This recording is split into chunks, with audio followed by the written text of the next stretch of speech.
Setsuri. Chapter 1. A timely preparation for future eventualities.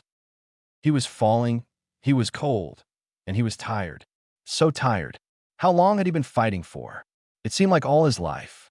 He just wanted peace, some semblance of real tranquility. She had given it to him, or at least had attempted to. Why had it taken him so long to notice? It was too late now.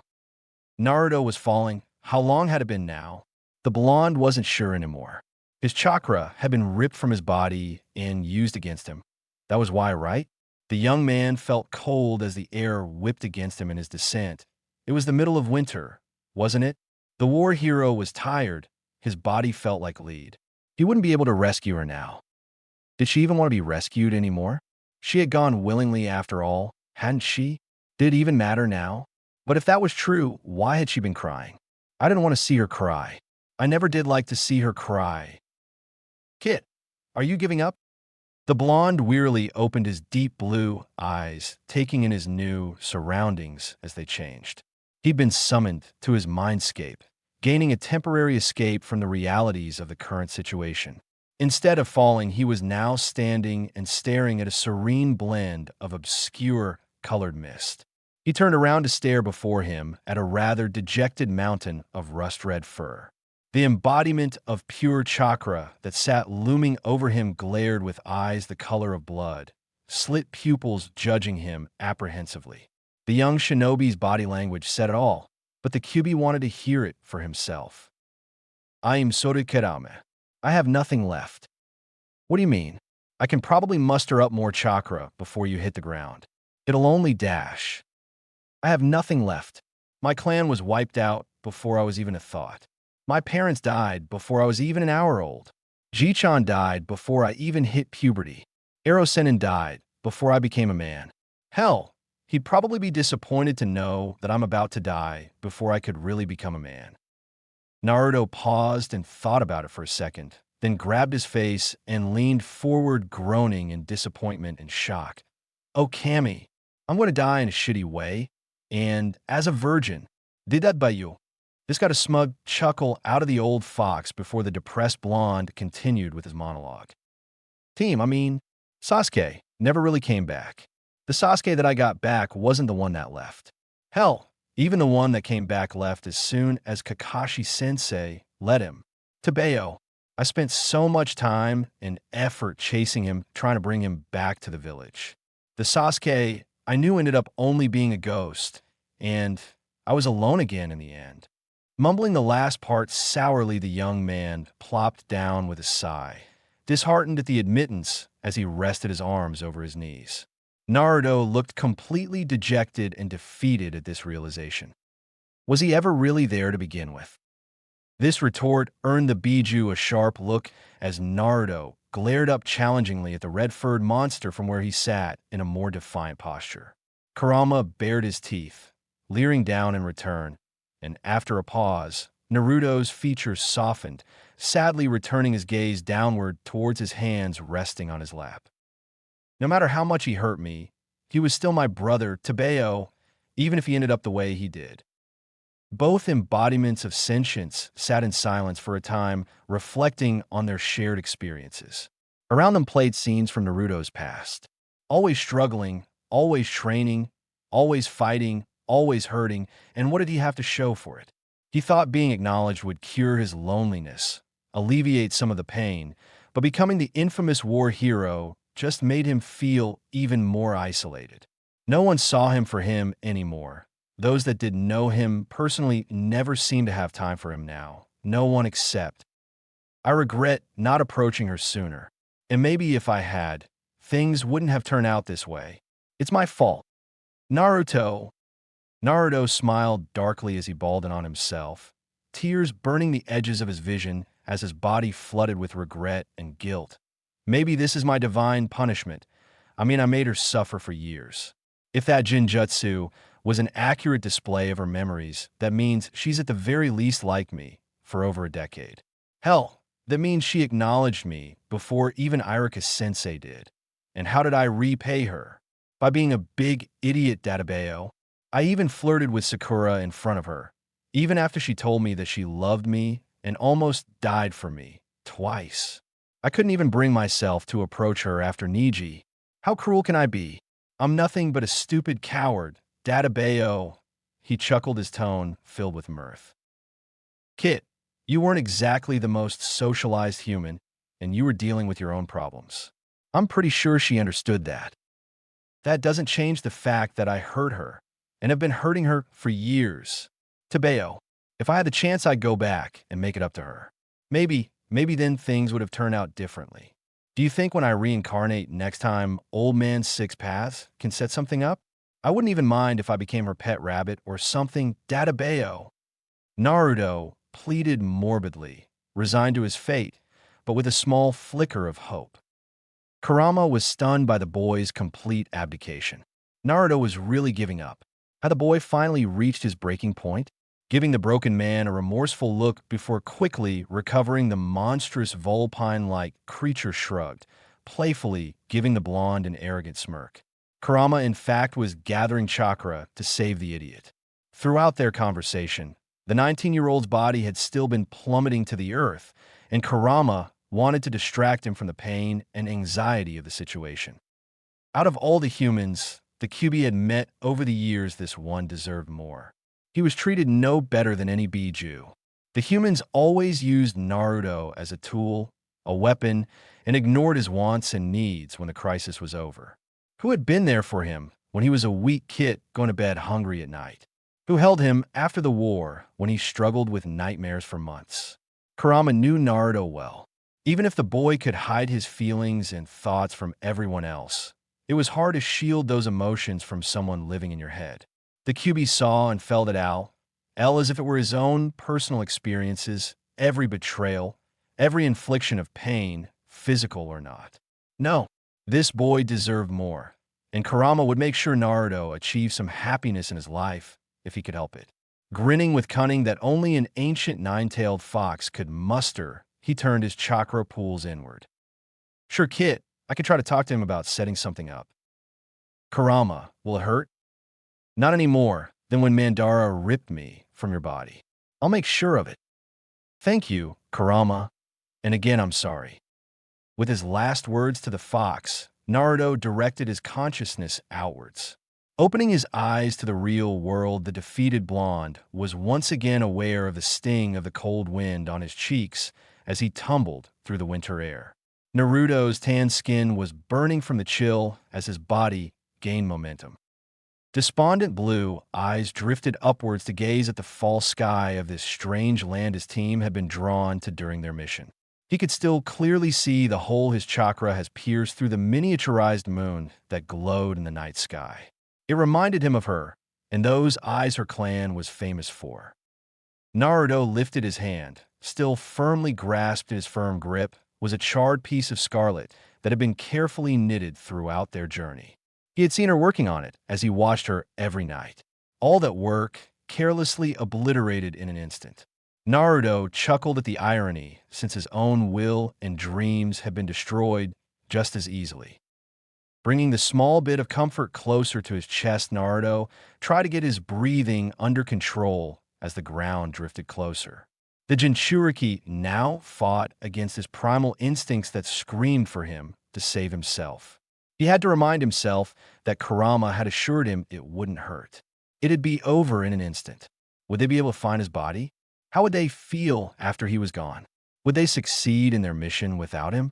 It didn't really matter anymore now, did it? Taking one last deep breath to steel his resolve, Naruto looked back up to the moon.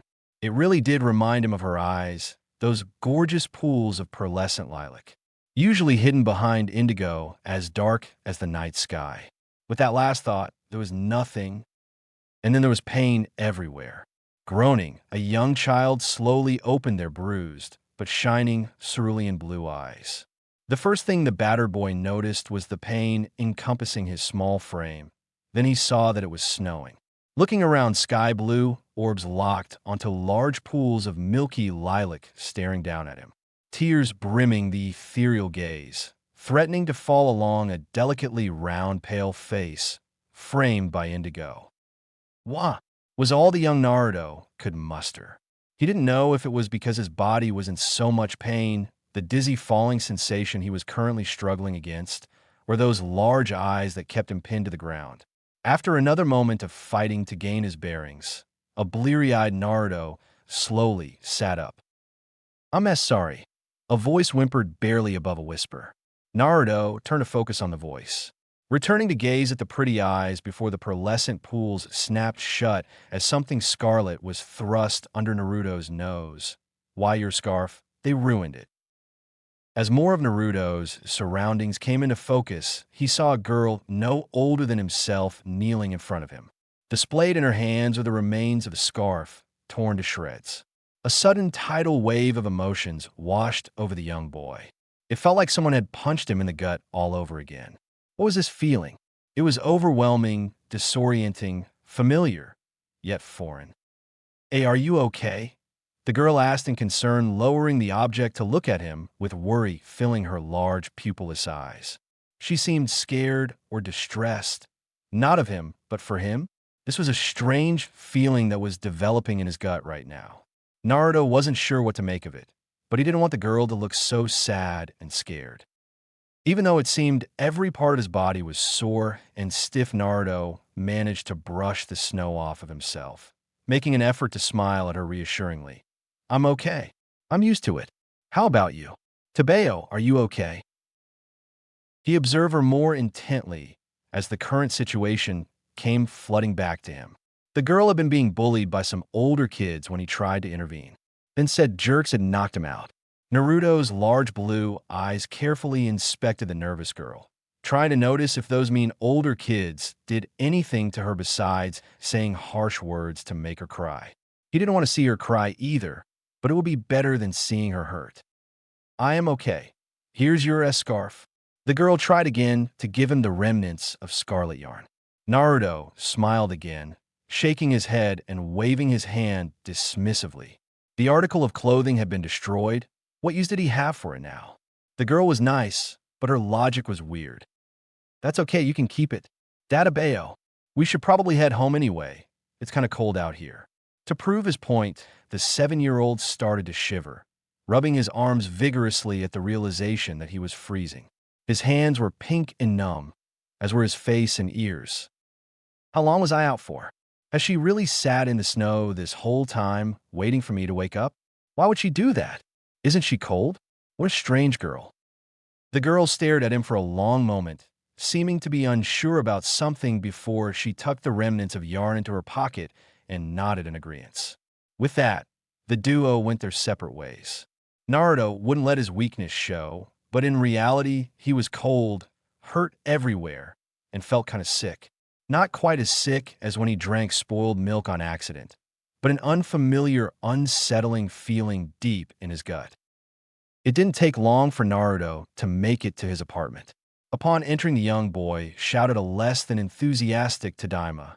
Being answered back with a familiar silence, the orphan was quick to kick off his shoes at the Genkan, hurrying to the bathroom to start his bathwater. While waiting for the bath to fill, Naruto decided to strip out of his wet clothes and eat a quick cup of ramen. The bath warmed him up considerably and helped reduce the remaining soreness he had been feeling. Sometime later, Naruto decided to get ready for bed. Sleep claimed the worn-out child quickly, and from his subconscious, a large figure obscured by shadow watched as his dreams danced around through his mindscape. "Rest easy, kid. You've earned it." The next morning, Naruto got ready for school. He'd been in the academy since the start of spring. So far, the experience was less than what he had hoped for. What does being a ninja have to do with books and homework? Not to mention the other kids weren't as friendly as he hoped. They were just as bad as adults. He wouldn't give up on trying to make friends just yet, though. Maybe they'd been in a better mood since the Rinne festival ended recently. The villagers always seemed to be happier around that time of year, though he didn't understand why. Once Naruto left his apartment, he was quick to head off, only to abruptly skid to a stop, slipping in the snow and almost falling as he made it to the main road. What was this feeling in the air? It was suffocating, it made him feel sick, and all the hair on his body seemed to stand on end. The blonde child raised his hand to grasp his jacket uncomfortably. It was becoming hard to breathe. Hesitantly, Naruto started forward again, cautiously trying to figure out what this feeling was. He didn't feel like he was in danger, but his body was humming. Looking around, he flinched, catching some of the cold glances he'd been noticing more frequently. Was that where the feeling was coming from? Be strong. A shinobi endures after all. Naruto quickly looked around, unsure if he heard that out loud. It didn't seem like it. Either way, it was good advice. He was after all training to become a great shinobi, maybe even Hokage someday. Nodding in determination, the reassured boy put on his biggest smile and continued on his way. Naruto couldn't let these people intimidate him, especially if one day he was expected to protect them. Even if they hated him now, eventually that would change. Naruto was relieved once he got to class. The heavy feeling wasn't as thick in the air here. The cheerful boy looked around for a free spot with his large blue eyes. Today, the young Uzumaki noticed something strange. Every time he would focus on one of his classmates, he'd get a different range of funny feelings that had become stronger the closer he got to the individual. Naruto didn't like a lot of the sensations he was feeling, even if they weren't as overwhelming as the ones given off by the adults earlier. That was until his gaze landed on a familiar indigo-haired girl. She was sitting in one of the higher-up rows towards the back of the classroom, wearing the same berry violet coat she wore the previous day. Just gazing at her gave Naruto a strange, heavy feeling, but it didn't seem directed at him like when he was looking at the other students. Humming to himself in thought, the young boy decided to investigate and walked carefully up the steps to look down at her. The girl seemed distracted, her head turned towards the window. Naruto smiled mischievously, careful to stay quiet as he closed the distance. Patiently, the intrigued boy stood hovering next to her, waiting curiously to see if she'd notice his presence. After a brief period, the girl sighed, turning back to facing forward, flinching when she finally realized the boy was standing next to her. Naruto's smile faltered for a second. Was she like the others? Was she going to ignore him too? However, his thoughts were shaken up by a sudden warm feeling permeating from the girl, erasing the heavy feeling he had been emitted from her before. The withdrawn girl still wasn't looking at him, however, her eyes directed downwards as she shifted uncomfortably. But Naruto didn't mind. All he could think was, this feels nice. With that in mind, the young blonde nodded to himself. Coming to a decision, he plopped down in the free seat next to the timid girl, basking in the unfamiliar warmth she exuded. This earned him a surprised squeak from the hesitant girl.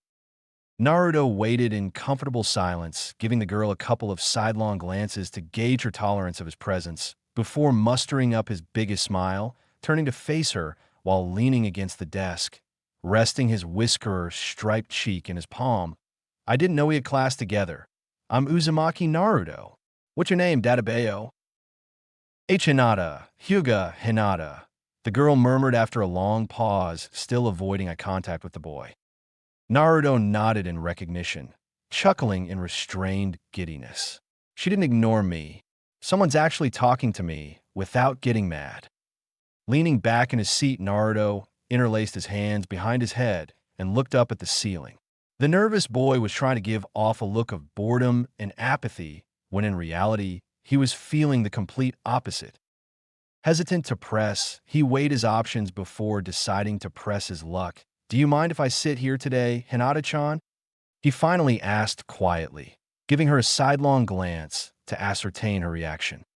The girl stiffened for a second, giving him a whirlwind of different sensations. Warmth, tingling, heaviness. The sensations pushed against his chest and stomach in alternating waves, making him feel dizzy. There were too many changing feelings at once, making it hard for Naruto to concentrate. Anu, I don't mind Naruto-kaken. The girl who is now known as Hinata finally replied, looking up as she began pushing her index fingers together in a nervous manner, her eyes darting towards him for a second before she quickly looked away. Naruto blinked in confusion for a second, unable to fully trust his ears. Instead, becoming distracted by a faint rosiness dusting her cheeks. Silently, he hoped that she wasn't coming down with something.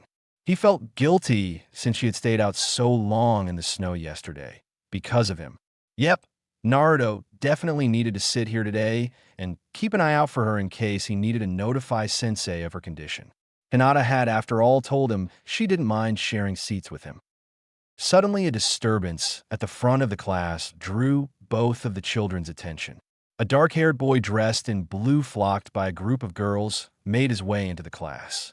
The sight of the said boy immediately gave Naruto a twisted feeling in his stomach and a burning in his chest. Inwardly, the blonde swore, but he wanted to give the girl a good impression of himself, so outwardly Naruto reserved himself to just glaring at the newcomer. The socially inept orphan found that some people didn't like when he said those kinds of words out loud. Naruto once had a crazy old lady practically force-feed him soap of all things for it on one occasion, after tanning his hide. Just remembering the memory made him shudder. Naruto hadn't been able to sit properly the rest of the day, and all his ramen had tasted awful. It had been a very dark day in his young life indeed. Uchiha Sasuke, for all the disinterest and hostility Naruto experienced, seemed to be blessed with the complete opposite, and worse, didn't even appreciate it. Since the start of the school year, Naruto had tried to beat him in all the practical evaluations and was upshowed by the stuck-up Uchiha every time. Slowly, the orange-clad Uzumaki lowered his hands, reaching into his pockets that had been slowly dampened in the warm classroom, his mouth twisting into a mischievous grin. Today I'll put you in your place. Everyone will see you're not so special. In the blink of an eye, Naruto had leaped on top of his desk, throwing 2 partially melted snowballs into the direction of his ire. I have him this time. There was no way team would have expected Naruto's thoughts were cut short, first by disappointment, because of course Sasuke would dodge, and then quickly replaced by horror as the pink-haired girl behind the raven-haired boy had not been as fortunate. Sure, Shimada.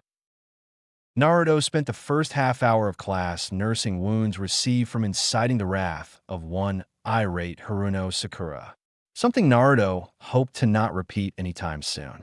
Normally, he'd be tripping over himself to try and get on the girl's good side, but now the terrified boy just shuddered, feeling a chill go down his spine at the idea. Somehow Naruto just knew it wasn't a good idea and would lead to more pain in the future. After morning instruction, Naruto followed the rest of the class outside, as their instructor had stated they were going to be going through kata drills and some light spars. Supposedly, it had warmed them up before they'd be released in the afternoon. The Uzumaki boy didn't understand how that'd work since it was cold outside, and they'd be exercising outside, but he was looking forward to trying to wipe the smirk off of Team S's face. Maybe if he beat the popular jerk, the other students would acknowledge his awesomeness. So far, Naruto had at least found one person who tolerated his presence, which gave him hope. With that train of thought, Naruto stole a glance at the shy girl while they made their way to the school training field. He had worried that Hinata would be mad at him when he accidentally hit Sakura with his snowball assault meant for team, but surprisingly she wasn't. In fact, Hinata had that same strange look on her face that she had the previous day when he got beat up by those bullies.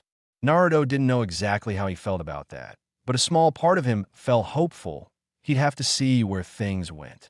All he knew, for now, was that as long as Hinata kept being nice to him, she'd definitely stay off of his list of prank victims for the foreseeable future. It wasn't long before the class moved from their kata exercises to being split up into teams for spars. Naruto was getting excited as he waited his turn. It was interesting to watch the other matches. The blue-eyed boy couldn't tell if he was starting to finally retain the information from class, but it felt weird that he was starting to recognize the mistakes his peers were making before Sensei even said anything, and the instructions were starting to make sense.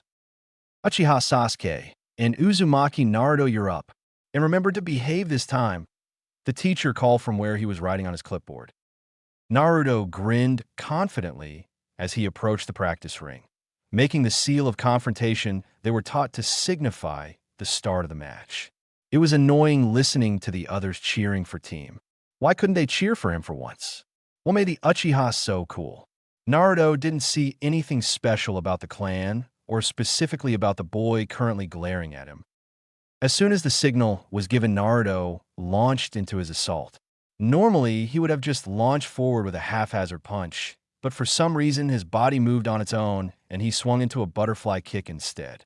This caught everyone off guard since that wasn't something they'd been taught in the academy. Sasuke saved himself by stumbling back, falling into the snow. Naruto was so surprised himself, he failed the landing, losing his balance and falling face first onto the cold, wet ground. Groaning, Naruto pulled himself up into a kneeling position, wiping the frigid moisture from his face. What the heck was that? He thought, perplexed by his reflexes. Hearing someone approach, Naruto looked up to see his most recent instructor appearing just as bewildered as he felt. This was Yumino Irika, a young man who could barely be considered an adult. He had become the class's newest teacher after Naruto chased off the other two the previous semesters. So far, the scar-faced brunette seemed to be a master at ignoring Naruto's antics, at least until today, and he hadn't even done it on purpose. Naruto, please try to keep the advanced moves for when you're a bit older. I don't need yourself or each other trying to do things you're not ready for. The Chunin admonished, earning a chorus of stifled giggles from the rest of the class. Naruto looked down, his face burning with embarrassment. Soon the boys restarted their match that quickly ended as it normally would have. Though Naruto was suspicious that his earlier surprise got under Sasuke's skin because it certainly didn't feel like he had pulled his punches.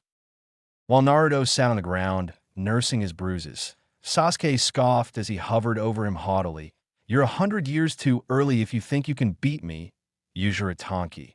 He scoffed before returning to the sidelines.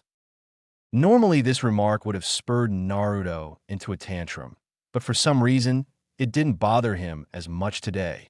He still glowered at the taller boy before getting up to make his way back over to the sidelines, purposefully plopping down on the opposite side of the training area from the other boy. Naruto didn't feel like dealing with any more insults delivered from the loud following that seemed to swarm the Uchiha, or the arrogant show-off himself. Now that Naruto thought about it, why had it seemed just the other day so important to have all that? Yeah, sure it would be nice if the other kids were willing to play with him, or just do anything besides glare and mutter under their breath about him. But did he actually want to act like that guy? Naruto wanted people to like him for himself. It wouldn't do to emulate such a jerk. The Uzumaki was brought out of his musing by the appearance of a shadow and being washed over by that still new but refreshingly warm feeling. Anu, are you okay, Naruto-kun? Sasuke-san seemed a bit hard on UT today, came a small but sweet voice. Looking up, Naruto was once again lost in pools of milky lavender framed by indigo. Suddenly, all the thoughts that had been weighing him down evaporated, and he felt washed over entirely by that sensation of warmth. His earlier embarrassment and humiliation didn't seem so important now. The team being a smug bastard seemed so insignificant compared to this. Someone was actually concerned about him. Someone was actually talking to him and didn't have that look in their eyes. Thanks, Hinata-chan, I'm fine now. Dadabayo, he answered, beaming his best smile. Well, at least the best he could manage under his current condition. It wasn't long before the students returned to class to discuss their assignments that were due later in the week and training they were expected to practice at home. As soon as Irika-sensei dismissed the class, Naruto was quick to turn to the shy girl that had been such a soothing balm for the otherwise bad day. Ei, Hinata-chan, eitu. The blonde blushed, unsure of himself again. Naruto wasn't one to act shy normally, but this felt important, and he was afraid of it backfiring on him as other interactions had in the past with other students. Izenoto? Hinata asked, turning to him, tilting her head, giving him her full attention. Taking a breath to try calming his nerves, Naruto fidgeted, shifting his large sky-blue eyes as uncertainty overwhelmed him. Do you mind if I sit next to you tomorrow? Sasuke might still be mad at me. Not that I'm afraid of him. Tabeyo, Naruto continued to stumble over his words as the girl studied him carefully. Hinata seemed to be looking for something intently before she slowly gave him a small smile and nodded shyly. Her affirmation stunned Naruto, but he was quick to recover, flashing one of his large smiles again. Great. See you tomorrow, Hinata-chan. With that, he was quick to run out of the classroom. And so began Naruto's new routine. Every day that class was in session, he'd sit next to Hinata, at least on the days he chose to participate. Even though her presence was comforting, the lonely boy still found the uncomfortable heaviness that was thick in the air unbearable at times. It didn't help that for the most part he was ignored by everyone else, especially his teacher. Even when Naruto played pranks, got loud, or tried to generally bring attention to himself, Irika-sensei would just act as if nothing happened. Sure, the scar-faced sourpuss reprimanded him when he almost decked Sasuke that one time, but it hadn't been worth the thrashing he received in return from the popular boy. Naruto even caught Irika-sensei giving him that look on occasion when he thought Naruto wasn't looking. However, the attention-starved youth did notice that sometimes when acting up there'd be a flicker of something else, or a feeling similar to what he sensed radiating from Hinata. At least before the sensation was replaced with that all-too-familiar feeling the rest of the villagers seemed to put off. Granted, it wasn't as intense as what other adults seemed to emanate. After school still sucked, besides the monthly visits from Hokage Jichan to give him his allowance, or his infrequent meals from Ichiraku's, Naruto didn't have anything else to occupy his time before he was expected to return to that dreaded apartment at night. Fortunately, with the weather becoming more tolerable, Naruto could go train in the woods surrounding the village. However, the nice weather and budding trees also brought him a sense of anxiety. Running through the woods, throwing rocks at his designated targets with practiced ease, Naruto's mind wandered to the source of this new feeling of agitation. The coming of spring meant that soon his first year at the academy would be over, and that meant everyone was going to go on break for a month. That meant all the kids from clans were going to get specialized training from their families, and Naruto would be alone again. Gritting his teeth as the familiar twisting feeling burned in his chest, Naruto pushed himself to train harder, weaving through the thick underbrush. He couldn't fall behind. He needed to use this time to train twice as hard. No, 10 times as hard. That way he could show everyone how awesome he had become at the end of the month. Then they would have to acknowledge him. A sudden snap of a twig caught Naruto's attention, causing him to stop and quickly turn around seeing nothing. Perplexed, the breathless boy tilted his head in confusion, focusing on the bushes wary of a wild animal while trying to regain his breath. Naruto didn't want to get chased by a wild boar again. He was already worn out from training for the past few hours. A sudden tidal wave of suffocating heaviness froze Naruto in his tracks. The sun-kissed Uzumaki had never felt anything this intense before. The boy's small body trembled uncontrollably, registering instinctually with dread, even if he didn't know the cause. His body understood he was in danger. From the treetops, overlooking the petrified youth, lurked a figure cloaked in shadow. The foolish monster was alone for once. Had it given the ANBU the slip once again? It didn't matter. Life rarely gave you opportunities. Gripping the kunai in their hand, the silent assassin mustered up their nerve and pounced with the grace of a cat, eyes locked on its unsuspecting prey. It'd be over in a moment. The bane of the village would perish today. In a flash of brilliance that shimmered between fiery gold and illustrious orange, the assailant's descent was cut short. The last image to pass through the would-be assassin's mind was the young boy slowly turning his head up to look up, eyes a deep scarlet, pupils morphed into sharp slits, his small body covered in a strange aura reminiscent of flames as bright as sunshine. In the next instant, the predator became the prey, their body torn apart mercilessly. As the aura died down, another presence approached, albeit more hesitantly. Naruto didn't even look away from his handiwork as he felt the person approaching, not feeling in the least threatened by the newcomer. Kakashi, or I guess you're going by Inu right now, keep a better watch over the brat. You wouldn't want something to happen to your precious sensei's legacy after all. Naruto spoke with a voice much too deep, guttural, and mature to belong to a 7-year-old boy. His eyes were wide, still blazing scarlet as he glared at the man wearing the kabuki mask signifying his place in Konoha's Spec Ops AMBU force. If the man was surprised, he made no move to signify as such. Don't worry, he's not aware, nor will he remember thisness. The possessed boy emphasized his point, waving his small hand to signify his blood-splattered clothes and the remnants of the body scattered around the clearing. After a pause, Naruto slowly lifted his shirt, exposing his tattooed flesh to the adult who was watching him suspiciously. And as you can see, the seal is still perfectly intact. I'm rather fond of this vessel and will not see him damaged anytime soon. As long as Naruto feels an attachment to this village, I will act according to his will, even if he doesn't remember. Now, if you don't mind, I have a brat that needs to be cleaned up, and you have a report to give your Hokage, I presume? Naruto smiled toothfully before turning to leave. He hesitated for a moment, stopping to let out a long drawn-out sigh, speaking without facing the masked man. You know, you could make an effort to give him more of your presence outside of the mask. You're not the only one suffering alone because of that night. With that, the Kyuubi-possessed Naruto quickly disappeared. The man called Kakashi never once made a move to stop him nor pursue him. Kurama was aware that said shinobi could track Naruto down at any point using his canine summons, so he wasn't concerned about when the boy's body would inevitably give out from the stress of his chakra, surging through Naruto's underdeveloped system.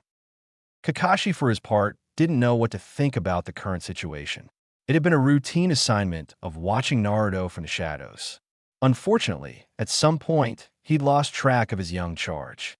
It seemed that was all it took for some fool to take advantage of the situation.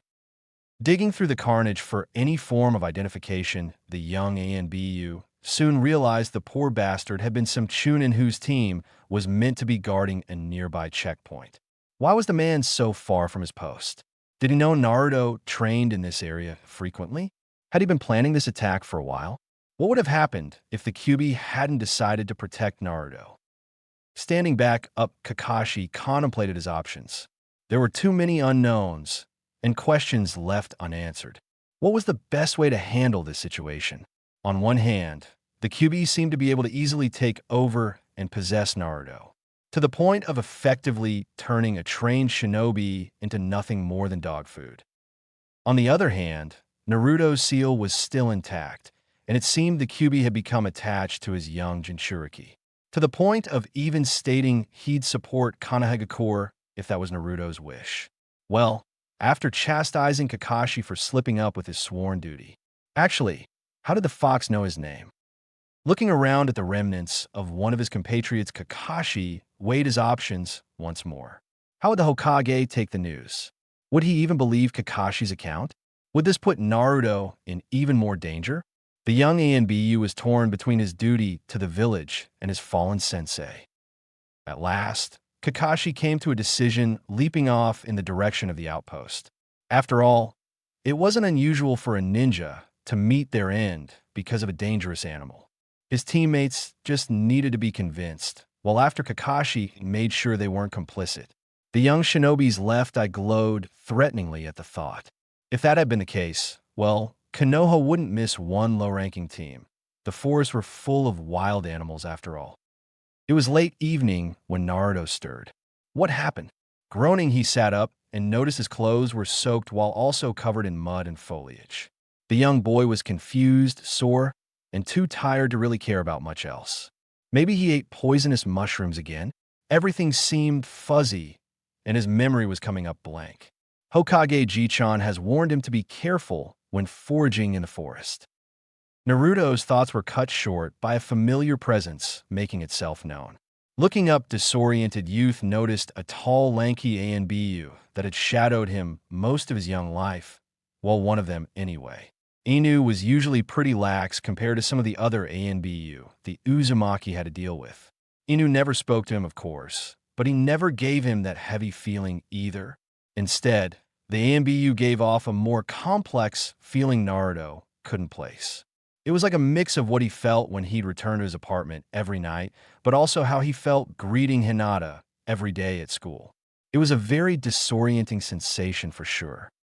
Ainu-san, what are you doing out here? The young boy stammered, rubbing sleep from his eyes, inadvertently smearing mud down his cheek. The strange man's answer was to tap Naruto's chest and then point towards the horizon. Bring to boy's attention the time of day. Ah, yeah, I know it's getting late. Hokage Ji-chan's probably mad that I'm not back in the village again. Huh? He sure has gotten more strict since I started going to the academy. Databeo. The boy grumbled before sneezing. This was followed by a shiver as the evening breeze licked his skin. The ANBU tilted his head, studying Naruto carefully for a long moment before he knelt, motioning for the dirty child to climb up onto his back. Naruto shifted uncomfortably, feeling a mixture of guilt and embarrassment. His tune quickly changed as he was assaulted by another chilly gust of early spring air. Awkwardly, Naruto scrambled onto the masked man's back. The lonely orphan wasn't used to being this close to anyone. It was so rare that Naruto found himself savoring the moment. As Inu-san leapt from tree to tree back towards the illuminating light of the village, Naruto sleepily nuzzled into his back. Is this what it would have felt like to have an older brother, maybe? Inu-san smells like puppies. With that last thought of irony, Naruto drifted back to sleep. His dreams were filled with visions of a kind, yet sad smile hidden behind a mask, dogs, and warmth, Setsuri. Chapter 2. Value those that show you the utmost kindness.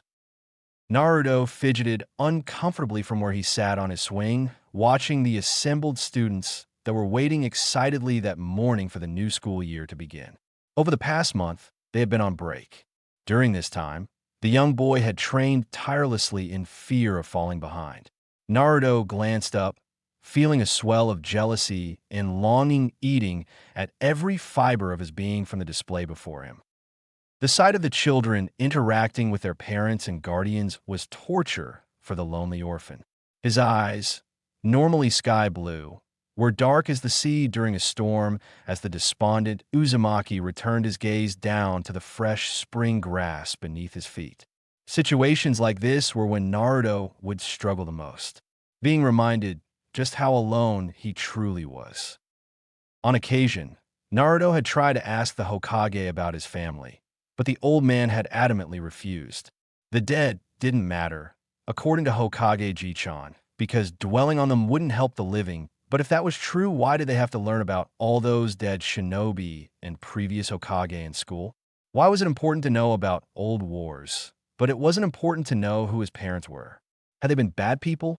Is that why those adults constantly referred to him as that kid or that monster, among other things? Naruto knew better than to act up during these moments, so he just kept to himself. Things would be more comfortable after the adults left. They didn't like it when he tried to hang out with the other kids, and Naruto would usually suffer more for it. It always seemed the adults were bolder in showing their distaste for him when they were in groups anyway. Soon Naruto was relieved to see the adults dispersing, meaning it was time to head to class. His first year had been rough, to put it kindly, so Naruto hoped that things would start turning around. Maybe Iruka-sensei would finally give him praise for all the hard work he had put in during break. Or, at the very least, he could beat Sasuke at something. If Naruto could beat him, the rest of the class would finally see how cool he could be. Naruto had even gotten the hang of the Hinge no Jutsu and was currently developing a new jutsu based on it. He had found it interesting that men tended to get distracted by the image of a pretty lady. The innocent boy discovered this when he saw a group of them fawning over a weird magazine when going down to the bookstore to buy some scrolls. Maybe if he got the new technique down, Iruka-sensei would ignore his lackluster Bunshin no Jutsu. Naruto had tried practicing the Bunshin a lot. He didn't attempt to make multiples anymore, so now at least he could make one the correct size, even if it still appeared half-dead upon creation. Naruto was brought out of his thoughts as he found his favorite classmate. Even though he wasn't friends with Hinata, the girl's presence made the classroom bearable. She had been pleasant company throughout the end of winter, and her presence had always been so warm and comforting. The young boy smiled as he ran up to greet her, but upon his approach, Naruto slowed and his smile morphed into a frown, blue eyes filling with concern. The normally gentle, soothing warmth that enveloped the girl was absent, replaced with one of cold heaviness. not the same kind of heaviness he felt when he made eye contact with the villagers. This one gave Naruto the same tightness he had in his chest just earlier that day when he had been sitting on his swing or when he felt like crying. What could have happened to make this sweet girl feel this way? Oi, good morning, Hinata-chan. Databeo. Naruto greeted, plastering on his best smile. He might as well greet her. Maybe then she'd be willing to tell him what was wrong on her own. The shy girl jumped in surprise as Naruto brought her out of her thoughts, and the change was immediate as her large eyes locked onto him. Like the sunny skies after a rainy day. The heavy feeling that had been emanating from Hinata evaporated, replaced with that delicious, comfortable warmth Naruto relished as he sat down, turning to stare at her intently, leaning against the desk, resting his head in his palm, propped up by his elbow. Gee, good morning, Naruto-kun. Hinata mumbled quietly as she shifted nervously, hiding her face in her hooded vest. Now that Naruto looked at her more closely, he realized their outfits today were very similar, except for the colors, much to his amusement. With the season warming up, Naruto had opted for a sleeveless hooded orange vest with a blue t-shirt underneath, featuring what he had learned from Hokage Jichan to be his clan's insignia, the infamous Uzumaki spiral. His bottoms were a simple pair of long green cargo shorts that cut off mid-calf, just above his blue shinobi-styled. Zoe still wore his signature green goggles. They were essential for when he played his pranks after all. Hinata's vest was a pale purple, just a couple shades darker than her pretty eyes. Her undershirt was a pale cream. Naruto couldn't see her bottoms from their position, but thought the getup made Hinata seem a bit cuter than her winter outfit. Did you have a good break, Hinata-chan? You seemed kind of sad just a minute ago, Naruto asked quietly, making his concern evident as he gazed at her intently. The image of how the girl looked when they ran into each other during winter playing in his mind, motivating him to take the initiative. I don't want to see her cry. The young Hyuga's nervous movements stilled as she looked down, hiding her eyes behind her bangs. That strange sensation seeped out of her once more, masking the warmth again with that painfully cold feeling. Naruto frowned. If he didn't know what was making her so sad, how would he be able to help her out? It was bad enough trying to handle the academy while dealing with that suffocating sensation. He felt off of the rest of class and the adults. Hinata's presence had become a blessing that Naruto had become reliant on, like a spoiled child's favorite blanket. Her comforting aura was like hot ramen on a rainy day. The blonde was desperate to get it back. For now, he'd have to be patient and see if Hinata would talk to him. Getting her to talk was always so difficult, like trying to get a bird to land in your hand without scaring it away. I'm a burden to my clan. I'm weak, useless, and get in the way, and Father has been becoming very disappointed in my lack of talent since starting the academy. I'm just a waste of space. Hinata relented with a quiet and shaky breath after a long pause. Naruto could tell she was on the brink of tears with how shaky her words had been, and had a strain to hear her words that seemed quieter than even a whisper, like she was afraid to say such painful things aloud. Humming in thought, the perplexed boy scrunched up his face, closing his eyes while formulating his thoughts on the matter before deciding to speak. I don't think you're a waste of space, Hinata-chan, and I definitely don't find you to be useless. Databeo, I mean, if it wasn't for you, I probably wouldn't bother showing up to class as often. Naruto finally said, looking away as a blush crept up his face. It was embarrassing to disclose such things, but to Naruto they were true, and anyone that thought Hinata-chan was useless was an idiot in his book. With his admission, Naruto built up his nerve and stole a glance to see the girl blushing far more vibrantly than he was himself.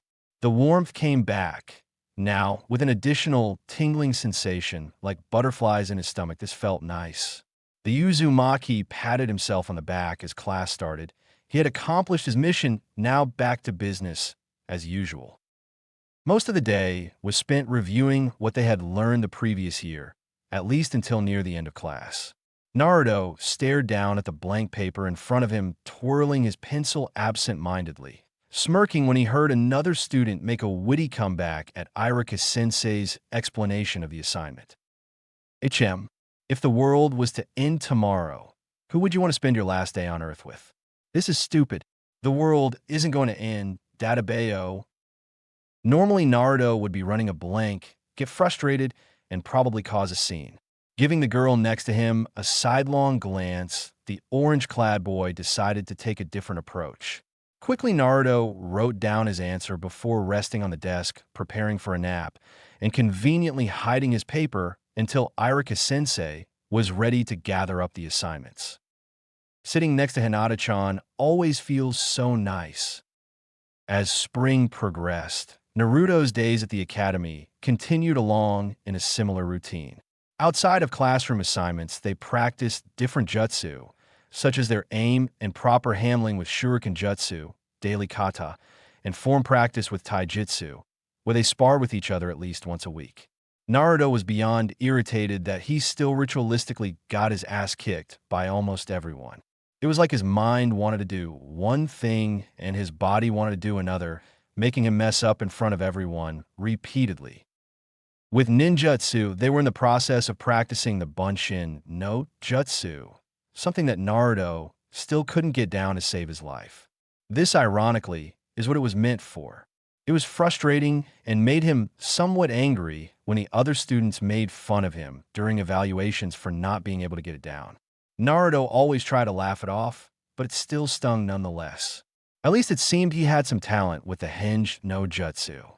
He had heard that after summer break, they were supposed to start learning the basics of the Korimi no Jutsu. Summer break. Just the thought of it put knots into his stomach. Naruto would be alone again. It wasn't like he didn't feel that way right now, but at least school distracted him most days. Naruto would still ditch class from time to time, or cut class early when he was frustrated or overwhelmed, but usually regretted it by the end of the day. Besides the comfortable silence and short conversations before class he received from Hinata, Naruto wasn't having much luck with his other classmates.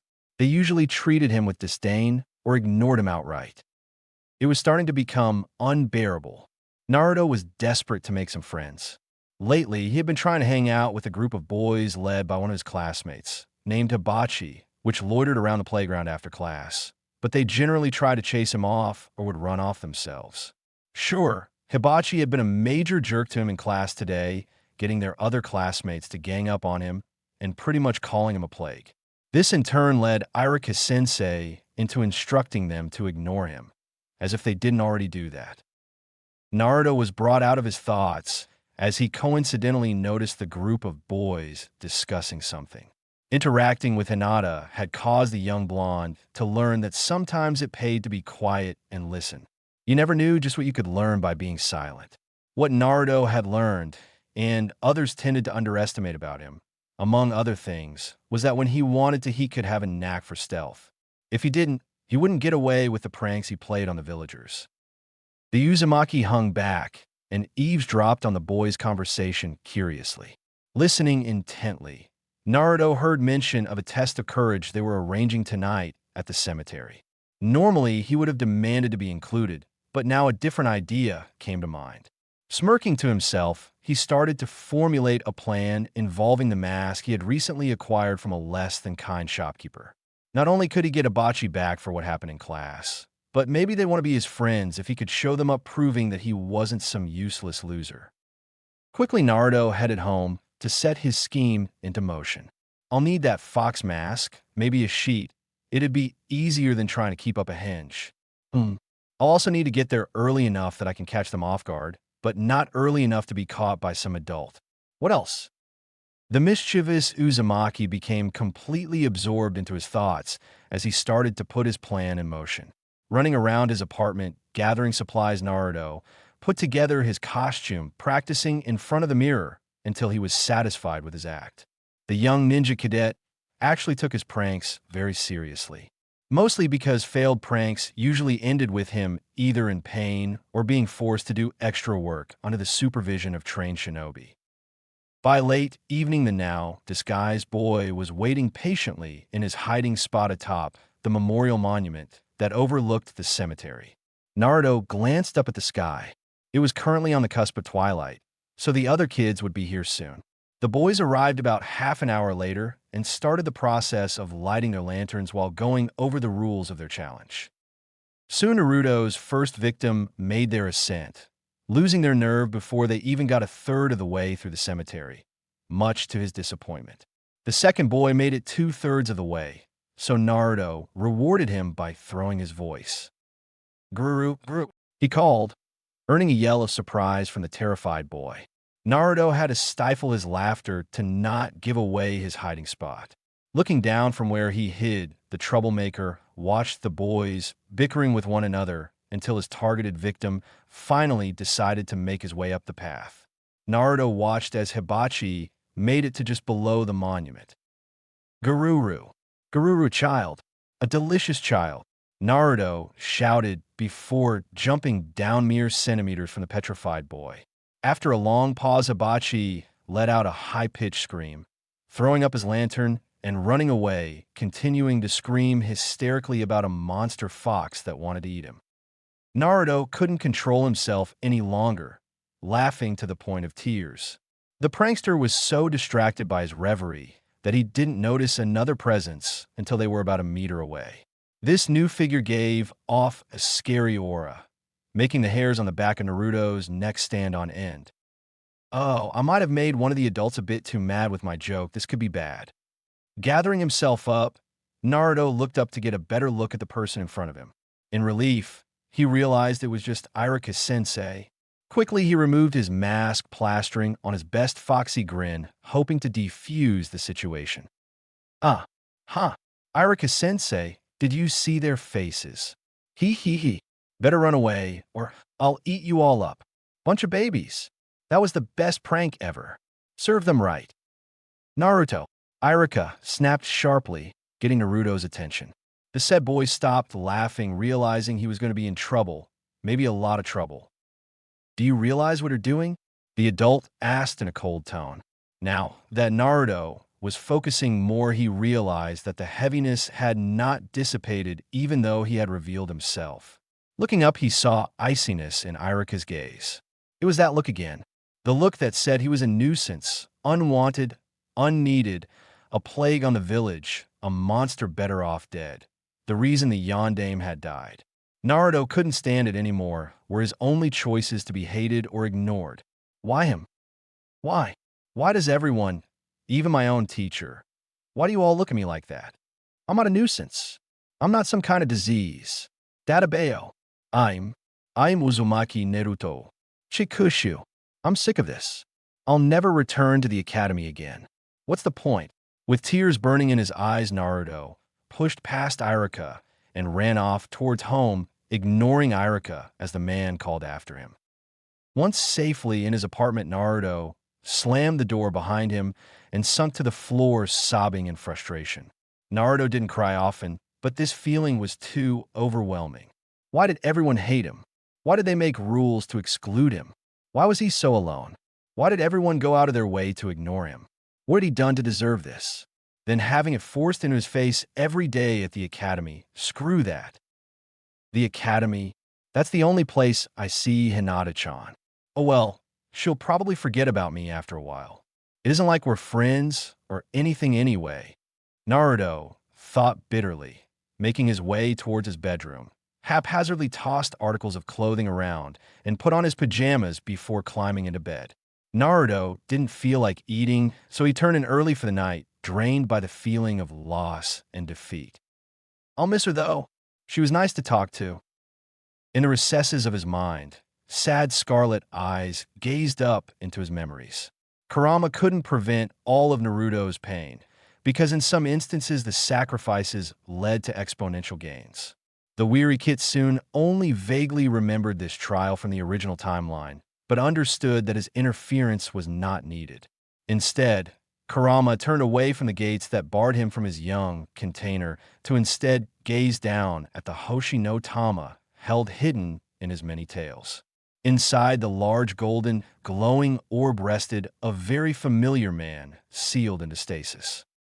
When Kurama had forced himself back into the past, he was able to hold onto what had remained of that Naruto's chakra, the mature Naruto's memories, and a copy of the key to his seal that Kurama only accessed in what the Kyuubi considered true emergencies.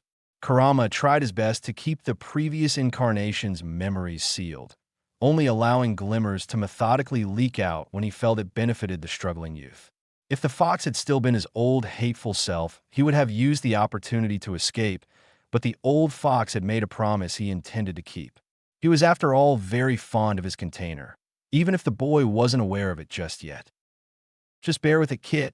I promise this time will be better. For the next few days, Naruto found himself in a listless routine. Without the academy occupying his time, the despondent youth was mostly miserable and bored out of his mind, walking around the village aimlessly. That was until the evening when he'd try to play with kids at the park and temporarily forget about his problems. Granted, parents always admonished their children for playing with him or would hiss curses about him. Sometimes Naruto could swear he sensed Iruka-sensei, but was quick to leave the area when that was the case. That was until one morning when he was abruptly woken up by the sound of someone ringing his doorbell. Naruto struggled in his tangled sheet, falling out of bed with a groan. After disentangling himself, he groggily made his way to the door, peering through the peephole. Iruka-sensei, what's he doing here? Quickly, Naruto scrambled to find some decently clean clothes around his bedroom, shedding his pajamas at the same time before making his escape off the balcony, running over a couple of rooftops until finally deciding he'd made it a safe enough distance to get fully dressed. Why had Iruka-sensei shown up at his apartment? What did he want? Shouldn't the man be happy that Naruto wasn't going to be bothering his class anymore? The still groggy boy couldn't wrap his head around the situation and decided to put it off until he got some breakfast. Leaping back down onto the road, Naruto started to leisurely make his way to Ichiraku's, or at least that had been the plan until he was halfway there and cornered by three familiar faces. "What do you guys want?" Naruto asked, feeling a bit on guard. He didn't like the look in their eyes or being surrounded from all sides. "Hey Naruto, we decided you can join our group," Hibachi announced, smiling, earning a confused look from the other two boys accompanying him. "Huh, are you serious?" Naruto asked excitedly. His previous suspicion was replaced with joy and suspense, ignoring a small tug at his senses that started to stir. "Yeah, but to be one of us, there's a condition." Hibachi continued, waving his finger to emphasize his point, earning a knowing grin from his friends. At that, Naruto frowned and struggled with an internal conflict. Something in his gut was telling him not to trust these guys, but at the same time, this was a chance for him to finally get some friends. Even if he had to pay a small price of ridicule or embarrassment, he figured it'd be worth it in the end. "What is it?" "Yesterday, my dad's patrol unit fought with an enemy ninja in the back hills. He said they left the corpse out there. Find the corpse and bring back its belongings. If you do, you can join us." Hibachi calmly explained, though Naruto was experiencing a very nauseating feeling radiating off the other boy, something he hadn't experienced before. It made him feel ill. "Is that it? For real?" "Notrix?" Naruto asked cautiously. He wanted to make sure there was nothing else. The challenge was a bit morbid, but if it got him some friends, then he could just take a long bath later. Sure, he was getting bad vibes, but could put them out of his mind. The reward was too good to pass up. "Yeah," Hibachi reassured with another smile, nodding in assurance. "All right then, I'll bring back something for sure. Databeo, you can bet on it," Naruto proclaimed as he ran off with his new destination in mind. He was going to finally have friends, people that would want to hang out with him. He wasn't going to be alone anymore. This was going to be awesome. At least that had been what Naruto initially thought. Naruto groaned as he desperately continued to look around for what seemed to be at least over an hour. This was taking way longer than he thought. The corpse. Where is it?" "Databeo. I know this area well since I always play here, but maybe I should have asked the guys for a more exact location." He grumbled to himself as he ended up empty-handed yet again after looking through some more bushes. "Naruto!" Naruto jerked up, twisted himself to look into the eaves of a nearby tree to see a very unhappy-looking Iruka.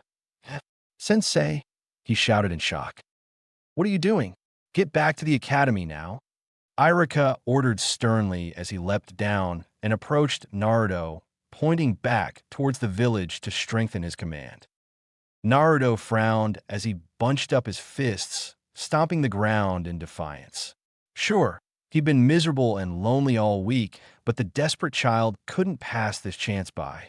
It wasn't like people were lining up to be friends with him. I don't want to. I'm not going to the academy anymore. Databayo, he reaffirmed stubbornly, giving the adult a hard glare. Irika gave him a reproachfully hard stare of his own before calmly warning in a serious tone, "There are still dangerous people here." "You're right. Irika senseis just try to trick me into returning to the academy. Adults always lie. I won't go back, even if you beg me to." Naruto doubled down, waving his arms in a crossways motion to strengthen his point, all the while taking a few hesitant steps back away from the shinobi towering over him. "Do as I say. I am your instructor," Irika commanded in a no-nonsense, authoritative tone. At that remark, the blood started to rush to Naruto's head as he went into a full-blown tantrum that only an undisciplined 7-year-old could manifest. "Shut up. Why do you only act like a teacher at times like this?" "Databayo," he shouted in frustration, earning him a look of guilt from Irika. The blonde's anger quickly transitioned to sadness, remembering what had led to his current predicament, casting his large blue eye away from the current object of his inner turmoil. "Sensei, you don't understand my feelings. Even if I go back to the academy, things won't be any different. I'm always alone. I'm always left out." Naruto paused, feeling the anger returning, memories flooding his mind of being ostracized, the bullying, the neglect, the overwhelming loneliness. "Nobody gives a damn about me," the distraught orphan screamed, glaring back up at the man that just a few days ago could have cared less about him and his existence. Hadn't Irika personally instructed the other kids to ignore him? Hadn't this man been treating him with indifference most of the year? Irika, in the current moment, seemed to be struggling to articulate his thoughts, wanting to say something, but Naruto continued before he got a chance. "But this time, it'll be different. If I bring back some items, everyone will accept me as their friend. If I do that, I won't be alone anymore. I won't have to experience that feeling ever again." Naruto didn't know if he completely believed that to be true, given the sensations he had been getting off of Abachi earlier, but he hopelessly wanted to believe he finally had a chance. What else did he have to lose? "That's why I'm going to find and bring back an item. Databayo," Naruto proclaimed earnestly, no longer glaring at Irika, but silently daring him to interfere. Irika seemed to hesitate once more, too shocked by Naruto's speech, pausing to gather his thoughts before he finally spoke. "Please try to understand. No matter what your reasons may be, as your teacher, I cannot allow you to go into such a dangerous area." Naruto frowned, looking down in defeat. Of course, Irika would continue to brush his needs to the side. Why would he expect any different? "You really don't understand my feelings," he mumbled, feeling close to tears for a moment, before realizing this was a great opportunity since now Irika's guard was down, and Naruto still hadn't had a chance to show off the new jutsu he'd been working on since they started learning the Henge no Jutsu. Smirking mischievously, the defiant child put his plan into motion, quickly bringing his hands together into the ram hand sign. Killer attack. Oiroken no Jutsu. With a pop and a bloom of smoke, the almost 8-year-old boy was replaced with a young, attractive woman clad only in her underwear, her long blonde hair tied up into high pigtails. The boy-turned-woman struck a provocative pose, winking suggestively. The reaction was instantaneous as Irika-sensei keeled over, blood spilling from his nose from the sudden increase of blood pressure. "Oh, this attack is stronger than I thought, sweet." Taking this as his chance to escape, Naruto dropped the transformation, running off deeper into the woods, ignoring Irika's desperate pleas for him to stop. Honestly, adults are so easy to trick. Databayo. Naruto snickered once he was confident that Irika was no longer on his tail. The youth ran until he found himself in a clearing that had been recently disturbed. The new sight didn't seem to belong in the tranquil forest and got the boy to skid to a halt as he took in his surroundings. Weapons and used paper tags were scattered about the wrecked foliage, showing the marks of a recent battle. This has to be it, which means the corpse should be nearby. Naruto murmured to himself before carefully surveying the undergrowth. He didn't want to miss the body or an unused explosive tag by mistake, the latter more for his own health. The young blue-eyed troublemaker circled the area thoroughly before plopping down in defeat. Naruto hadn't found anything of unique interest, and he was getting weary. As if reading his mind, the exhausted boy's stomach growled pitifully. He hadn't eaten yet that day, and it was getting close to noon by now, or at least Naruto assumed so. It was hard to tell with all the trees around. Well, I guess I can find a snack really fast before I continue looking. The weakened child reasoned to himself. Looking around the nearby trees, Naruto quickly found what he was looking for, a bird's nest. Chuckling to himself, the delighted boy carefully climbed up the tree with plans of grabbing some eggs, only to find something shiny glinting back at him. Confused, Naruto dug through the nesting material, pulling out a strange pronged kunai. Oh, what's this? I've never seen one shaped like this before. Naruto carefully leaped back down, keeping a careful grasp on his prize, examining the strange blade in the sunlight. It wasn't like the Kanahegakure-issued kunai. This one had two thin blades that branched up in the same direction, one of the blades stopping short of the other. The hilt was also weird with a folded paper ribbon attached to it. The enemy ninja must have used this kunai during the battle yesterday. I found an item I can bring back. Databeo.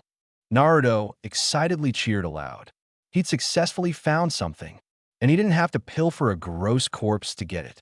Proud of himself for accomplishing his goal, Naruto turned to make his way back to Konoha.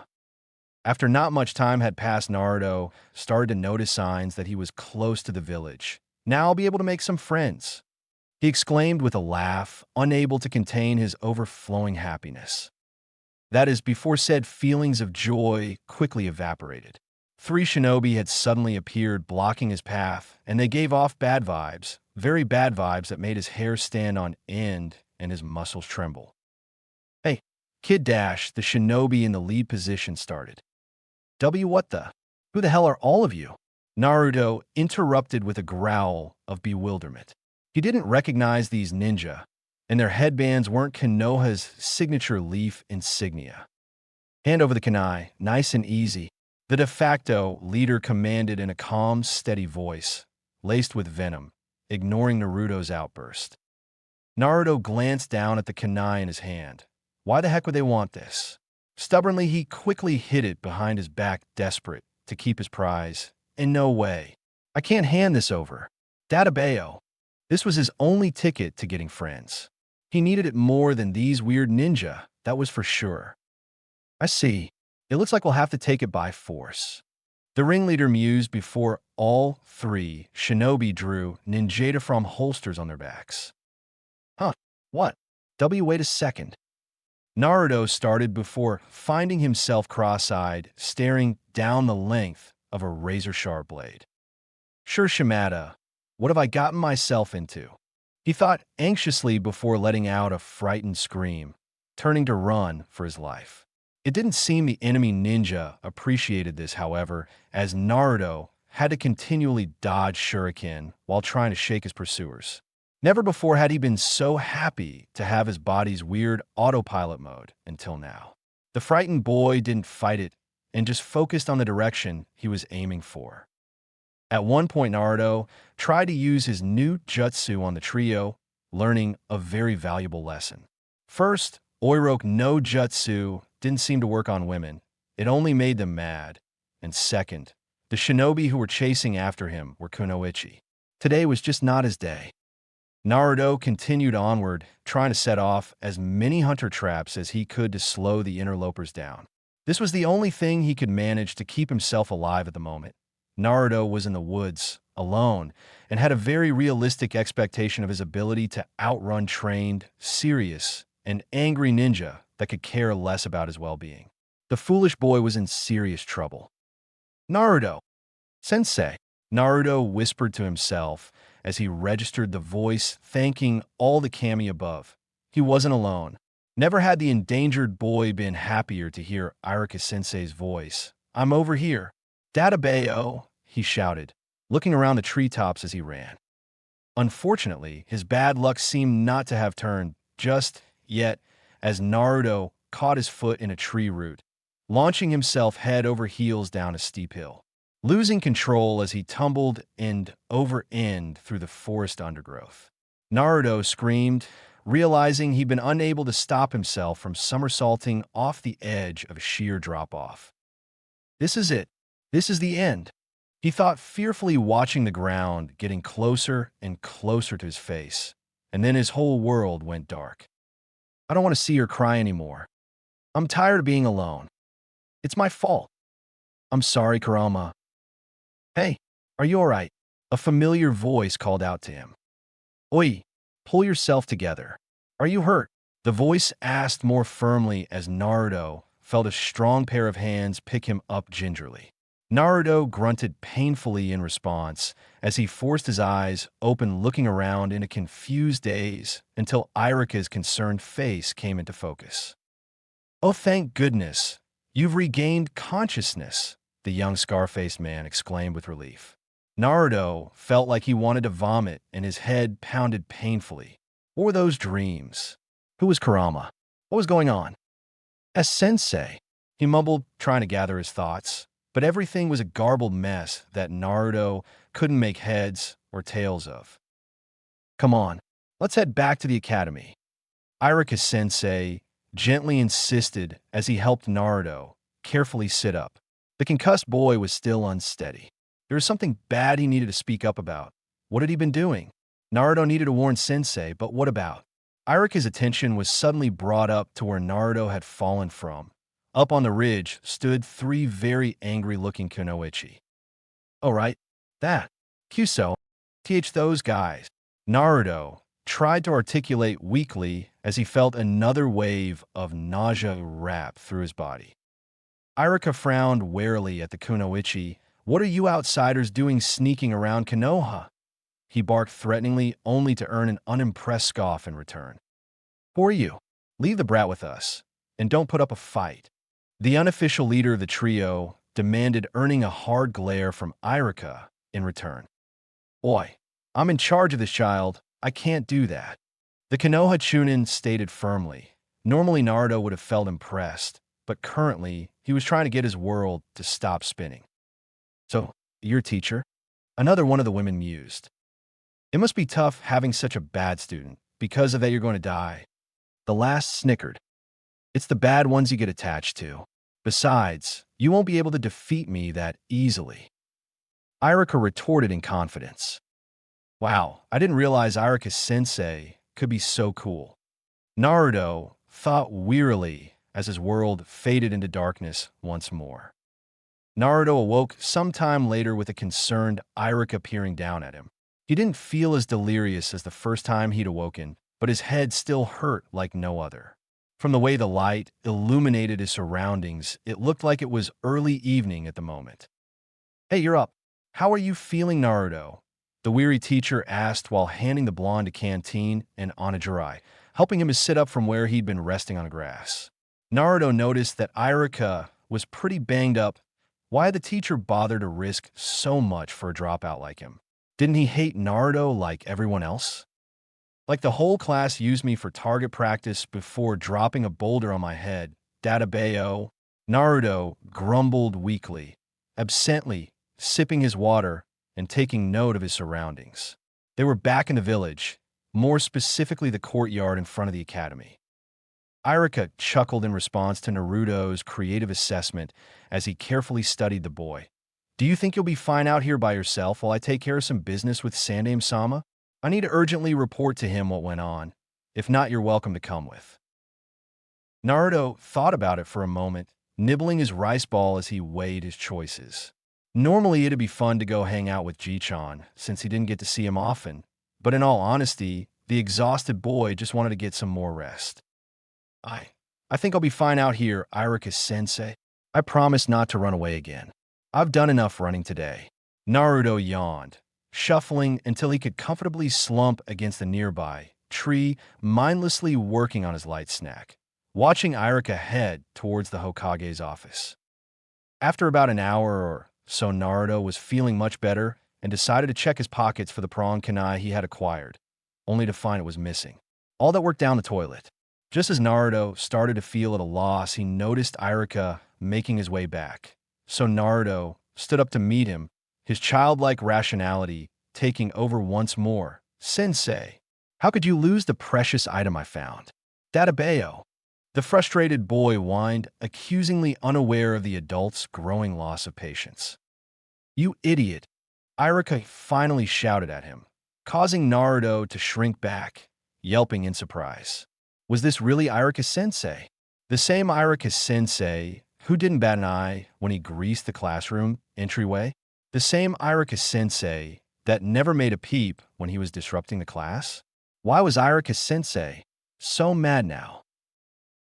You almost lost your life today, the adult growled sternly, not even remotely bothered by Naruto's fear-filled outburst.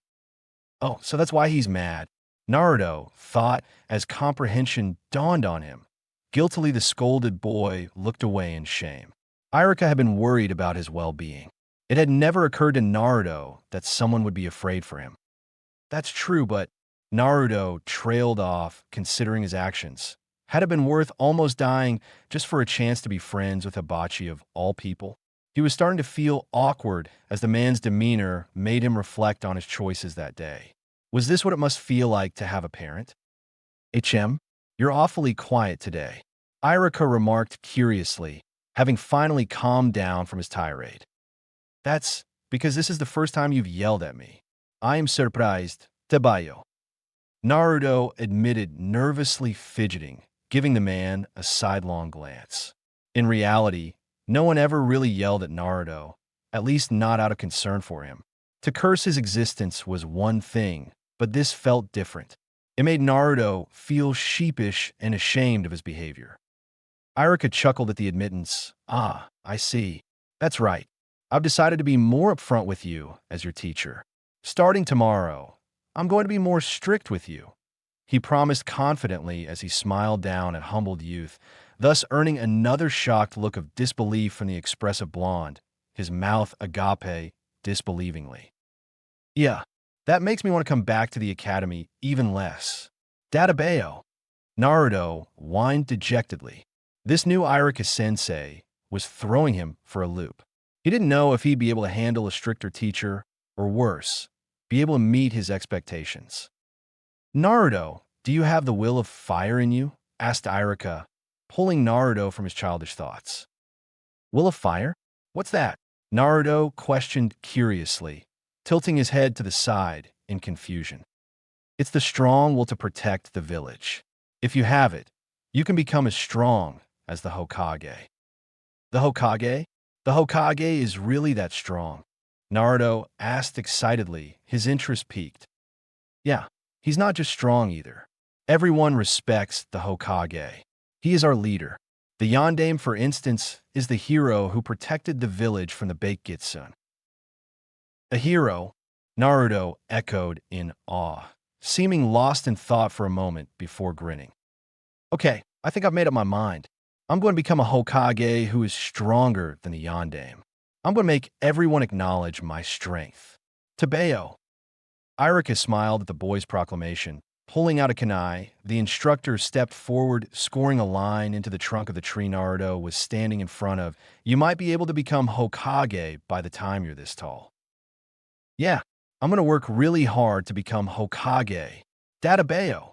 Naruto cheered, happily dancing around in front of the amused instructor. But, you know, Naruto, you can't become Hokage with just power alone. You'll need the support of people willing to follow you as well. At this admission, Naruto hung his head depressed. So, I can't get acknowledged unless people already acknowledge me? What kind of crap is that?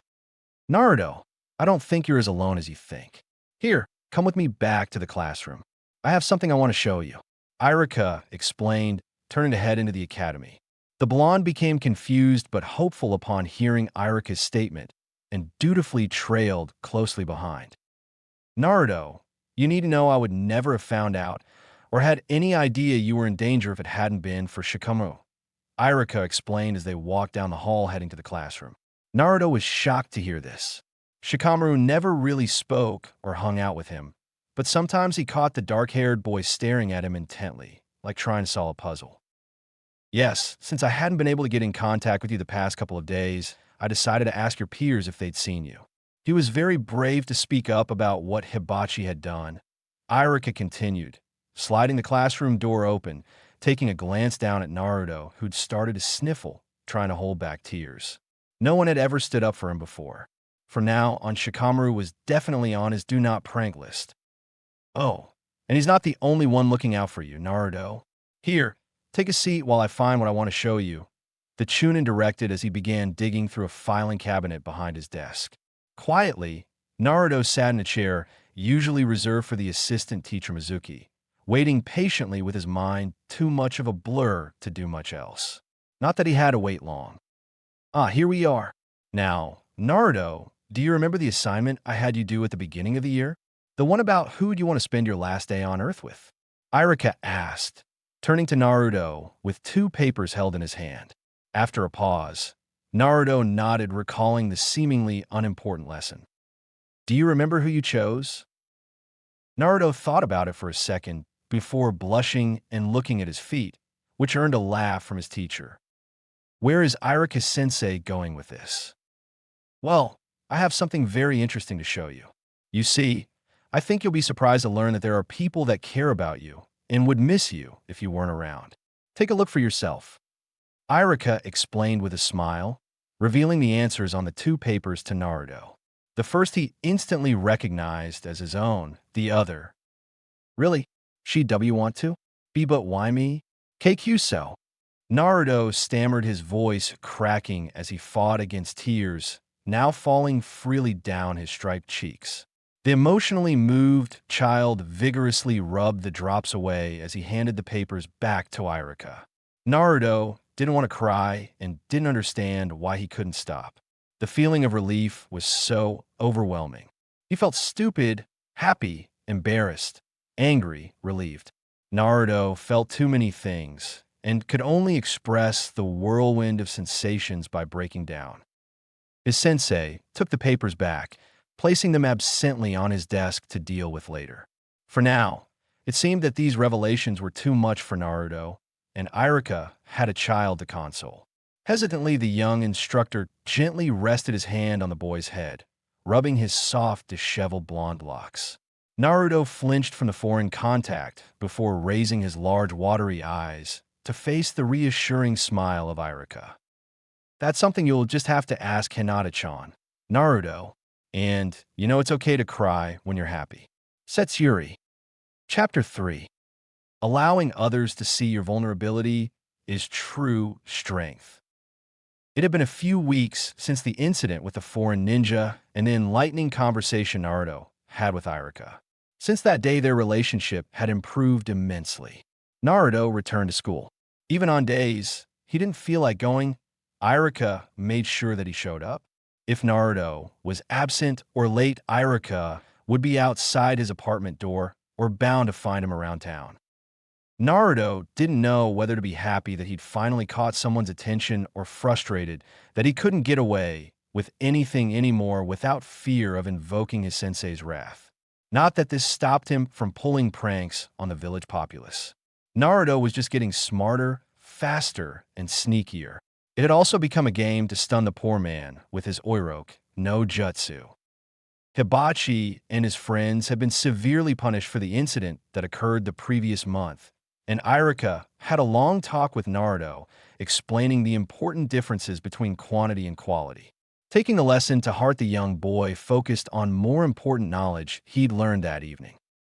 Shikamaru at the very least tolerated his existence and risked ridicule with his peers to ensure Naruto's well-being. They may not be friends per se, but they could at least talk and hang out passively at times. With Shikamaru came a Kimichi Choji. Naruto learned very quickly not to tease the rotund boy about his weight. He could become quite violent when properly motivated. Shikamaru knew the best places to take naps around the village, introduced Naruto to a relaxing hobby known as cloud watching, and seemed to be sensitive about the issue around Naruto being an orphan. Choji-ai, on the other hand, introduced Naruto to other snack foods besides ramen. Naruto still preferred ramen. It was the food of the gods after all, but the Uzumaki appreciated the gesture nonetheless. It was nice that he finally had some people to hang out with at the park. It seemed the boys' parents tolerated Naruto hanging around their children at the very least. He still went home alone every night, but at least he didn't feel as isolated. Then came Hyuga Hinata. Naruto didn't know how to approach the girl about the revelations revealed to him. She didn't just tolerate his existence. It seemed she actually held some importance for it. Naruto had decided that once he returned to school, he'd make a better effort to get to know her. So he did. Surprisingly, Naruto found that they had some similar interests. They both enjoyed sweets. For instance, Hinata was partial to Zensai while he preferred Ashiroko. Her favorite hobby was flower pressing. Naruto revealed to her his secret hobby of cultivating houseplants. Even the fact that he took to naming them, his favorite being Uki-san. Over a short amount of time, it seemed both children looked forward to their quiet discussions before the start of class. Well, it was mostly Naruto talking and Hinata listening.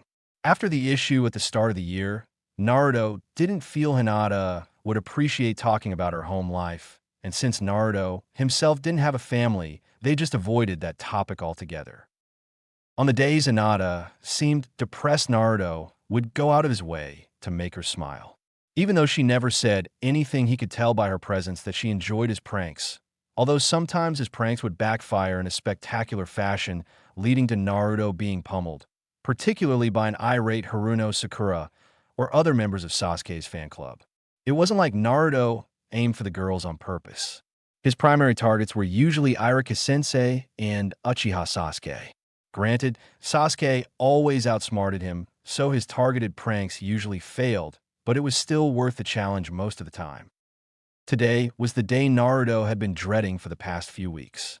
It was the start of summer break, and as such, that meant Naruto was going to be alone for the rest of the month and would have to train more extensively to keep up with his home studies. The troubled orphan sat on his swing outside the academy entrance, contemplating his envy towards his peers. Times like this made it so difficult for him, even with his newly acquired friends. Friends? I have friends. Naruto paused, contemplating that thought with a small smile.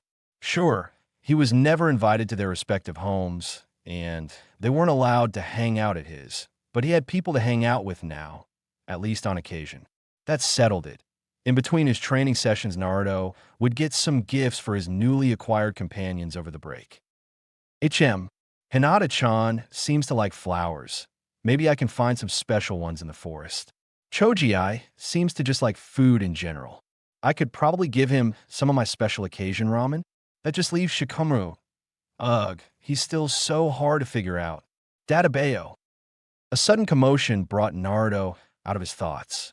He could have sworn he heard Hinata just then, which confused him since he never saw her out of class. Leaning back on his swing, the blonde turned towards the source of the noise, spotting a group of older boys crowding around something. Then he heard it again.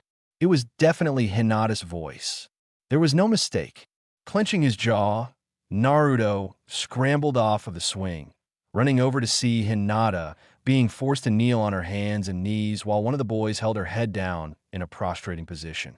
She was repeatedly apologizing for something and crying. They were making her cry. Knock it off, Naruto barked, glaring fiercely up at the older boys who whipped around to look at him. And what the hell do you want? Growled one of the boys, as if daring Naruto to intervene. The would-be hero merely glared in reply. Hey, wait, he's that kid. That kid who's always getting into trouble. That kid everyone hates. The ringleader pointed out, taking his attention from Hinata, giving the poor girl some reprieve to gather herself. Oh, that kid, huh? All the boys started to snicker. Naruto tightened his fists, digging his nails into his palms while shaking with quiet anger. He hated it when people talked that way about him, like he wasn't there, like he wasn't a person. Gazing past them, he saw Hinata straightening herself up, wiping away her tears. Good, their focus was completely on him. Gathering his resolve, Naruto decided to play the situation to his favor, even if it was 3 against 1. Hey, I'm not that kid. My name is Uzumaki Naruto, future Hokage of Konohagakure. Remember that. Databeo. Hokage. All 3 boys repeated in disbelief before they started to laugh, even louder, jeering their lack of faith in his claims between breaths. Some idiot kid like you started the more aggressive of boys as he threw a sucker punch. Naruto grunted as the fist impacted his cheek, refusing to show weakness to these boys, and especially not in front of Hinata. It hurt, but he was still standing. Could never be Hokage. The boy continued with a second, more forceful punch, sending Naruto spinning to the ground.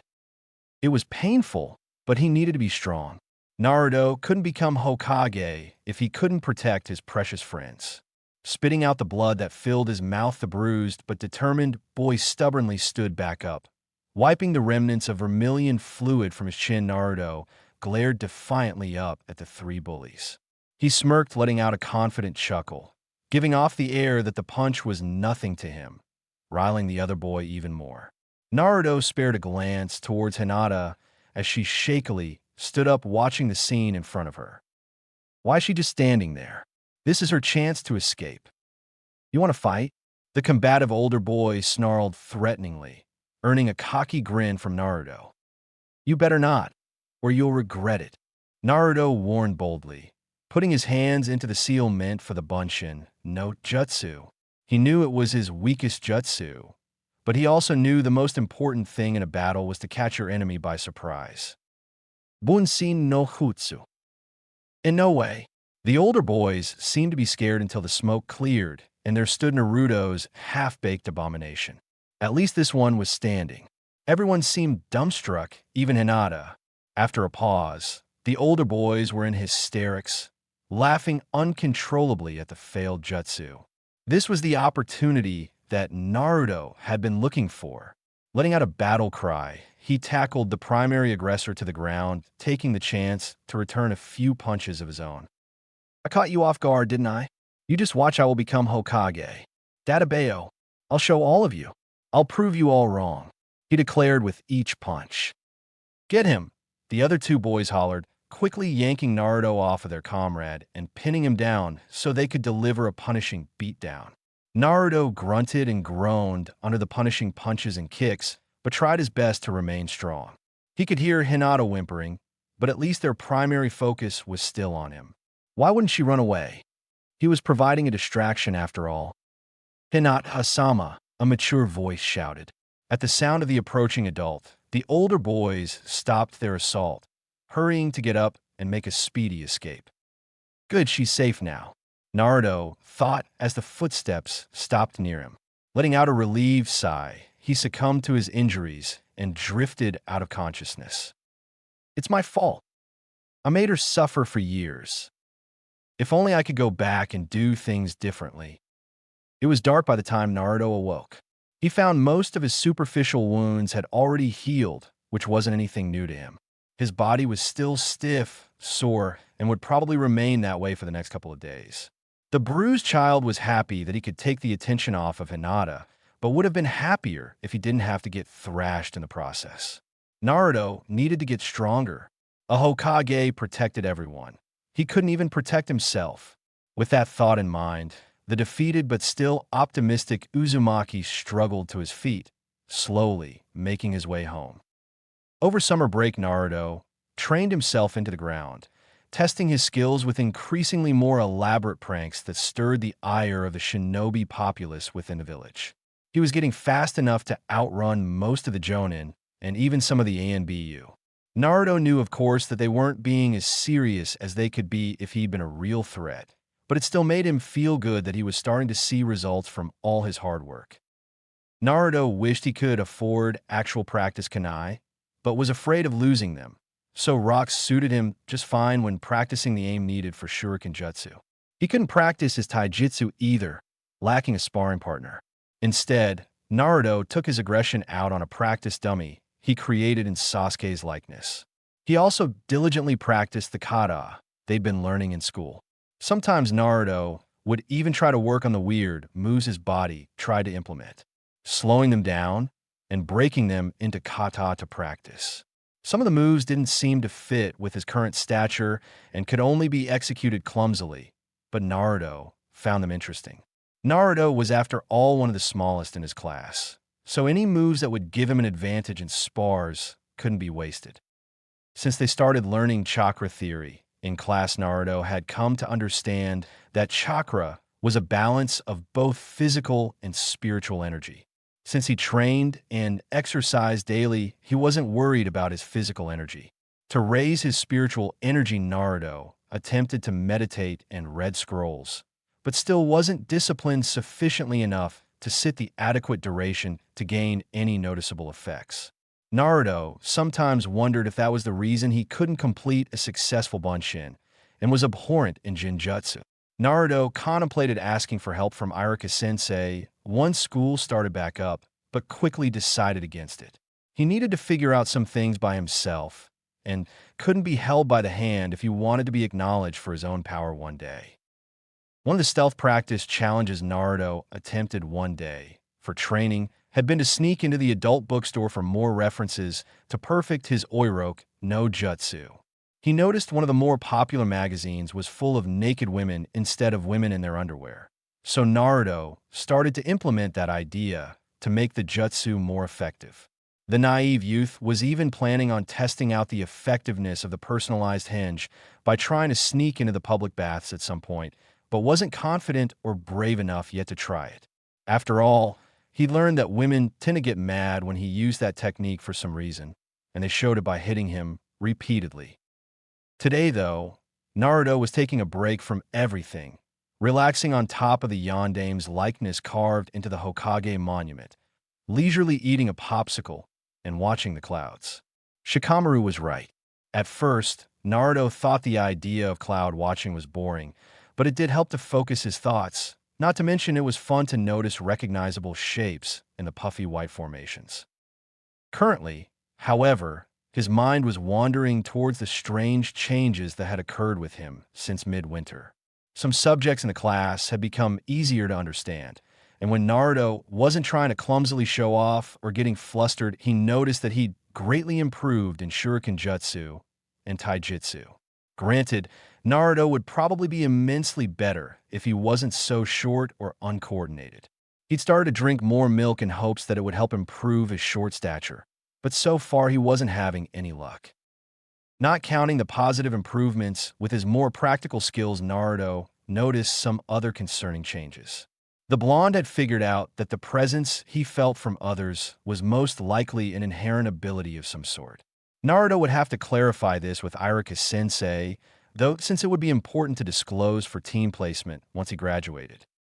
The last thing Naruto noticed and planned on keeping to himself was the voice he'd randomly hear in his head on rare occasions.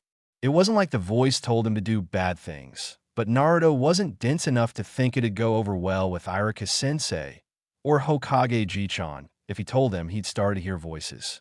Strangely, Naruto found the oddly familiar voice and the bizarre dreams he'd have from time to time to be comforting.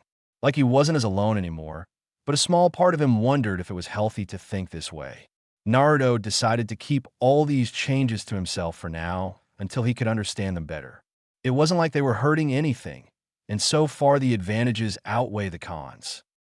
Noticing that he was absently chewing on his popsicle stick, the treat completely consumed, the young Uzumaki stood up, stretching in a fluid motion before leaping off the mountain face with practiced ease. Naruto needed to head home and prepare for the new semester set to start in a few days. If it was anything like the last one, he knew Iruka-sensei would be testing them on how well they had improved, kept up with their studies, or fell behind during their break. Now that the academy instructor had stopped ignoring Naruto, he'd become quite the hard ass, and the mischievous boy wanted to avoid earning his ire so soon into the start of the new semester. After all, emotions were fickle things, and he didn't want Iruka-sensei to hate him like before. On the first morning of the ninja cadets' return from summer break, Naruto showed up to class early. making himself comfortable near one of the windows while waiting for his favorite classmate to show up. The sun-kissed blonde didn't have to wait long before the indigo-haired girl appeared, but he was surprised by her reaction when they locked eyes. Did she seem afraid? Straightening up with nervous apprehension, Naruto watched Hinata timidly approach him, being completely taken aback when she bowed to him abruptly. And Naruto-kun, I wanted to apologize, she blurted, earning a bewildered response from the confused boy. No? What do you mean, Hinata-chan? Please, for the love of Kami-sama, stop bowing. I'm SS sorry, the other day, I ended up abandoning YU, and you been hurt so badly. Even after UH helped me that other time, T2. I'm just so weak and useless. Hinata stammered, her voice shaking as she started to shudder and sniffle.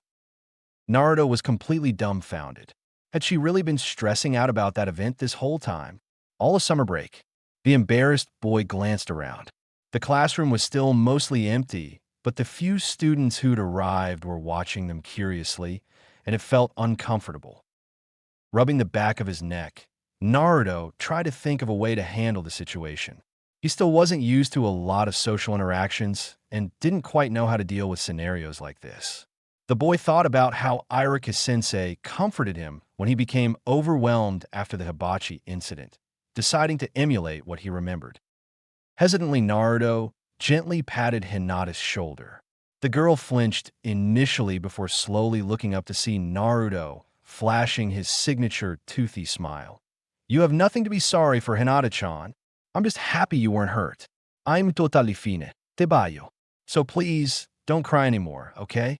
He requested earnestly, wiping a stray tear from her cheek, earning a vibrant blush from the girl in reaction. But Hinata trailed off as Naruto silenced her with an intense gaze partnered with a frown. Look, Hinata-chan, if you're really worried about it, just continue to work hard at getting stronger. That way you can protect me next time. Databeo. After all, we're not even full-fledged shinobi yet. We have plenty of time to improve. Naruto proclaimed a quick smile, returning to his face, before he leaned over to shuffle through his bag. Oh, that reminds me. You said you like to press flowers in your spare time, right? Well, I found these when I was out training and thought you might enjoy them.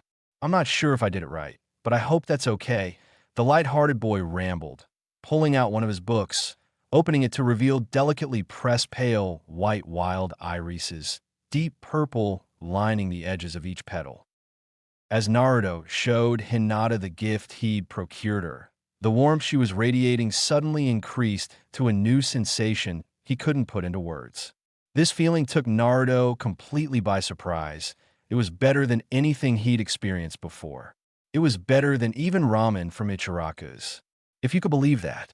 He was dumbstruck, and it took a moment to gather himself. Naruto hadn't even been aware that he stopped breathing as he slowly looked up to see Hinata as red as a tomato. Hinata-chan, are you okay? You're awfully red. Do you need some water? I know it's been kind of hot lately.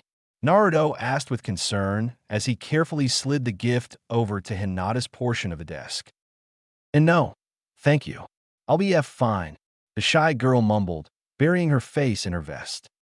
Naruto just shrugged in response, returning to his earlier relaxed position, resting his head on folded arms, getting comfortable while waiting for the remainder of the class to arrive. Savoring this new level of comfort, Naruto couldn't help drifting back to sleep. He knew Irika would make sure he was awake by the time class started, so he wasn't worried. After what seemed like no time at all, Naruto was stirred awake by a suffocating feeling that chilled him to the bone. It was being partially masked by the warmth pouring off of Hinata, but he could still feel it. It wasn't the normal feeling he felt coming from people who hated him. It was on a whole other level. Where was it coming from? Or rather, Naruto couldn't tell from his position as he opened his eyes wide, looking around frantically. It seemed everyone else had arrived, and Irika was walking in to start class. How come no one else was aware of this pressure? How could they stand it? And Naruto-kun, are you all right? You look a little pale, Hinata whispered worriedly. Naruto blinked up at her. I am all right, Hinata-chan. It's nothing to worry about. I promised Databeo. He lied quickly, trying to focus on Irika's instructions, but finding the pounding of his heart in his ears distracting. If no one else was aware, at the very least Naruto didn't want to worry Hinata. She already had a hard enough time that morning. Naruto had been correct that they were going to have evaluations over everything they'd learned before the summer break. Irika had just directed the students to file out to the practice field. As the children made their way out of the classroom, Irika held Naruto back, looking at him with concern. Naruto, are you okay? You're quieter than normal and don't look too good. I'm Fina-sensei. I think I might just be a little tired is all. Naruto quickly answered, feeling uncomfortable as he started to break out in a sweat. The sensation had become more saturated when he gathered with the other students. Who is it? Who's causing this feeling? Maybe I should tell Irika-sensei. No, I won't worry him over nothing. Well, all right then, but don't try to hide it from me if you start to feel worse, Irika advised firmly before the two quickly rejoined the rest of the class. Naruto did feel nauseous, but was pretty sure he wasn't sick. After all, he felt fine most of the morning. During their evaluations, Naruto's mind was elsewhere. He didn't even feel like drawing attention to himself or throwing a tantrum like he normally would have. Instead, tuning out the snickers and jeers when he predictably failed the Bunshin no Jutsu. It wasn't until they got around to the spars that he started to pinpoint who was giving off the sickening aura. It was Sasuke. What had happened to Mr. Popular over the summer? Why did he feel so dangerous now? Naruto groaned when he heard Irika called both of their names. He didn't want to deal with Sasuke today. In fact, he didn't want to be anywhere near him. The closer the two got to one another, the more uncomfortable Naruto felt. It was as if his body was rejecting the whole experience. The confused blonde felt sick. His muscles were twitching uncontrollably in his limbs. All his instincts were telling him to run away. His mind was swimming with emotions he'd never experienced before. Naruto wanted to cry, to scream, to curl up in a ball and disappear.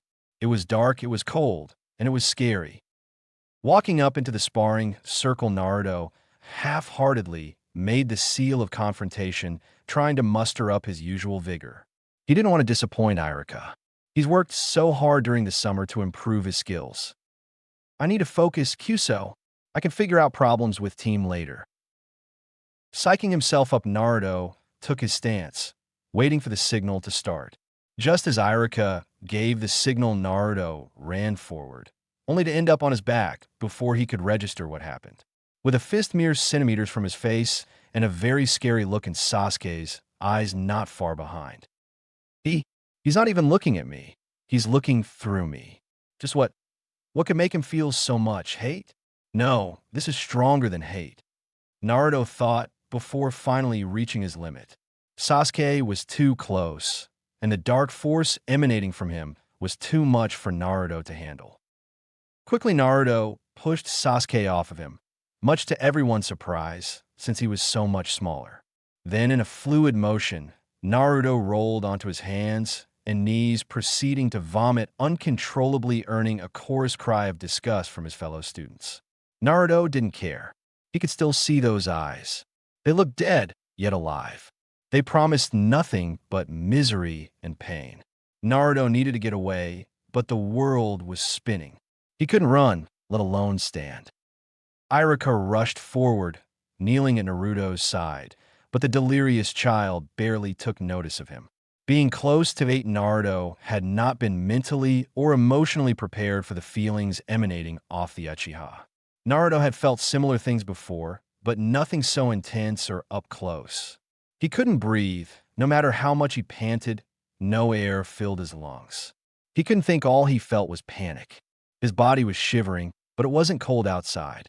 Before Naruto could make heads or tails of the situation, his eyes rolled up into his head and the world went dark. I spared your life on a whim, nothing more. But this time, my whim is telling me to finish what I started. Naruto was soon roused by the sensation of cold water being poured onto his face.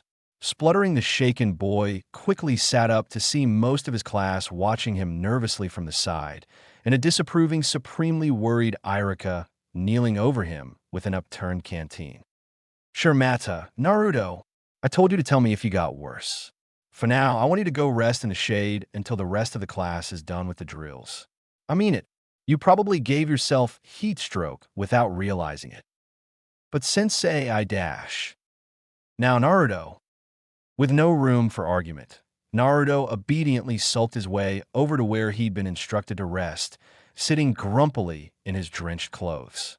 Wiping wetness from his face, Naruto noticed the remnants of a nosebleed. Had things been more serious than he assumed? Keeping with Irika's strict orders, the exhausted youth quietly watched the rest of the spars, followed by basic kata exercises and leaf concentration exercises. He noticed Hinata stealing anxious glances at him from time to time, and at one moment even saw Shikamaru staring at him with curiosity and concern. Naruto was completely embarrassed. He'd never shown such a moment of weakness in front of his whole class before. The only one that had come close to seeing him in such a vulnerable state would probably have to be Hinata, but never something like this. It was humiliating, and the worst part was everyone thought he did it to himself. In reality, it wasn't his doing. Naruto wasn't suffering from heat stroke. In all honesty, he didn't understand what exactly happened himself. Naruto at least knew the cause, shifting his gaze to glare at a certain Uchiha. Sasuke had been glancing at him almost as much as Hinata, but he couldn't figure out what the raven-haired boy was thinking. Naruto did, however, make it a point to sit as far away from the ominous boy as the training field permitted. Today had been going so well too, and Team had to ruin it. Just what's his problem anyway? Naruto thought irritably in a huff before noticing that Irika was in the process of dismissing the class. It seemed Hinata wanted to linger, but Irika convinced her to follow the rest of the students back to class while the shinobi walked over to inspect Naruto. The Chunin instructor frowned as he stared down at Naruto with disapproval and apprehension, earning a scowl from the still frustrated and embarrassed youth. Sighing, Irika massaged his cheek sheepishly before deciding to plop down next to Naruto and look up at the sky. So, you want to explain to me what happened today? Irika asked after a pause. I didn't have heat stroke, sensei. Honest. Databeo. Naruto quickly started, standing up to face Irika, animatedly waving his hands as he stomped his feet. I was feeling fine. Well, until Sasuke. Naruto trailed off, not sure how to articulate the next part of his defense. Sensei, did something happen to Sasuke over the summer? Irika seemed to stiffen at the question, turning his attention fully onto Naruto, a serious look crossing his face as he studied the child in front of him. Why do you ask, Naruto? Well, I don't know how to explain it. He just felt different today. That's why I was having problems earlier. It was like hate or anger, but way worse, and it didn't seem directed at me. I don't really know how to explain it, Tabeo. All I know is it was scary, dark, and made me feel sick. Not the heat. I swear. Databeo. Naruto explained sincerely, noticing a swift change in Irika's demeanor throughout his explanation. Naruto, do you feel things like this often? Like stuff you can't quite explain, but generally from people other than yourself? Irika slowly asked in a cautious tone as he studied the blonde. Naruto nodded enthusiastically. This earned a deep frown from the adult in turn. It's not always bad things, though. Hinata-chan always feels warm, like ramen on a cold day. Databeo. Naruto quickly added, hoping to dissuade some of his sensei's worry. Irika became quiet, his gaze unfocused, seemingly lost in thought. Naruto waited restlessly and with increasing anxiety. Without warning, the instructor quickly stood up, ruffling Naruto's hair, his frown morphing into a smile, much to the boy's confusion and relief. I want you to take it easy for the rest of the day. Is that clear? As for Sasuke, it isn't my place to tell you what happened with him. Just understand he's going through a lot right now, and it would be best if you avoided him for the time being. Naruto frowned in disappointment. That wasn't the answer he was hoping for. At least Irika-sensei believed him. As if reading Naruto's disgruntled thoughts, the scar-faced twirled his index finger playfully, looking away with a smirk, having recaptured Naruto's attention. Tell you what, if you can behave. Say, by doing some leaf concentration exercises since you're feeling better, while I go and speak with Hokage-sama, I'll treat you to ramen for dinner. How's that sound? Naruto broke out into a big smile, nodding energetically, taking no time to get started as Irika hurriedly made his leave. After close to half an hour, though, Naruto was having trouble retaining his focus. His thoughts kept drifting back to Sasuke. He'd seemed so angry, but also seemed to have been in a lot of pain. Sure, usually Naruto hated the jerk. He was stuck up, popular, and seemed to be good at just about everything. Naruto, however, wasn't heartless, and knowing that someone was suffering, especially someone he knew, didn't sit well with the blonde. What had happened to him? It must have been pretty bad if Irika was unwilling to share the information freely. A fluttering caught Naruto's attention as his leaf fell from his forehead once again, which caused him to squint his eyes in irritation. Naruto beat his fist lightly against his brow, reminding himself that he needed to focus to do the chakra exercise properly. Picking his leaf back up, the blonde shook his head, trying to clear his mind. Irika-sensei had after all instructed him to leave the Uchiha alone for the time being. He'd also promised Naruto ramen, so the ninja cadet needed to at least look serious about his training until his teacher returned. Another half hour passed, and Naruto was getting anxious. What was taking Irika-sensei so long? Growing tired of the leaf balancing exercise, the blue-eyed boy made his way across the practice field. Taking some leftover kunai out of one of the target dummies to practice his shuriken jutsu, he hurled them at the target. Now that the academy had restarted, Naruto could continue practicing with the real deal again. Well, practice with models that were a bit duller than the shinobi issue ones at least. He wouldn't be able to get to touch those just yet. Naruto had gotten in about an hour of target practice before Irika returned with some scrolls tucked under his arm. The boy looked up curiously as the man rushed over to him. Sorry for making you wait. Naruto, my discussion with Sandaime-sama took a bit longer than I thought it would. I'm surprised you stuck around. At least it saves me the trouble of tracking you down again. Well, duh. You promised me free ramen. I'd be an idiot to skip out on that. Databeo. Naruto deadpanned, causing Irika to sweat drop. Well, I guess so. Let's be on our way then, shall we? Irika coughed, trying to regain his composure. Hell yeah. Ramen. Ramen. Ramen. Naruto sang enthusiastically as they exited the courtyard, heading towards Ichiraku's. Upon arrival, Naruto plopped down on one of the fixed bar stools happily, quickly grabbing a pair of chopsticks as he excitedly called out his order. Oi Akin, a large serving of miso ramen with extra pork. Irika-sensei's treating me today. Tabeo. The chef laughed heartily, nodding his head in reply as he started Naruto's order. Irika followed suit, though, with a bit more resignation. The usual please, Tuchi-san. He grunted, carefully placing his scrolls off to the side, lazily leaning over and grabbing a pair of chopsticks as he waited for his meal. Naruto's order came quickly, and he heartily dug in. Ichiraku's ramen really was the food of the gods. It didn't take him long to finish his first bowl, and after ordering his second, Naruto looked over at the scrolls, noting how Irika had been carrying them when he returned from the Hokage's office. Irika-sensei, what's with the scrolls? Oh, these? This is what I went to discuss with the Hokage. You see, Naruto, based on what you explained to me earlier, I believe you're what's called a sensor-type ninja. Do you remember our discussion about them in class last semester?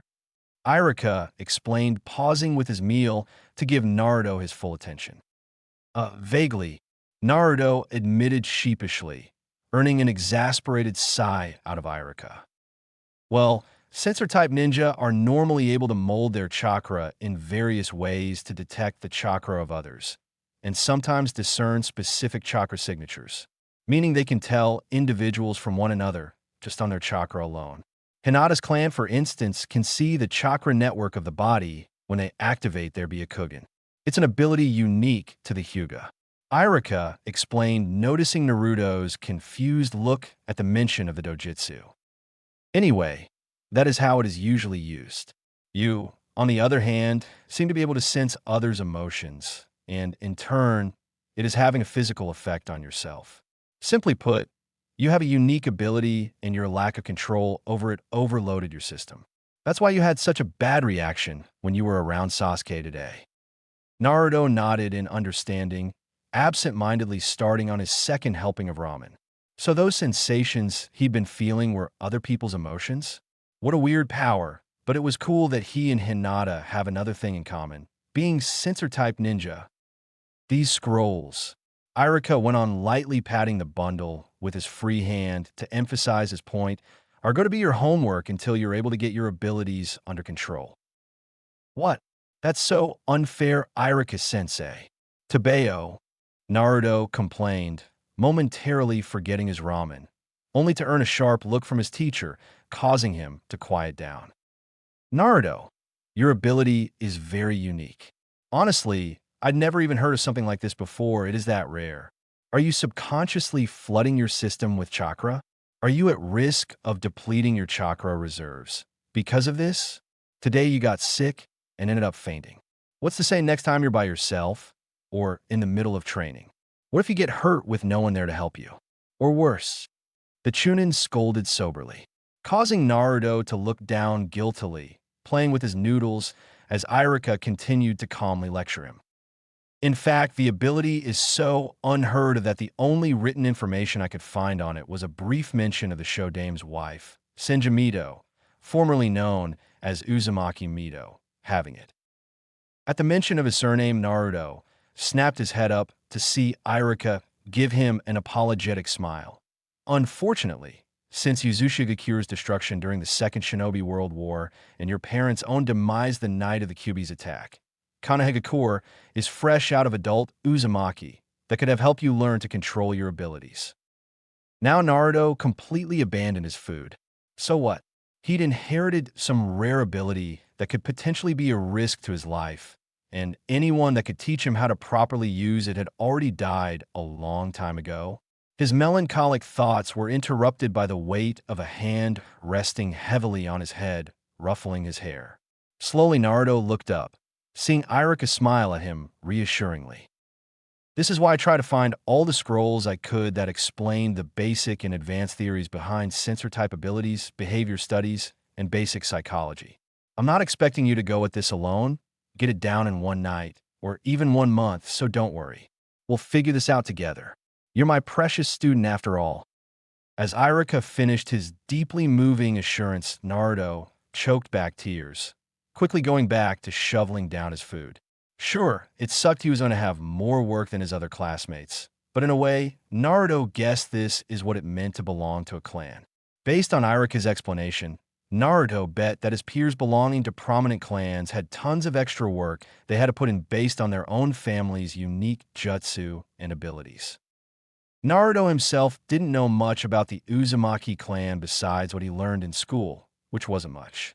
From what he remembered, they were the reason for the spiral on the Chunin vest and Konoha's default shinobi uniforms.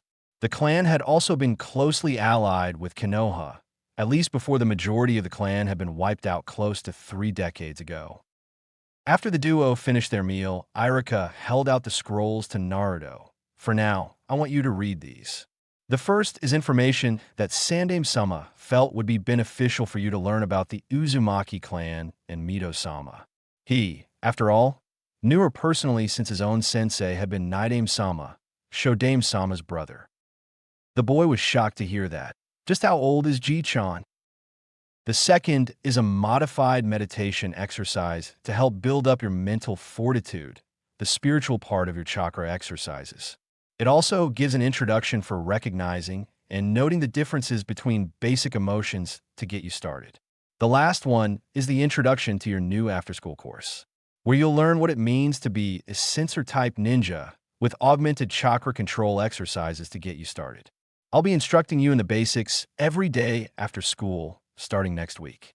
For now, I want you to read over those scrolls throughout the rest of this week, and please try not to be careless with them. Naruto felt very overwhelmed and could almost feel his brain frying. Academics had never been his strong point. He was more of a tactile learner in general, hence why taijutsu had been his highest grade the previous semester. Irika chuckled, patting Naruto on the head once again, gaining the boy's attention. Don't worry, Naruto. We'll get through this together, remember? Hell, if you end up getting this ability under control, I can see it becoming a great asset for you once you make Genin, and even on your path to becoming Hokage. Remember, there are no shortcuts. You can only get there by putting in the hard work. At the mention of his dream, Naruto's resolve strengthened and he nodded in appreciation. Thank you, Irika-sensei. I won't let you down. Databayo, he promised, hugging the scrolls tightly before hurriedly heading home to get started on his specialized homework. The next day found Naruto half asleep with bags under his eyes as he slumped down in his seat waiting for class to start. It felt like he hadn't slept a wink the night before, not for lack of trying. The sleep-deprived Uzumaki hadn't expected to have terrifying nightmares every time he closed his eyes. The only recurring theme was Sasuke's hate-filled gaze being directed at him. Sometimes he was laughing evilly, sometimes he was shouting curses at him, but always his eyes were cold and scary. Had it just been a residual effect of yesterday's episode? At the moment, Naruto didn't know, and he was too tired to care. Hey, Anu, Naruto-kun, are you alright? Are you still sick? Hinata asked hesitantly as she took her seat next to him. Naruto glanced over at her briefly from where he rested his chin on the table before returning his gaze forward lazily. I'm fine, Hinata-chan. I just didn't get much sleep last night. It seems I'm a sensor type and overloaded my ability yesterday. It's nothing to worry about. Irika-sensei is supposed to be helping me learn to control it. He grumbled, trying his best not to take his foul mood out on the timid girl. WL, if you're still not feeling well, I can take notes for you today. I'm sure Irika-sensei will understand, Hinata offered, bringing her fingers together out of nervous reflex. Naruto let out a relieved sigh, sagging deeper in his seat as he relaxed. Thanks, Hinata-chan. You're a lifesaver. Tabeo, Naruto yawned, folding his arms under his head as a pillow. It's okay, Naruto-kun. I'm also a sensor type, so I can sympathize. Naruto murmured incoherently in reply, before drifting off into peaceful slumber blanketed in warmth and sunshine. Throughout the rest of the week, Naruto's nightmares continued, his disrupted sleep having a noticeably negative impact on his performance in class. Naruto had to assure Irika that he hadn't been staying up late at night trying to work on his home studies and explain to him about the nightmares. Irika was more patient with him after that discussion, as long as Naruto made sure to give him a report at the start of class, confirming his sleep schedule and the frequency he ended up waking up throughout the night.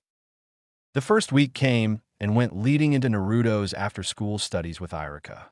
They weren't doing anything special yet, since Naruto was still recovering from his lack of sleep, and Irika thought it more prudent that he recognize what he felt first, which required being able to recognize different emotions.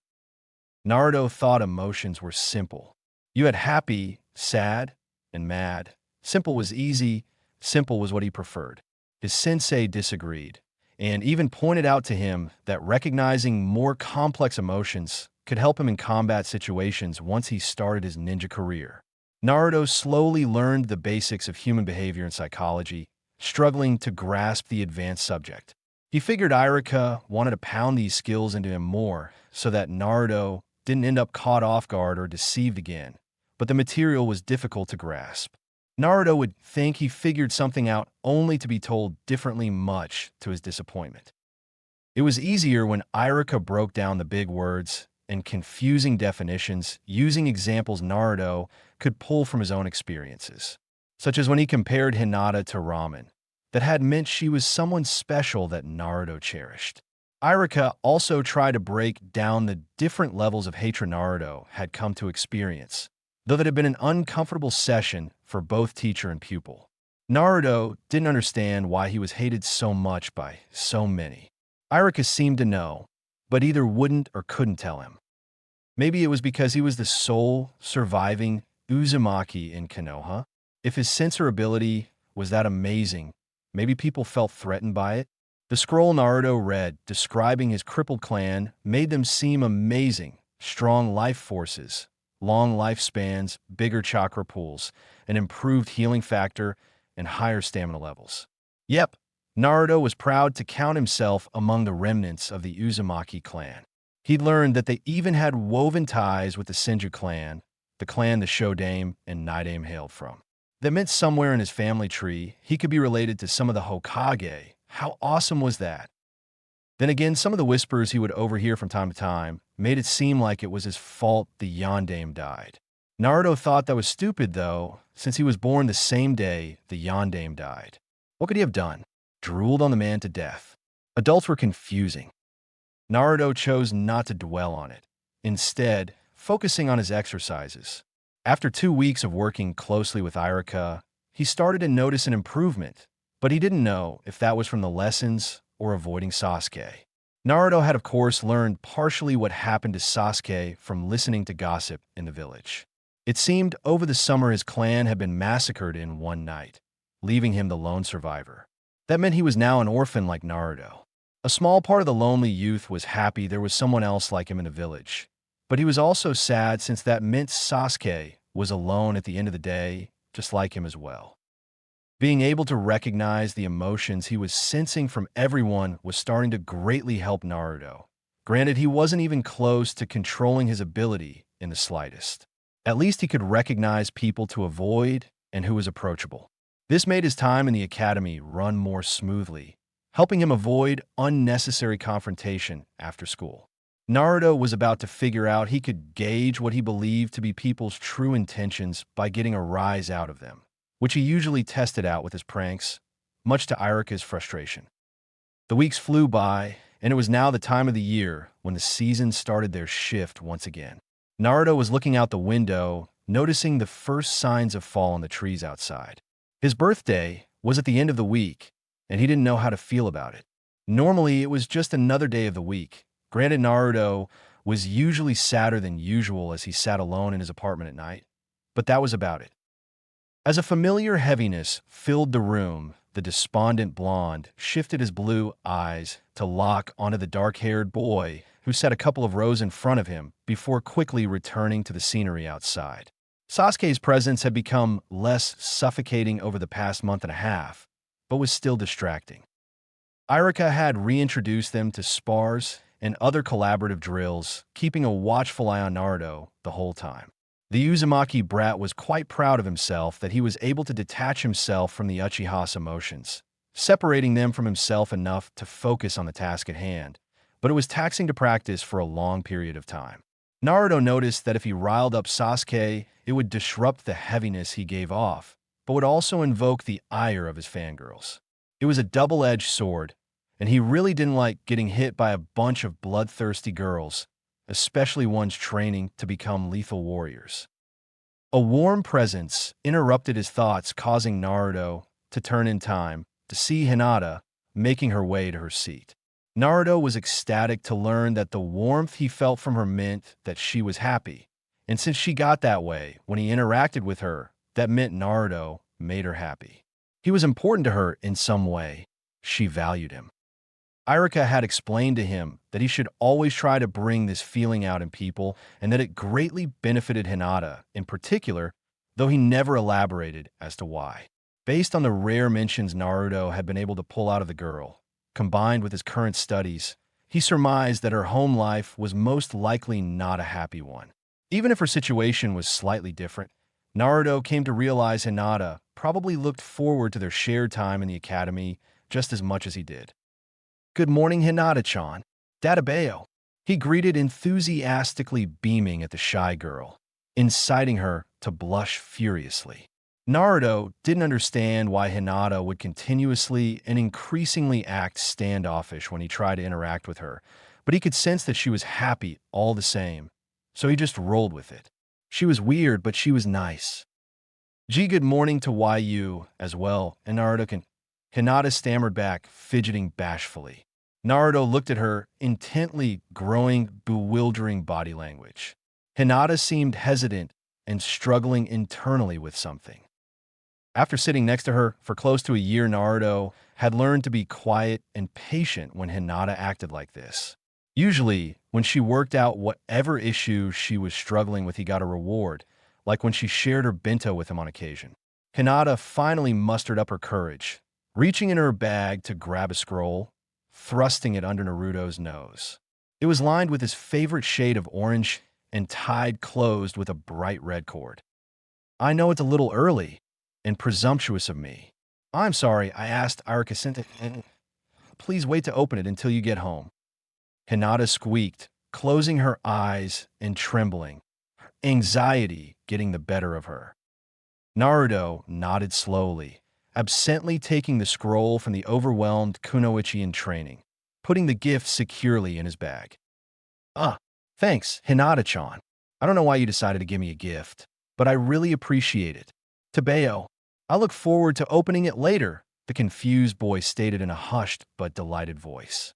Hinata nodded numbly before looking away, hiding her face behind her hands. Naruto smiled one of his rare, true smiles as he felt the flood of warmth shine from the girl. He didn't have the heart to tell her the details of his sensor abilities just yet. He wanted to get it under control first. A part of him wondered if that was a bad thing to do, but Naruto shrugged the thought away. It wasn't like he was using her or anything. It just helped to be a better friend. After another routine day in the academy, Naruto wrapped up his extra lessons with Irika, heading home as fast as his short legs could carry him. This was surprisingly fast with the chakra control exercises he had started recently. Once in the confines of his apartment, Naruto promptly sat down on the Genkan, taking out the scroll Hinata had gifted him that morning to examine it. The first thing he perceived was a note attached to the scarlet cord. Carefully, Naruto detached and started reading the folded paper. Open me on a flat surface. I'm a storage scroll. Further following the note's instructions, Naruto knelt on the step of his entryway, carefully unfurling the scroll and charging the manuscript with the smallest ounce of chakra he could muster. With a small pop and a puff of smoke, Naruto looked at the item now appearing in front of him. It was a bundle of miniature sunflowers, with petals of vibrant yellow close to the same shade as Naruto's very own blonde locks. The houseplant rested in an Uzumaki red ceramic pot, even sporting the signature spiral carved into the side of the container. Inspecting the gift closer, Naruto found another note attached. Perplexed, he grabbed the second, more colorful note to read it. Heki de Naruto-kun. Thank you for being my friend. I hope you enjoy the gift. It reminded me of you. Hinata. Naruto reread the note multiple times, never moving from his spot on the floor. Someone had given him a birthday present. Someone thanked him for being their friend. Someone thought of him this much. Slowly, with a shaking hand, Naruto set the note down and picked up the potted plant, hugging it carefully to his chest. Overwrought with pleasant feelings for the second time that year, Naruto sat on the floor, crying his heart out. If his new abilities were the price he had to pay for this happiness, he would gladly endure it, said Siri. Chapter 4. Allow me to share in your burdens. Autumn had hit full swing in the land of fire. Most of the trees were ablaze with Naruto's favorite colors, bringing the now 8-year-old boy much delight as he walked down one of Konoha's more scenic roads that ran parallel to one of the few rivers cutting through the village. For the past few weeks since his birthday, Naruto had taken to walking down this path, catching the familiar sight of a lone dark-haired morose youth sitting on the small dock overlooking the river. Sasuke always seemed to be there without fail every evening with a faraway look on his face. The Uchiha had caught Naruto's interest since his presence became more tolerable. Why was he always alone? Yeah, he was now an orphan like Naruto, but unlike the Uzumaki, people seemed to pity Sasuke. He was popular in school, and yet kept everyone at arm's length. The only time his aura would change was when the youth was preoccupied asserting his dominance over Naruto, much to the blonde's annoyance. It pissed him off a bit that Sasuke seemed to express joy calling him a useless loser all the time, making him eat dirt, or just generally putting Naruto down in some way. It was like Sasuke had set his sights on making sure Naruto wasn't allowed to show him up or just simply be allowed to stop being the dead last of their class. In another life, Naruto probably would have let Sasuke be, but having to personally experience the amount of pain the Uchiha was in every day at the academy was hard to ignore. Once he was able to look past the hate and anger, all that was left was a painful sensation. It was as if someone had stabbed him in the heart with an ice-cold kunai, slowly twisting it. Naruto didn't understand how Sasuke could tolerate the feeling every day. It was personally driving him insane. Coming to his decision, Naruto made his way down to the dock until he stood behind the focus of his current contemplation. "Go away, Tanki. I'm not in the mood," Sasuke stated calmly, never taking his gaze from the calm waters. Naruto's brow twitched in irritation as he felt the impulse to kick the asshole off the dock. No, he was better than that. Taking a breath, the blonde slowly regained control of his temper. Irika had been trying to teach him to not react to goading so much as it could be a danger once out in the field. "Too bad, team. I need to talk to you." "Oh, and what could you have to say that would be worth listening to, Adobe?" "Okay, team, I try to go about it the nice way. You have no one to blame but yourself, asshole." "Sorry, Irika-sensei," Naruto thought as a sadistic grin crept up his whisker-marked face. In one swift motion, he planted his foot at the base of Sasuke's back, shoving the unsuspecting boy with gusto into the river. He was rewarded with a spluttering, aghast Uchiha who had quickly surfaced and looked ready to murder. "What the hell? What's your problem, dope?" Sasuke shouted as he scrambled to grab the edge of the dock. "As I said, team, I need to talk to you," Naruto answered calmly, leaning down, holding his hand out to help the now drenched boy back up onto the dock. "And as I said, I'm not in the mood, Tanki." Sasuke growled, grabbing Naruto by the wrist and yanking him into the river, simultaneously succeeding in pulling himself back onto the deck in the same fluid motion. Naruto yelped and was thankful that the temperatures were still mild, so the river wasn't as cold as it could have been. Twisting around in the water, he kicked back up to the surface. Sputtering as he wiped the water from his eyes, Naruto glared at Sasuke, all the while struggling to try to climb back up on the dock, which he found difficult, especially with his waterlogged clothes.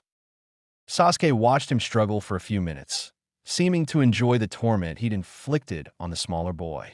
Finally, the Uchiha rolled his dark eyes, grabbing the back of Naruto's jacket, and using his momentum, swung Naruto back onto the deck, falling on his rear in the process.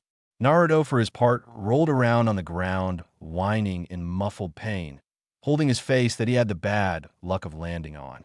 After taking a moment for both boys to regain their composure, they sat across from each other, sporting matching glares and looking like a pair of half-drowned cats. "Well, I don't have all day, dobe. Spit it out," Sasuke demanded impatiently, earning a more intense frown for Naruto, who furrowed his brow. "I heard what happened to your clan team," the blonde explained calmly after swallowing down his rising temper. The dark-eyes boy could be insufferable on his best days and appeared even more so right now. "So, what's it got to do with you?" Sasuke growled, his presence sharply gaining some weight, causing Naruto to fight the urge to fidget. This conversation was quickly becoming uncomfortable before it even started. "Well, if you haven't noticed, you're not the only orphan in town, Tabeo. I'm kind of your senpai in that department," Naruto retorted with a rueful snort, flashing the slightly older boy a wry smile, hoping to diffuse some of the tension, but remaining unsuccessful. "And? Your point?"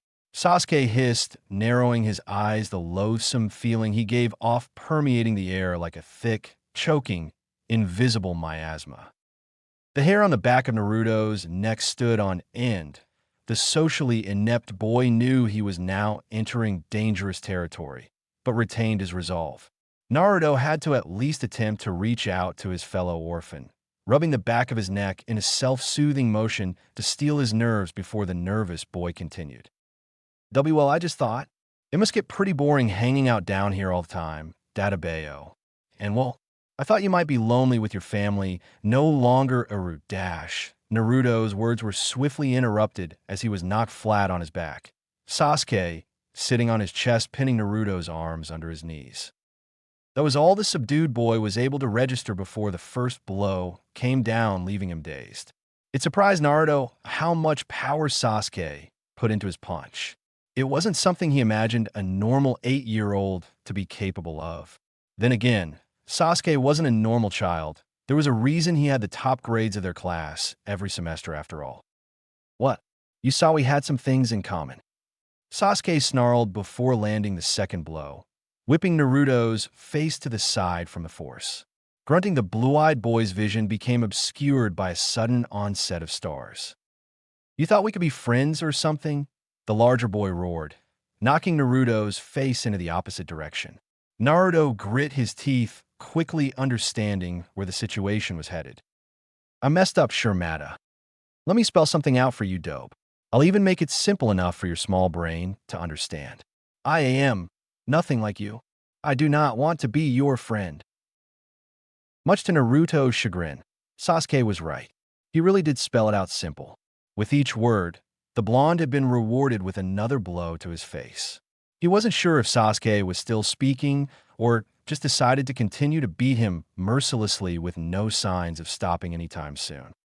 All the while, Naruto just took it, only expressing the occasional grunt as he endured the onslaught. After all, he had been the presumptuous one. Naruto found his loneliness to be personally unbearable. Creating bonds had been helping him, so he thought companionship could help the other tortured boy as well.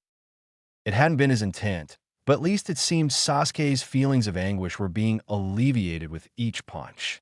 If the objective was accomplished, did the method matter? Naruto couldn't hear anything except a dull ringing now, and his vision was starting to get blurry. His peripherals darkened around the edges. The punches were starting to hurt less. Was his face going numb? I wonder if he's getting tired yet. Suddenly the beat down stopped as Sasuke was pulled off of Naruto. The battered boy couldn't make out the adult in the evening light, but he saw splashes of faded black and green, the Konohagakure standard shinobi fatigues. The newcomer was at the very least a chunin, if not a jonin. Ma, I think he's had enough. Don't you? Came a man's voice in a lazy, playful tone over the incoherent, angry ramblings of a still irate, partially shrieking Sasuke. This guy's presence feels familiar. Naruto thought sluggishly as he strained his eyes, willing them to focus, only catching a flash of silver, of what he assumed to be hair, before finally blacking out. Naruto, it's too late. Nothing you can say will change me. I'm going to kill you and every last person in your beloved village. It's time to make your choice. Kill me and become a hero, or die at my hand and become another one of my victims. Naruto found himself in pain, struggling to breathe. Everything was in shades of red. His chest hurt so much. He coughed, blood spilling from his mouth. What was that noise? It was like 1,000 birds screaming. Reaching up to find the source of his pain, Naruto felt something warm and wet. Looking down, he saw an object protruding from his ribcage where his heart should be. What was going on? Was that someone's arm? Was he going to die? Naruto struggled to focus, trying to scream only to choke on more blood. He heard someone's laugh, a dark, demented sort of laugh. Looking up, Naruto struggled to make out the face of his would-be executioner, only to start to fall into a body of water. All Naruto could see was varying shades of crimson. He couldn't move. He was going to drown. Naruto struggled to try to swim for the surface. He needed air. Bolting up, Naruto found himself awake, breathing heavily, the nightmare still fresh on his mind. Frantically, the panic-stricken boy checked his person to find he was still in one piece. Breathing out a sigh of relief, Naruto flopped back down to look up at a ceiling. The last the blonde remembered, he'd been outside, and at the mercy of a very pissed Sasuke. Naruto shuddered, not wanting to experience anything like that anytime soon. Looking around, the confused youth realized he was in his bedroom. But how did he get here? Oh, so you're awake. That's a relief. Naruto strained his neck to locate the source of the voice, finding a man he didn't recognize sitting at his shibudai, reading a book. Naruto wasn't sure if it was the familiar presence the man gave off or the repeated blows to his head, but strangely, the injured boy didn't feel alarmed seeing a stranger in his home. Never mind relaxing comfortably in Naruto's bedroom, as if he lived there. The man in question was dressed in classic faded black Konoha shinobi fatigues with a green flak vest signifying he was of Chunin rank or higher. Naruto couldn't see his face because of the book the man had been reading, but he spotted gravity-defying silver hair. "Anu, who are you, Akin?" Naruto asked sleepily with a hint of curiosity while attempting to sit up, only to be gently forced back down. The young boy blinked in surprise and confusion. Hadn't the old guy just been leisurely resting on the floor? Zulfast. Mama, you need to stay right where you are. Don't try to move just yet. You took quite a serious beating. The senior shinobi explained softly with a smile, or what Naruto assumed to be a smile for what little he could see of the adult's concealed face. The strange man wore a skin-tight black face covering that ended midway up the bridge of his nose and had obscured his left eye with a Hittite. With how close the man was, Naruto could get a better feel of his aura and scent. He seemed happy, a little sad, and had an undercurrent of anger. He also smelled familiar for some reason, but Naruto couldn't place the scent anywhere off the top of his head. Not that he could think straight at the moment anyway. With a defeated huff, Naruto retook his position, getting a bit more comfortable in his bed, glowering up at the strange man. You still haven't told me your name, Akin. Databayo, he loudly complained impatiently, before wincing as the motion caused pain to sear through his jaw. Quickly, Naruto snapped up his hands, grabbing his tenderly swollen face to find it concealed behind some bandages. As he took a moment to take notice of his current condition, the gentle scent of an herbal compress reached his nose. It would seem a stranger had taken care of him while he was out. Upon this realization, Naruto slowly reopened his eyes to study the newcomer with surprise and gratitude. No, I haven't," the man responded with a chuckle, heading into the kitchen before soon returning to Naruto's side with a glass of water. The perplexing individual held the water out with what looked to be some medicine. "Here, take this. It'll help you feel better."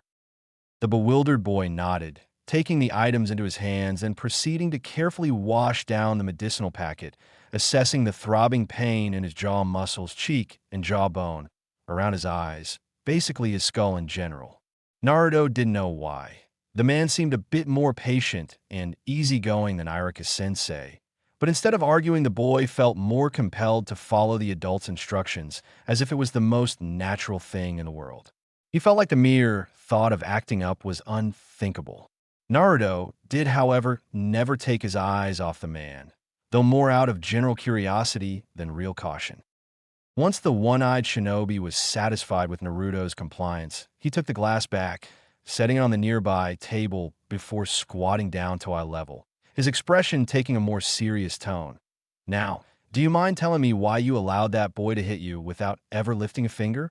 Why didn't you try to defend yourself?" Naruto looked away guiltily. Normally he'd argue or act up to distract from being put on the spot, but oddly continued to behave. It didn't help that the man seemed so familiar that it was driving Naruto crazy, like grasping for a word on the tip of one's tongue. The injured youth could swear he knew this man, but had never seen or heard anyone like him before. "It was my fault, Tabeyo. I said something carelessly. He felt better when hitting me, so why not let him?" Naruto remarked with a shrug, earning a strained look from the intriguing man. "I see. And what would you have done if I hadn't stepped in?" "I don't know. Wait for team to get tired or bored, I guess." Naruto answered with another shrug. This earned the foolish boy a soft chuckle from his older guest, followed by an exasperated, long, drawn-out sigh. "I see. So you honestly felt you deserved to be hit until he got tired? Just what could you have said to deserve something so extreme?" "I told him we were the same. Tabeyo. Then, team decided to teach me that I was mistaken." "Well, after his lesson, do you find yourself agreeing with him?" Naruto thought for a moment before slowly shaking his head. "No. We're both alone after school, with no one waiting for us at home. We're both orphans without any family around. We're both training to become Shinobi Dash. The stranger lifted his hand, signaling Naruto to stop, so he could have a chance to interject. However, are you aware that there's a difference between starting with nothing and having a chance to gain something versus having something only to end up having nothing? Naruto just stared at him blankly. No, he couldn't relate to that. For as long as Naruto could remember, he never had anything like that in his life. No one was waiting for him to return home at night. No one was there to celebrate holidays with him. No one was usually there to provide care and comfort when he was sick or in pain. For most of Naruto's short life, he'd been denied basic human contact and interactions. At least until this past year, it was hard at the start, but people were slowly opening up to him. Was Sasuke's pain that different from his? Was trying to be Sasuke's friend a mistake? That other boy, Sasuke, he's in the process of grieving. Grieving? What's that? Imagine if Ichiraku's suddenly closed and would never open again. What? No way. That'll never happen, Databeo. Naruto exclaimed, following up with a small whine of pain that shifted into a whimper, massaging his throbbing jaw gingerly as he waited for the sensation to pass. You never know. Now, imagine that feeling of losing something so important in your life that you can't think of living without it. But the pain is 100 times worse. The silver-haired man explained, giving Naruto a pointed look to drive the point home. The injured boy reflected on the scenario for a moment, looking down as he mulled over the stranger's words, awkwardly playing with a blanket resting across his lap. Naruto tried to imagine losing the few precious people that had become a crucial part of his life, awkwardly giving the lecturing adult a sideways glance. Throughout his lesson, the man's presence had never changed. He exuded a consistent level of sadness that the young sense continued to find vaguely familiar. Maybe it was that feeling that caused the child to remain for the most part contemplative and respectful? Is it like that feeling in your chest that never seems to go away? Naruto finally asked, quietly pointing towards the man's heart, earning a hesitant nod from the masked shinobi. Naruto hummed in thought, looking up at the ceiling. So that's what that feeling was. Will he be like that forever? No. However, everyone handles grief differently, and some take longer to heal than others. Some never recover at all. It's a very complicated thing. Is there a way to make him better? Only time will tell. Until then, try to give him some space. You may want to volunteer as his punching bag, but that won't help either of you in the long run. So, Akin, you going to tell me your name yet? Naruto asked after a pause with a yawn, feeling a bit drowsy as the medicine started taking effect. Not today, was the only reply Naruto received as the shinobi returned to the kitchen. The now groggy child turned his head to watch the adult leave with a mixture of curiosity and irritation, soon after the man returned with a steaming bowl of something.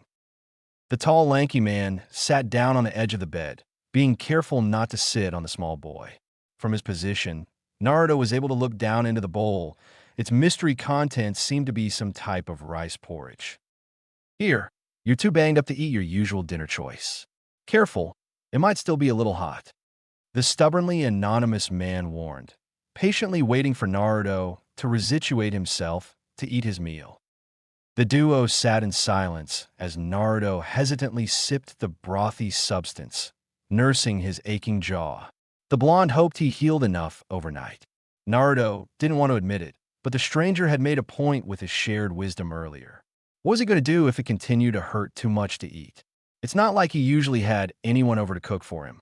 It appeared this year was just full of life lessons being learned in the hard and often painful way. After Naruto finished his meal, the mystery man took his bowl to the kitchen while the boy made himself more comfortable in his bed. He tried to fight off the drowsiness, but soon lost the battle, entering into a dreamless slumber. Naruto was so out of it he didn't even stir. He was tucked in more securely. Kakashi sighed, shaking his head as he closed Naruto's bedroom door. It had taken all the self-control the Jonin could muster not to harm the Uchiha brat. How dare he do that to his sensei's son? If Naruto didn't possess an accelerated healing factor, Kakashi would most likely have given in to his impulses. The now ex-Hinata was still shaking with anger, remembering the sight of Naruto's bruised and bloodied face. The Hokage, for his part, disappointed Kakashi, choosing to only give Sasuke a slap on the wrist for the assault. His reasoning? Of course, Naruto's healing factor and the petulant brat's grief surrounding the loss of his clan. The Jonin knew he couldn't retaliate. What concerned him even more so was that Naruto allowed himself to be beaten so harshly. Was Minato's son so desperate for companionship that he'd subject himself to mistreatment? Kakashi remembered the last incident he helped rescue Naruto from, involving some kid named Hibachi, according to Irika. Hadn't his former subordinate informed him that Naruto was making normal friends now? Kakashi would need to have some words with Irika. He'd be damned if his sensei's legacy became the village whipping post. It was one thing to be irrationally neglectful, quite another to go after the boy with the intent of physical harm. However, a small part of Kakashi was grateful that at least the Kyuubi hadn't felt compelled to intervene. It would be difficult to protect Naruto from the village's ire if he inadvertently killed another child. There was also the concerning news of Naruto's sensor abilities. From what little the Hokage and Irika divulged, Naruto was able to sense others' emotions, maybe even individual chakra signatures. It was as if he inherited a balanced blend of his parents' abilities. Granted, they weren't fine-tuned just yet. Naruto was after all still a naive, innocent, and adorable cadet. Irika was trying his best to prepare Naruto for the life of a shinobi, but Kakashi could already predict some issues that would require a more deft hand. Glancing back at the doorway leading to the broken shinobi's last semblance of a family, he gripped his shaking fist to quell his rising anger once more. Dog bites caused by Ninkan weren't easy to track back to their owners, were they? Kakashi would have to discuss it with Pakin. With that last thought in mind, the silver-haired shinobi quickly cleaned up his young charge's kitchen, exiting the apartment while absently formulating his plan. Kakashi was, after all, a very patient man. The next morning, Naruto awoke to feel his pain greatly reduced. Hesitantly, he manipulated his jaw, relieved to find it didn't hurt anymore. The young Uzumaki let out a happy sigh, thanking his ancestors for the healing factor he'd inherited before heading to the bathroom to inspect the leftover damage. After the sun-kissed blonde removed the badges and washed away remnants of his herbal compress, all that was left was a pair of already fading black eyes. Naruto wasn't too concerned. From previous experience, he knew they'd be back to normal before lunchtime, if not sooner. Grinning cheekily, he went to work preparing for school, getting himself breakfast before heading out the door. Once in class, Naruto ignored the side glances he got from his classmates, quickly heading up the steps to his seat, where a concerned Hinata watched him with shock and worry. "And Naruto-kun, Anu, what happened to you?" she asked fretfully, earning a nonchalant shrug from Naruto. "Yeah, I had a disagreement with Sasuke yesterday." "Oh, if you don't mind, what kind of disagreement?" And so Naruto explained to Hinata what had happened, albeit glossing over some details, such as how badly Sasuke had actually beaten him, having to be rescued from the said beatdown, and his sensor abilities. Throughout his story, Hinata seemed pensive, yet completely tuned in to his words. "And so that's what happened. What do you think, Hinata-chan?" Naruto asked, watching her dig in her bag to pull out a small jar that she then passed him. "Here, Naruto-kun, this cream should help to reduce the swelling. It's my clan's special healing ointment," she offered. Naruto nodded in understanding and appreciation as he unsecured the lid to begin applying the mixture to his face. "As for what I think, Anu, I think I can understand both Naruto-kun's intent and Sasuke-san's feelings. At least a little. And Naruto-kun was just trying to help someone you saw in pain. As for Sasuke-san, grief can make people do strange things." Hinata paused, shuffling nervously before noticing Naruto was finished with her ointment, so she returned it to her pack. For instance, I'm currently the heiress to the Hyuga clan.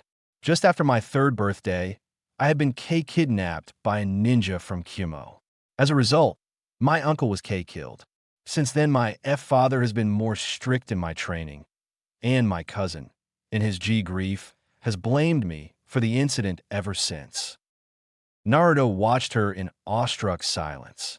It was rare for Hinata to mention her family life at all, but to share something so personal and tragic just ate at the boy. He could tell through her story how much it hurt her to bring up the memories, let alone speak about her strained familial relationships. Without really thinking about it, he leaned forward, embracing Hinata in a firm hug, earning him a startled gasp in surprise from the shy girl. And Naruto. After a short pause, Naruto let go of the now red-faced Hinata, flashing a bright and cocky smile. I think I understand better. Tabeo. Thanks, Hinata-chan. Though, I guess if you're some sort of heiress, maybe I should be calling you Haim-sama. He snickered playfully, enjoying how her blush seemed to bloom and darken, turning almost purple before Hinata proceeded to slump in her seat, having fainted.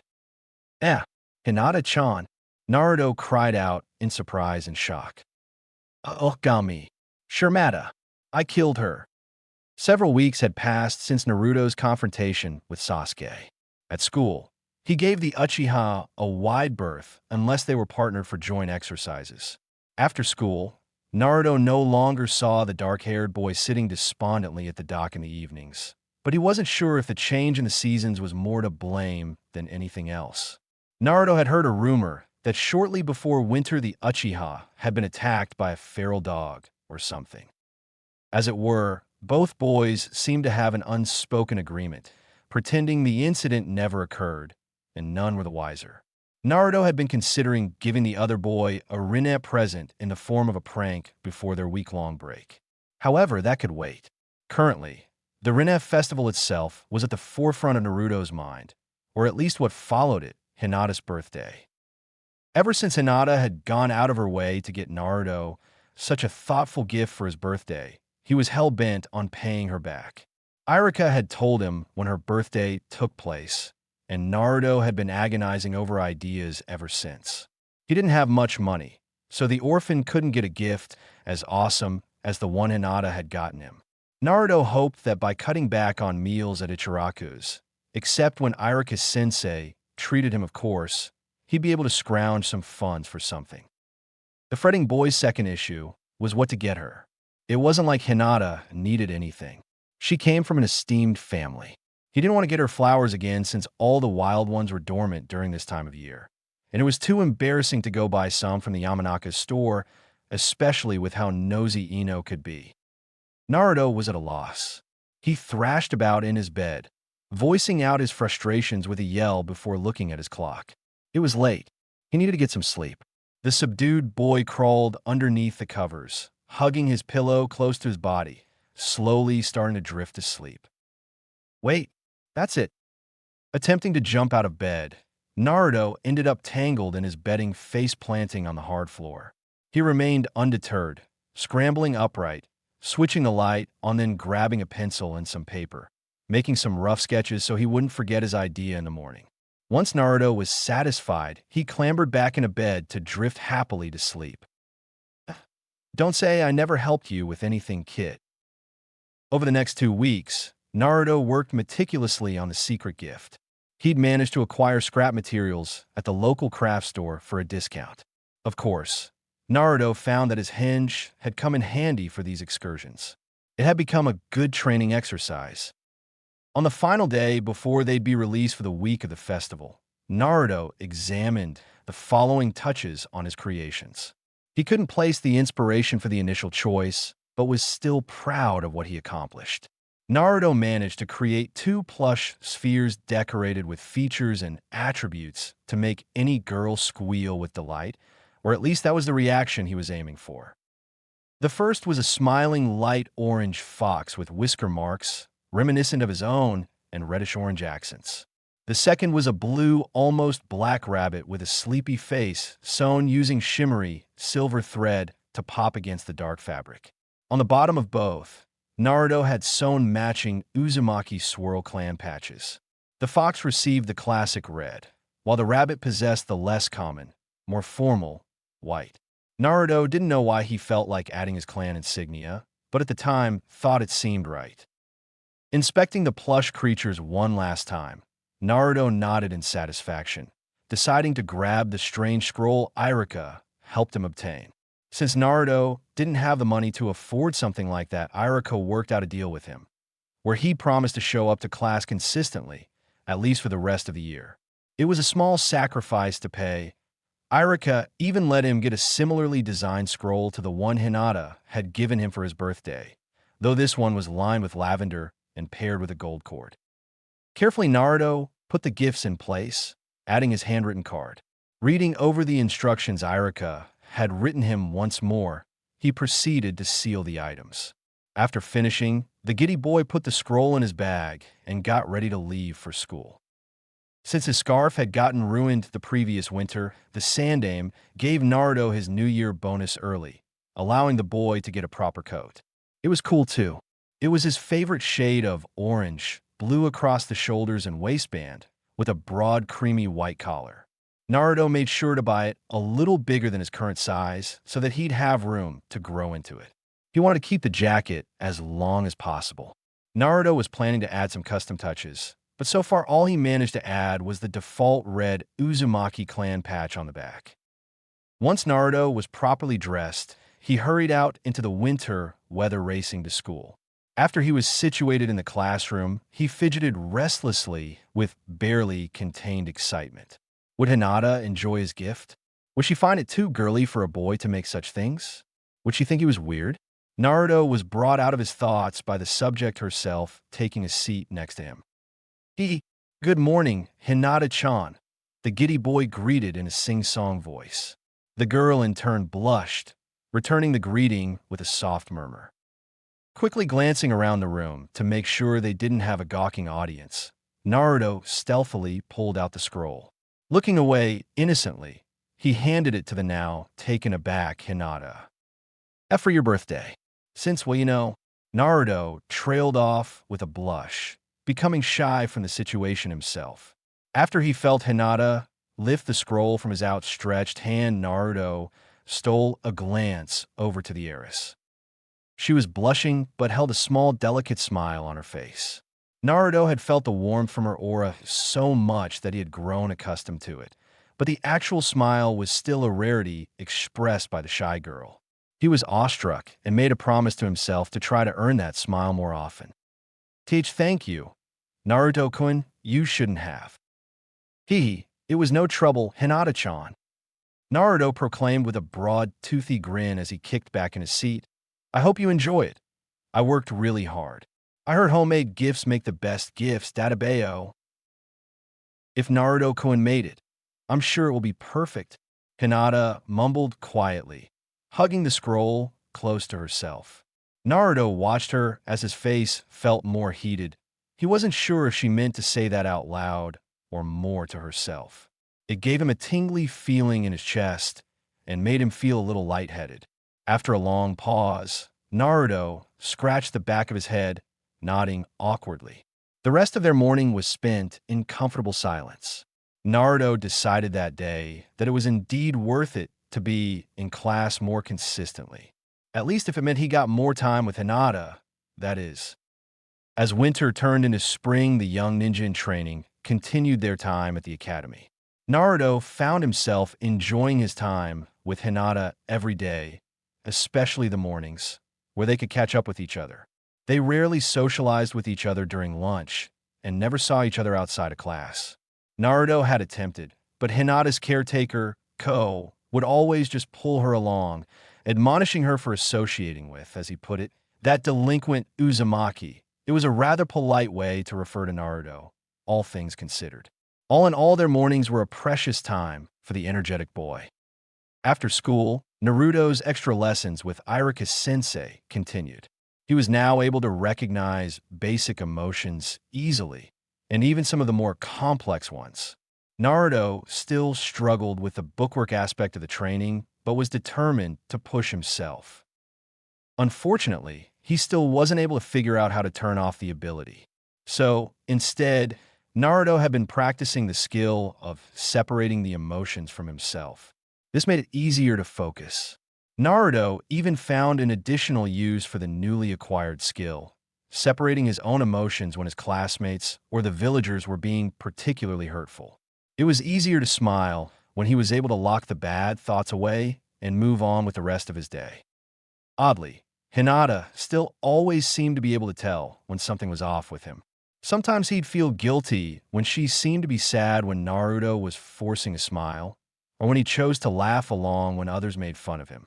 Naruto hoped that she'd understand where he was coming from at some point, but didn't hold it against her.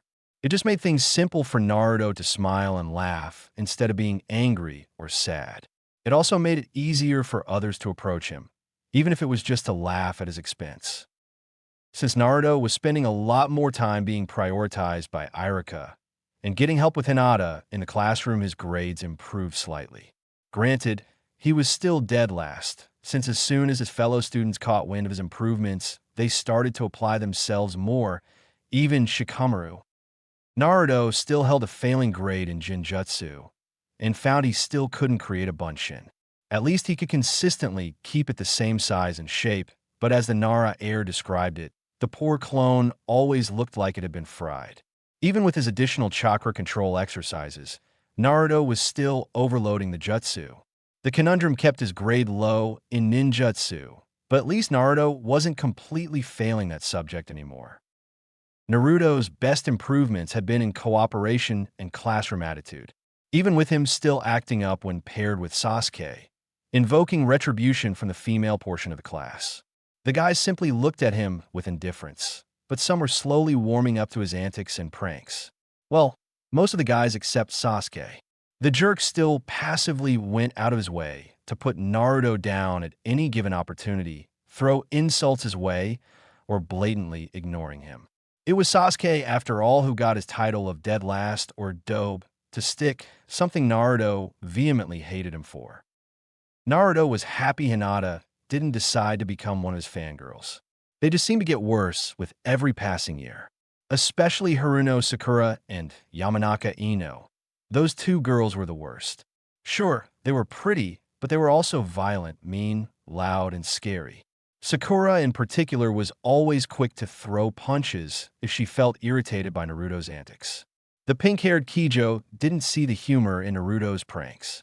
It wasn't his fault, she always just so happened to be within close vicinity of his primary target at the academy, or that she usually became the unintended victim of said pranks. By the time Naruto's 9th birthday rolled around, the year had become mostly routine, becoming much less turbulent than the previous year. Unfortunately, it became harder during semester breaks. Fortunately, however, Iruka took notice of Naruto's anxiety around this time of the year, making an effort to randomly show up at the boy's home. Sometimes to take him out to Ichiraku's, or just checking in to make sure he wasn't falling behind on his studies and training. Naruto, of course, answered one time by showing off the improvements he made with his Oiroke no Jutsu with hilarious results. The mischievous youth had been able to make vast improvements to the distraction-aimed jutsu after he was able to produce a passable hinge, sneaking into the women's side of the hot spring to study the kunoichi for reference. Naruto was careful not to do this too often, though, because the women tended to beat him mercilessly the few times his disguise broke, or when a particularly skilled kunoichi noticed his hinge. The Uzumaki brat remembered one particularly painful experience with a stern older woman that left him black and blue for a whole day. Naruto's pranks had also vastly improved, aiding his ability to avoid capture. On a good day, he was able to outmaneuver even the odd ANBU. Iruka-sensei was always able to get him, though, much to Naruto's frustration. He was going to figure out the man's secrets one day. Until then, it was just fun making him faint and calling him Hanaji-sensei. Naruto was quickly making a name for himself in the village, forcing his existence to be somewhat acknowledged, even if it was for less than positive reasons. He could live with that for the time being. Naruto would worry about his reputation later. For now, he was enjoying his fun, said Suri. Chapter 5. Sometimes, all you can do is laugh to keep yourself from crying. It was now the start of Naruto's final year in the academy. The Uzumaki brat had matured very little over the past 2.5 years compared to his classmates. Even though he would be 12 at the end of the year, Naruto hadn't developed much since he was 9. By now, all the boys towered over him, and even some of the girls already had a noticeable height difference in comparison to the pint-sized ninja trainee. Yes, Naruto's lack of growth quickly became a sore subject for him, and a new target of teasing from the other shinobi cadets. Academically, Naruto had improved in most areas except his core subjects. He still lacked the chakra control needed to efficiently handle or produce a genjutsu. His small stature increased his struggles in taijutsu twofold. For one, the boys were increasingly gaining a size and weight advantage over him, forcing Naruto to think of better strategies to outsmart them instead of overpowering them. The blonde-haired runt still remembered bitterly giving Inuzuka Kiba a black eye just the other day for calling him Naruchan, and he still didn't know if the jerk was calling him a baby or girly. With the girls, the whisker-faced youth found himself struggling internally with the thought of sparing with them. Thinking of striking any of them made him feel uncomfortable. Naruto had tried to talk to Iruka about it, but the instructor simply explained that he was doing himself and the girls a disservice. Kunoichi took advantage of such weaknesses propagated by misguided men, and Konoha's Kunoichi in training needed to learn to handle opponents that were bigger and stronger than themselves. Although Naruto's size and weight made him comparative to most of the Kunoichi, he at least outclassed most of them in taijutsu enough to hold onto his pride as a male. Funny enough, the one Kunoichi in their class that excelled at taijutsu Naruto vehemently refused to spar, that of course being Hinata. As for ninjutsu, Naruto had managed to get most of the basics down to the point he was bored and would pull pranks on Iruka during evaluation exams, usually using variations of his Oiroke no Jutsu. The only academy-based jutsu that still eluded him was the basic Bunshin no Jutsu. Naruto just always seemed to overload it with chakra, at least according to Hinata and Shikamaru when he asked for tips. The thought of the frustrating jutsu put Naruto's stomach in knots thinking about the graduation exam at the end of the year. It seemed at the end of each semester the class would have a graduation exam evaluating the skills they'd learned over the 3 core subjects. Naruto was abhorrent in genjutsu, so the thought of passing that exam seemed laughable in his mind. He doubted he'd grow enough by the end of summer to pass the taijutsu exam. Naruto figured that test would probably be a sparring match like their normal evaluations. His only chance of passing would be to go against someone either around his height or Shikamaru, at least if the Nara heir was feeling particularly unmotivated that day. No, the fretting Uzumaki's best chance of graduating was the pass with flying colors in ninjutsu. The only problem was he wasn't sure what jutsu they'd be asked to perform during the examination. Naruto knew without a doubt he was screwed if it ended up being the Bunshin no Jutsu. As for his extra lessons to gain reasonable control over his sensor abilities, Naruto had learned to identify several different emotions and how to ignore or mentally distance himself from the auras emitted by others to the point he could function properly in a classroom. The young censor had even figured out how to identify unique chakra signatures if he was familiar with the individual, like knowing someone's unique scent. Because of this, Iruka found his skills to be satisfactory, deciding Naruto could ask for further training with whoever ended up being his captain once the academy student was assigned to a genin team. Naruto had been greatly disappointed when his extra lessons came to an end. The lonely boy found the extra time with Iruka after school a weird balance between pleasing and frustrating. Iruka pushed him, challenging the normally unfocused youth, at times even rewarding Naruto when he made noticeable progress, usually with as much ramen as the growing boy could fill his stomach with at Ichiraku's. Being acknowledged for his efforts and hard work was becoming addictive to Naruto. The energetic blonde probably would have performed better in the regular classroom setting just to earn Iruka's praise if it weren't Sasuke constantly getting under his skin.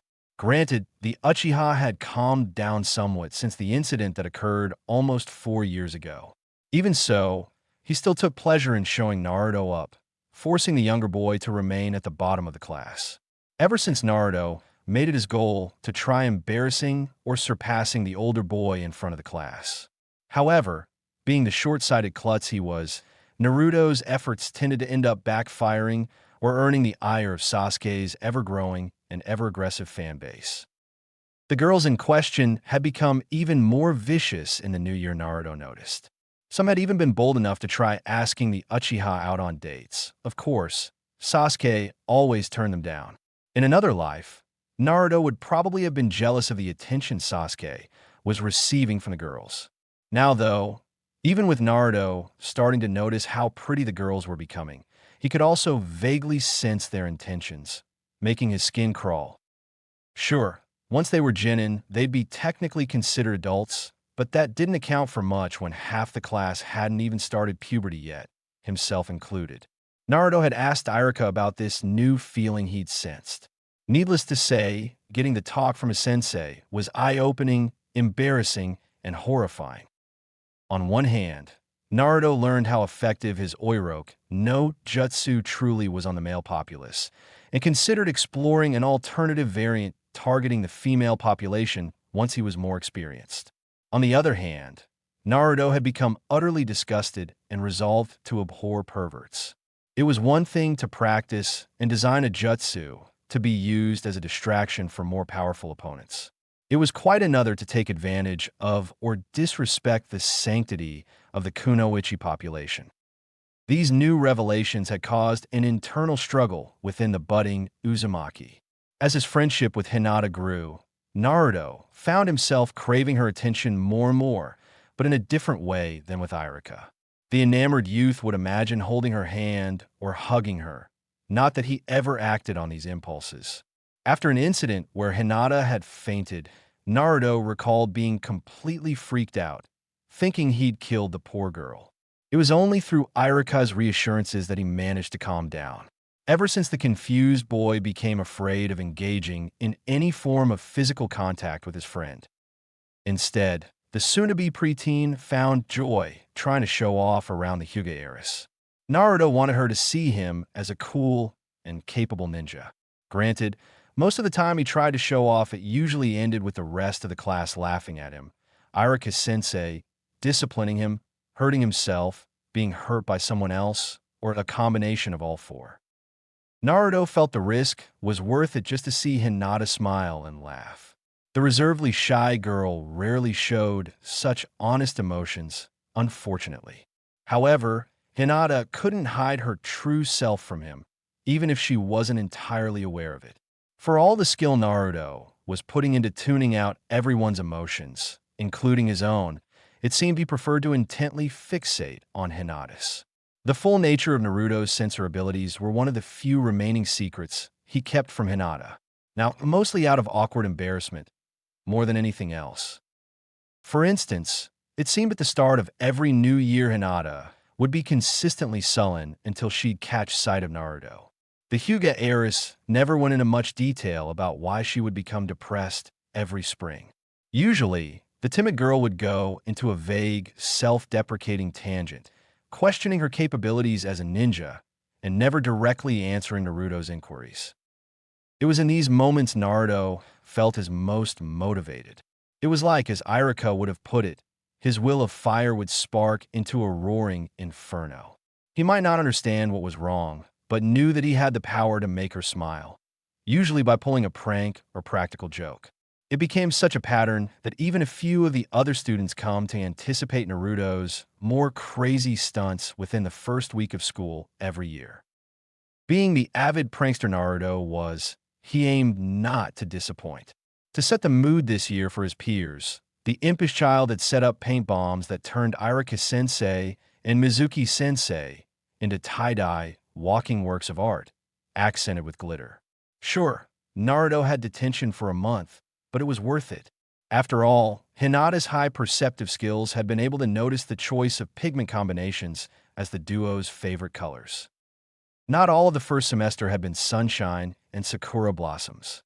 Unfortunately, it seemed that a few of the guys had been put off by Hinata giving Naruto homemade chocolate in February, just before the end-of-year break.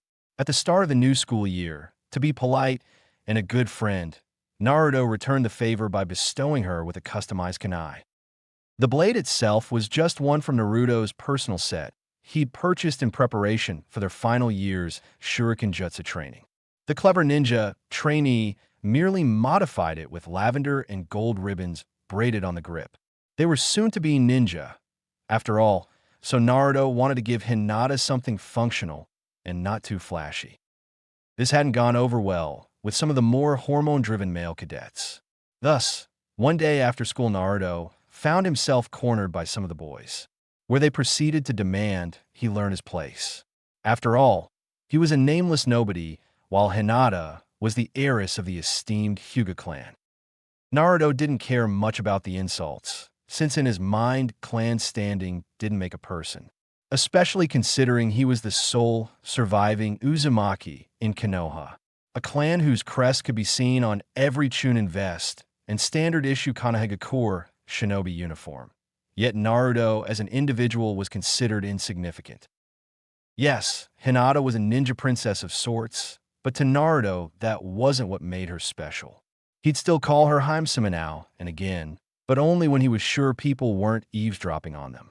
It was fun to tease her once in a while, and it gave him a warm, fuzzy feeling that he found enthralling.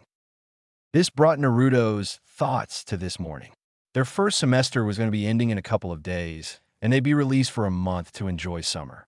This meant that they were going to be tested on their skills in Jinjutsu, specifically being able to successfully recognize, cast, and dispel an E-rank Jinjutsu, on top of a written exam evaluating their general knowledge of chakra theory and basic shinobi knowledge. This year ultimately wasn't about learning new skills involving academics. It was about honing what they already knew, preparing the students for their lives as active-duty ninja serving the village.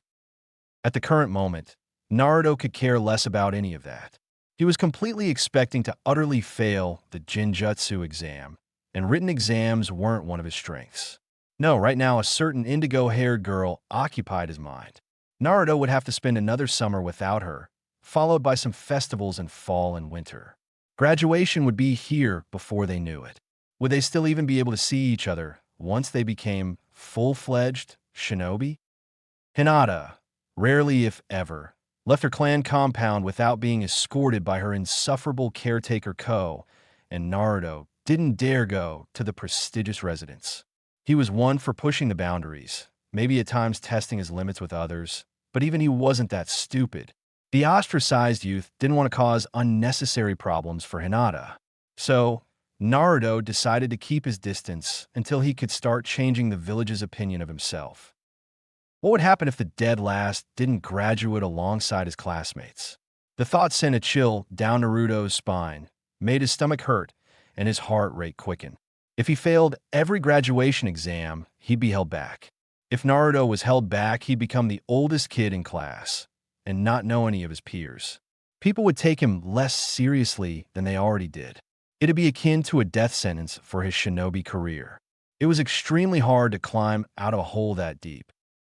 No, I have to quit thinking like that. I will graduate. I will become a shinobi. I will become Hokage. Naruto mentally berated himself before his gaze and thoughts gravitated towards Hinata once more. This whole week had been a self-study session in preparation for the first exam. The blonde was confident he could pass the written part. Well, as long as he remained focused.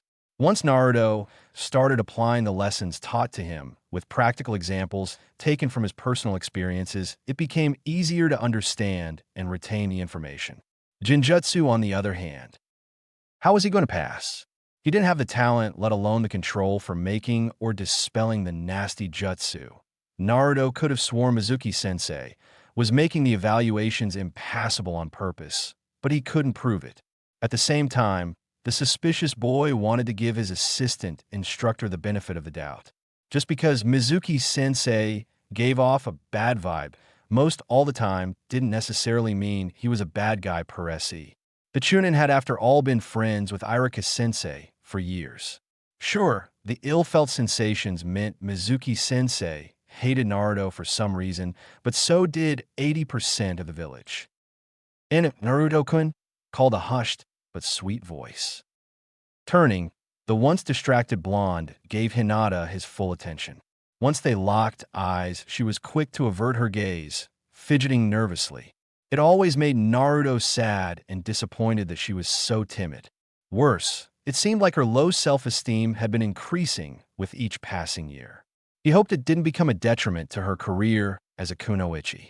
Naruto tried to counteract Hinata's lack of self-confidence by showering her with compliments and his best smiles, but sometimes it felt like an uphill battle. "What's up, Hinata-chan? I just want to let you know that Irika-sensei was releasing us for lunch. I presume you didn't hear him. I was wondering." Hinata trailed off looking down, shuffling her feet under the shared space of their desk. Naruto just smiled softly, resting his chin in his hand with his elbow propped against the surface for support, his steady azure gaze patiently studying her. As much as Naruto found her timidness heartbreaking, he also had been progressively finding her nervous tics adorable and endearing. Taking a breath to collect herself, Hinata stilled her nervous body before she continued. Would you like to share my bento with me? I accidentally made too much." She finally mumbled, her cheeks gaining a faint blush. Liar, Naruto thought with a chuckle before deciding to play along with the game, his smile widening into his iconic fox-like grin. "Well, that was a silly thing to do, Tebeo. Sure, I don't mind helping you eat it, Hinata-chan. After all, we can't waste food. Databeo." Hinata smiled gently, the warmth of her appreciation and happiness washing over Naruto like a summer breeze. He watched Hinata reach into her bag to pull out the cloth-wrapped container that held the handmade lunch. Taking that as his cue, the whisker-faced blonde leisurely stood, heading for the door, the dark-haired girl tailing an unassumingly healthy distance behind. After the fiasco at the start of the semester, the two friends decided to handle their friendship with a bit more care. Naruto personally could care less about what people thought, but Hinata was adamant that she didn't want the shunned orphan to be more troubled than he already was. It had become a fun game, Naruto had to admit, at least after he'd gotten used to it. Hinata would pretend to tail him, and he'd act oblivious of her presence. It kept them safe from judgment and their friendship free of unnecessary drama. The only person who seemed perceptive of their gambit was Shikamaru, but like with many things, the lackadaisical boy found the whole thing not of his interest. Using the skills they'd been honing in the academy, Naruto and Hinata made their way deftly to the roof to enjoy their shared lunch. Naruto fought back the urge to laugh when Hinata revealed the bento's contents. Every time the girl seemed to make too much food, for some reason there was always onigiri that looked like his face, with tamago for hair and cucumber for goggles. It was really cute, if a bit weird. Grabbing one of the quirky morsels, Naruto allowed himself a generous bite. He hummed with excited delight as the flavor danced on his tongue. The elated boy quickly finished off the remnants of his current portion before hurriedly grabbing another of the personalized rice balls to savor. Naruto could never get used to Hinata's bento dishes. Every time he'd been lucky enough to indulge, it seemed like her skills had improved, or she learned something new. Naruto was adverse to admit, but Hinata was so far the only one to successfully get him to enjoy raw vegetables. He didn't know what special jutsu she utilized to erase the normally gross bitter flavor, but one of these days he'd get her to reveal her secrets. "Man, Hinaheim, you're gonna make a hell of a wife one day," the innocent blonde proclaimed with absolute bliss between mouthfuls. In response, Hinata faltered with her actions, her eyes wide and face as red as Naruto's clan badge stitched to his jacket. This, on top of the sudden, unrecognizable emotions coursing off of Hinata, caused Naruto to pause and reflect. "Sure, Mata, why did I say that? And worse, out loud.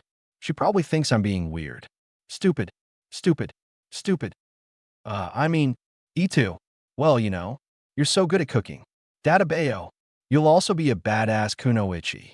WL and, Naruto rambled awkwardly, trailing off as Hinata's blush deepened into the fringes of the purple danger zone. He could now feel his own face heating up, leaving the duo in uncomfortable silence while they finished their meal. Anyway, we should probably start to head back. I'll go on ahead. See you in class, Hinata-chan. The flustered boy finally exclaimed, quickly getting up to leave. Naruto observed as Hinata nodded in recognition, though her thoughts seemed elsewhere. Sighing, the orange-clad ninja shook his head, silently berating himself as he made his way back to the classroom. Once their Naruto's large blue eyes locked onto the familiar Nara and Akimichi pair, he smiled cheekily, giving them a friendly wave before heading up to his seat. Naruto, of course, was still on friendly terms with the other boys, but they didn't hang out as much nowadays. This wasn't due to anything bad. Naruto just liked spending as much of his free time at school with Hinata. Shikamaru and Choji never asked, and he wasn't forthcoming. The other two boys were nice, but sometimes Naruto felt like the third wheel with their close friendship. The clan heirs were also starting to take their studies a bit more seriously this year, so it wasn't like they had time to hang out with Naruto anymore anyway. Granted, to an outsider, that didn't seem to be the case. However, the Uzumaki wasn't fooled by Shikamaru's aloofness. The usually lethargic youth was more alert during Iruka's instruction, even expressing irritation occasionally if Naruto acted up in class. Naruto wished he could sympathize, but in reality, he didn't know what it felt like to have such high expectations set upon oneself. Thinking about it, the whisker-faced youth was more confused as to why Hinata wasn't acting similarly. With the first of the graduation exams coming up, she still made time to talk with him in the mornings and during lunch. Remembering the delicious meal, Naruto pondered how much time Hinata would have to set aside in the mornings, not only to get to school early, but also to make a bento big enough for both of them to enjoy during lunch. It was easy for Naruto to get to the academy promptly. He lived within spitting distance of the Hokage compound. Hinata, on the other hand, lived across the village. The more he thought about it, the more guilty Naruto felt. He wished the girl's family wasn't so fiercely protective of their precious heir. If the scorned orphan had been allowed to hang out with Hinata outside of school, he'd have been willing to get up extra early every morning, just so that he could accompany the compassionate girl on the daily trek to the academy, especially if it meant indulging in more of her delicious cooking. One of these days, I'm definitely going to need to convince Hinata-chan to tell me the secret for making vegetables taste so good. Tabeo. Just as Naruto predicted, he'd failed the graduation exam for Genjutsu, but managed halfway decent marks in the written exam. The resigned shinobi in training felt a little disappointed, but unsurprised. If anything, Naruto felt more embarrassed that he'd spent the majority of the afternoon in a Genjutsu-induced, drooling stupor. At least it had been a good nap. The determined youth decided, during the summer break, to focus more of his efforts on training for the next exam. Naruto was on the fence about the Taijutsu and Shurikenjutsu exams that were to be held at the beginning of winter. The apprehensive ninja cadet knew he was decent with both skill sets, but the problem was the Taijutsu evaluation. It was always a spar with another student, and to his understanding, you either passed or you failed. Even though Naruto would be 12 by that time, he just wasn't confident that he'd be receiving a miraculous growth spurt before that time. The prepubescent youth still lacked the physical reach and power to overtake most of the boys. His only hope was to spar a Shikamaru, else since the Nara usually gave up before the match even began. There were a few people Naruto prayed to all the known kami that he didn't get matched against, the top of the list being Uchiha Sasuke, for obvious reasons. Naruto, in all his time at the academy, had not won a single match against the more popular and talented boy, and didn't enjoy being embarrassed by a quick loss from him either. Returning from summer break, Naruto felt a bit more confident in himself with all the training he'd put in, at least until he walked into his designated classroom. Naruto's heart sank as he made his way past his fellow trainees. It seemed almost everyone gained a growth spurt over break, except him. Refusing to react to the jabs of the more smug classmates, Naruto pushed through the congregation, feeling his mood sour. The jealous youth seethed with envy, glaring heatedly in particular at the male populace as he made his way up to his usual seat. Once situated, Naruto outwardly sulked, struggling with a twisted feeling in his gut. Chikushu, there's no way I'm going to pass the taijutsu evaluation. Tabeo, I'm probably the shortest kid in class now. Anu, Naruto-kun, are you all right? Hearing the familiar voice of the shy and timid Hinata, Naruto was pulled from his angry, stewing momentarily, pausing to look up at the familiar indigo-haired girl, before groaning and letting his head fall to rest soundly on the desk in defeat. Scratch that. I'm definitely the shortest kid in class now. Not you too, Hinata-chan. It's not fair. Databeo, he whined, flailing about dejectedly, causing the girl to become confused as she calmly took her seat next to him, her large pearlescent eyes alert with concern. W, what do you mean? Itu, what's unfair, Naruto-kun? Everyone's taller than me now. Databeo, this sucks. Even you've betrayed me, Hinata-chan. Sorry, Naruto-kun. Naruto stopped his self-pitying tantrum when he caught Hinata's hurt tone of voice.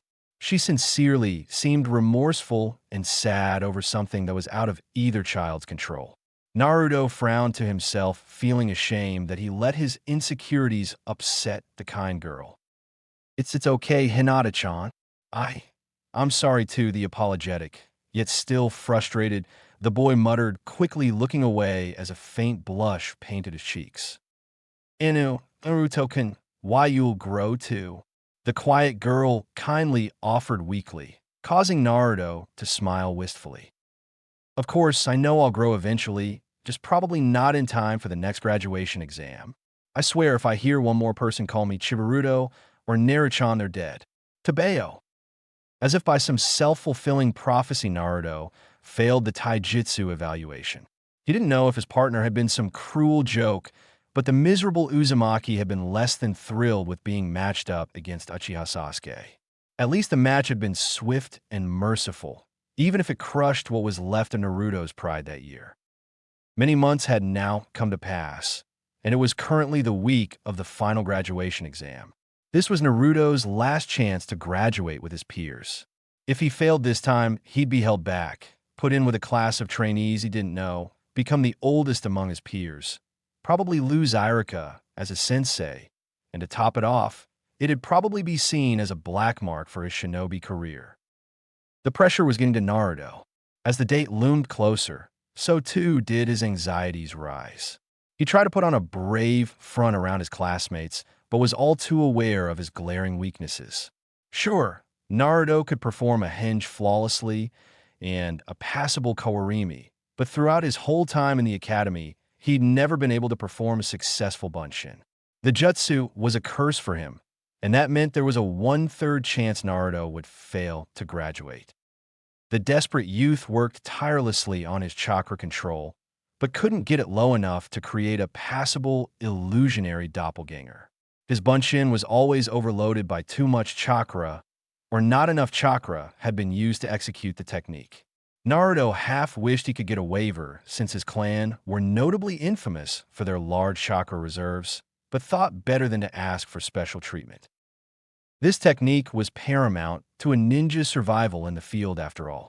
Running a hand through his hair in a self-soothing motion, Naruto found himself forcefully pulled from his thoughts as Hinata entered the classroom. Her posture was bowed, her gaze never leaving the floor as she moved, and her presence. Why does Hinata-chan seem so broken? Naruto asked himself warily, not daring to make a sound, watching as the girl slowly made her way up to sit next to him. The emotions radiating off his friend made Naruto feel small, lost, and utterly defeated. It reminded him of his first year in the academy when he was close to dropping out. Hinata-chan, are you all right? Naruto asked discreetly with a bit of hesitance, feeling uncomfortable with the sensations permeating onto his person. The bewildered censor's only answer was a sniffle followed by a choking sob that the distraught girl tried unsuccessfully to muffle. Tears started to fill the overwhelmed empatha's own blue eyes. Naruto had never seen Hinata like this. Yes, he'd seen her cry. Yes, he'd seen her sad. But it was almost like her whole world had been destroyed. What could have caused Hinata-chan to end up like this? Biting his inner cheek to regain focus, Naruto resolved to do something he never thought he'd need to. Closing his eyes, he put his specialized training to use working to carefully separate the distraught girl's emotions from his own. Naruto knew he wouldn't be of any help to Hinata if he couldn't think clearly. Once Naruto was again in control of himself, he reached over. Gulping as he solidified his resolve, he tenderly grasping Hinata's hand to provide her an anchor. This earned the determined boy a gasp of surprise as the demoralized girl snapped her head up, looking at Naruto with puffy reddened eyes. It seemed Hinata had been crying for a while. This only made Naruto more determined in his objective as he returned her gaze intently, his deep blue eyes conveying his sincerity. I don't know what happened to you, but Hinata-chan, I'd like to help if you'll let me. You don't have to tell me anything right now, but when Irika-sensei releases us for lunch, I'd like it if you shared your pain with me. I'm always here for you, Hinaheim. Databeo. Naruto asserted in a whisper with a resolute look and steady voice, causing Hinata to blush furiously. This in turn brought out a cheeky chuckle from the boy as he flashed a bright smile. Now that the issue had been temporarily resolved, Naruto decided it was time to let go of Hinata's hand, only to be caught by surprise as the normally shy girl grabbed back onto it like a lifeline. P, please. I promise to tell you what happened. F for now. Please let me stay like this, please. Hinata pleaded weakly, averting her gaze again. Naruto was completely taken aback by the normally shy girl's brazenness, only managing to stare at her dumbly. After a long pause, he nodded slowly, turning to absently look out the window, resting his chin on his free hand. And so, throughout the morning period, the pair sat with their hands entwined under the desk. Amid normal circumstances, Naruto would have been elated to be holding Hinata's hand. It was something he longed for all year, but this was not one of those times. This felt different. It wasn't a victory to relish. This time, he was just trying to offer her support and reassurance. Whatever had happened must have been seriously bad for Hinata to be so bold. The normally timid girl hadn't even been fazed when Naruto used her teasing nickname. Once Irika dismissed the class for lunch, Naruto dashed off for the roof. It was the only place the duo ever received any privacy, and Naruto was confident that Hinata would join him when she was ready. Making himself comfortable under a blossoming tree, the apprehensive preteen waited patiently for Hinata to show up. At times, Naruto hated playing the fool with his peers, but had been in the habit for so long that he felt no reason to act differently. It wasn't like it mattered when they all graduated anyway. Today, though, the troubled preteen wanted nothing more than to comfort Hinata to the best of his abilities. It wasn't long before Naruto was cut from his musing as he was joined by a still dejected Hinata. Once she'd made herself comfortable, Naruto leaned back, absently looking up into the trees before casting a sidelong glance. So, you gonna tell me what this morning was all about? Naruto finally asked, concern evident on his face as he stared intently at his most precious friend. Well, Hinata struggled to start before trailing off as her words were strangled by another sniffle.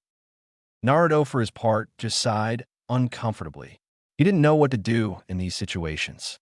The socially awkward orphan knew what he wanted to do. However, Naruto didn't know what was appropriate to do, and so he was at a loss. On one hand, he wanted to wrap his arms around her and tell her everything was going to be okay.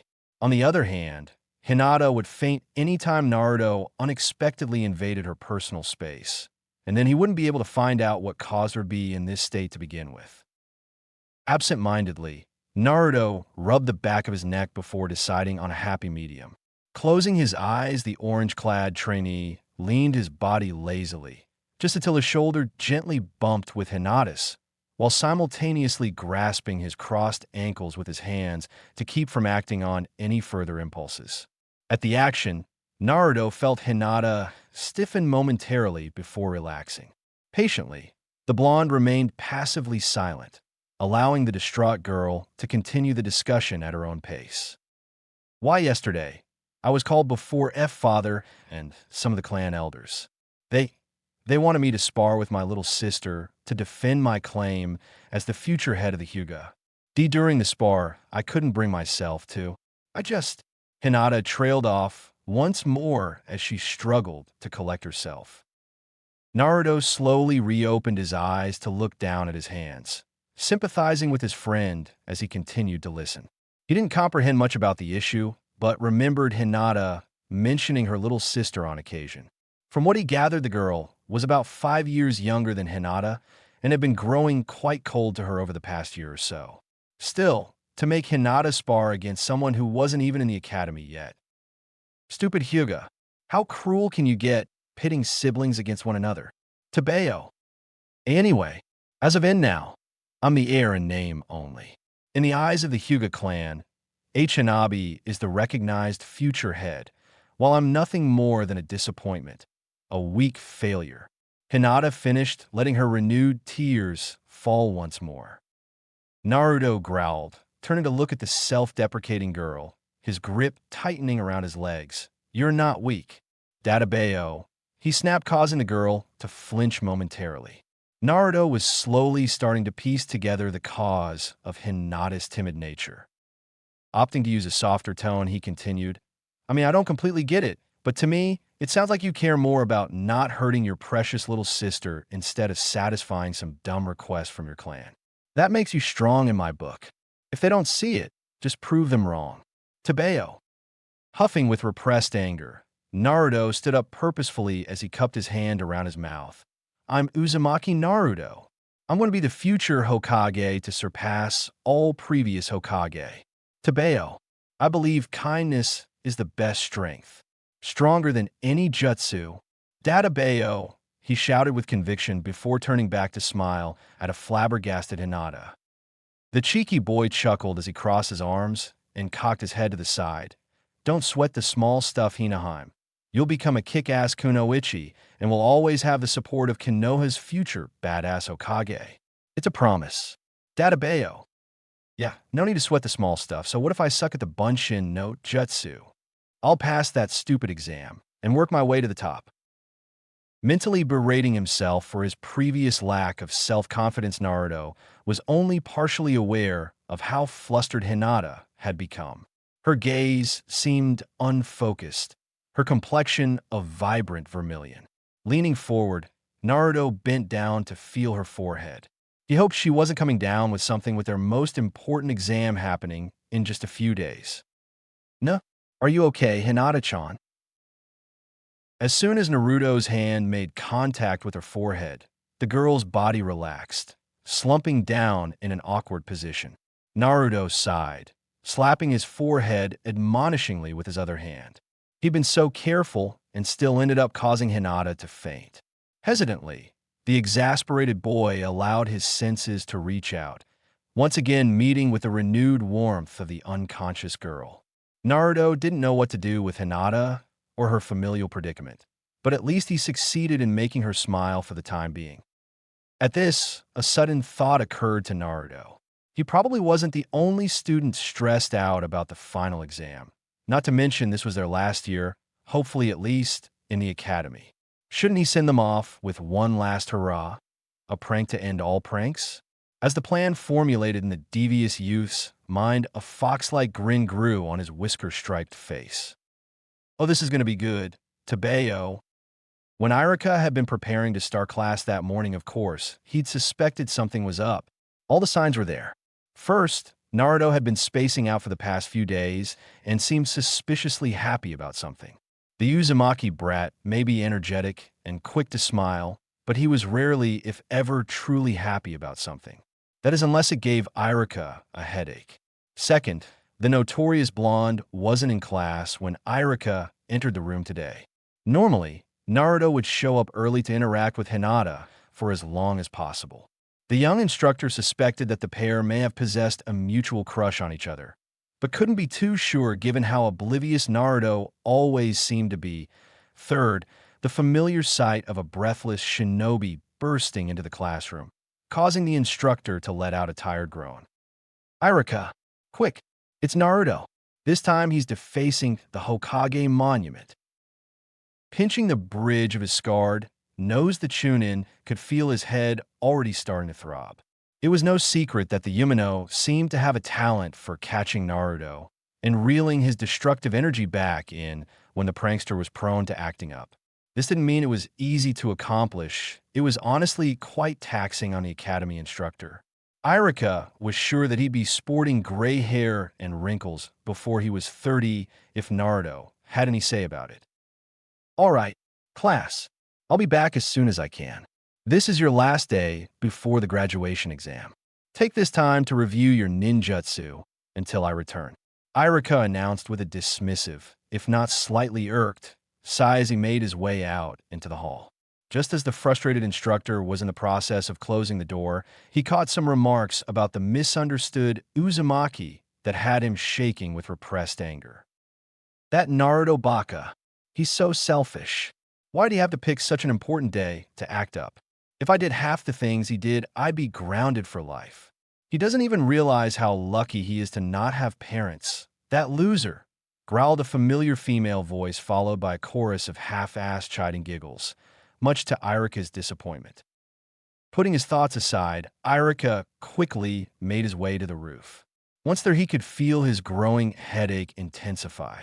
Making his way through the crowd, the young adult took in the sight of the whole carved face of the mountain painted in bright acrylics.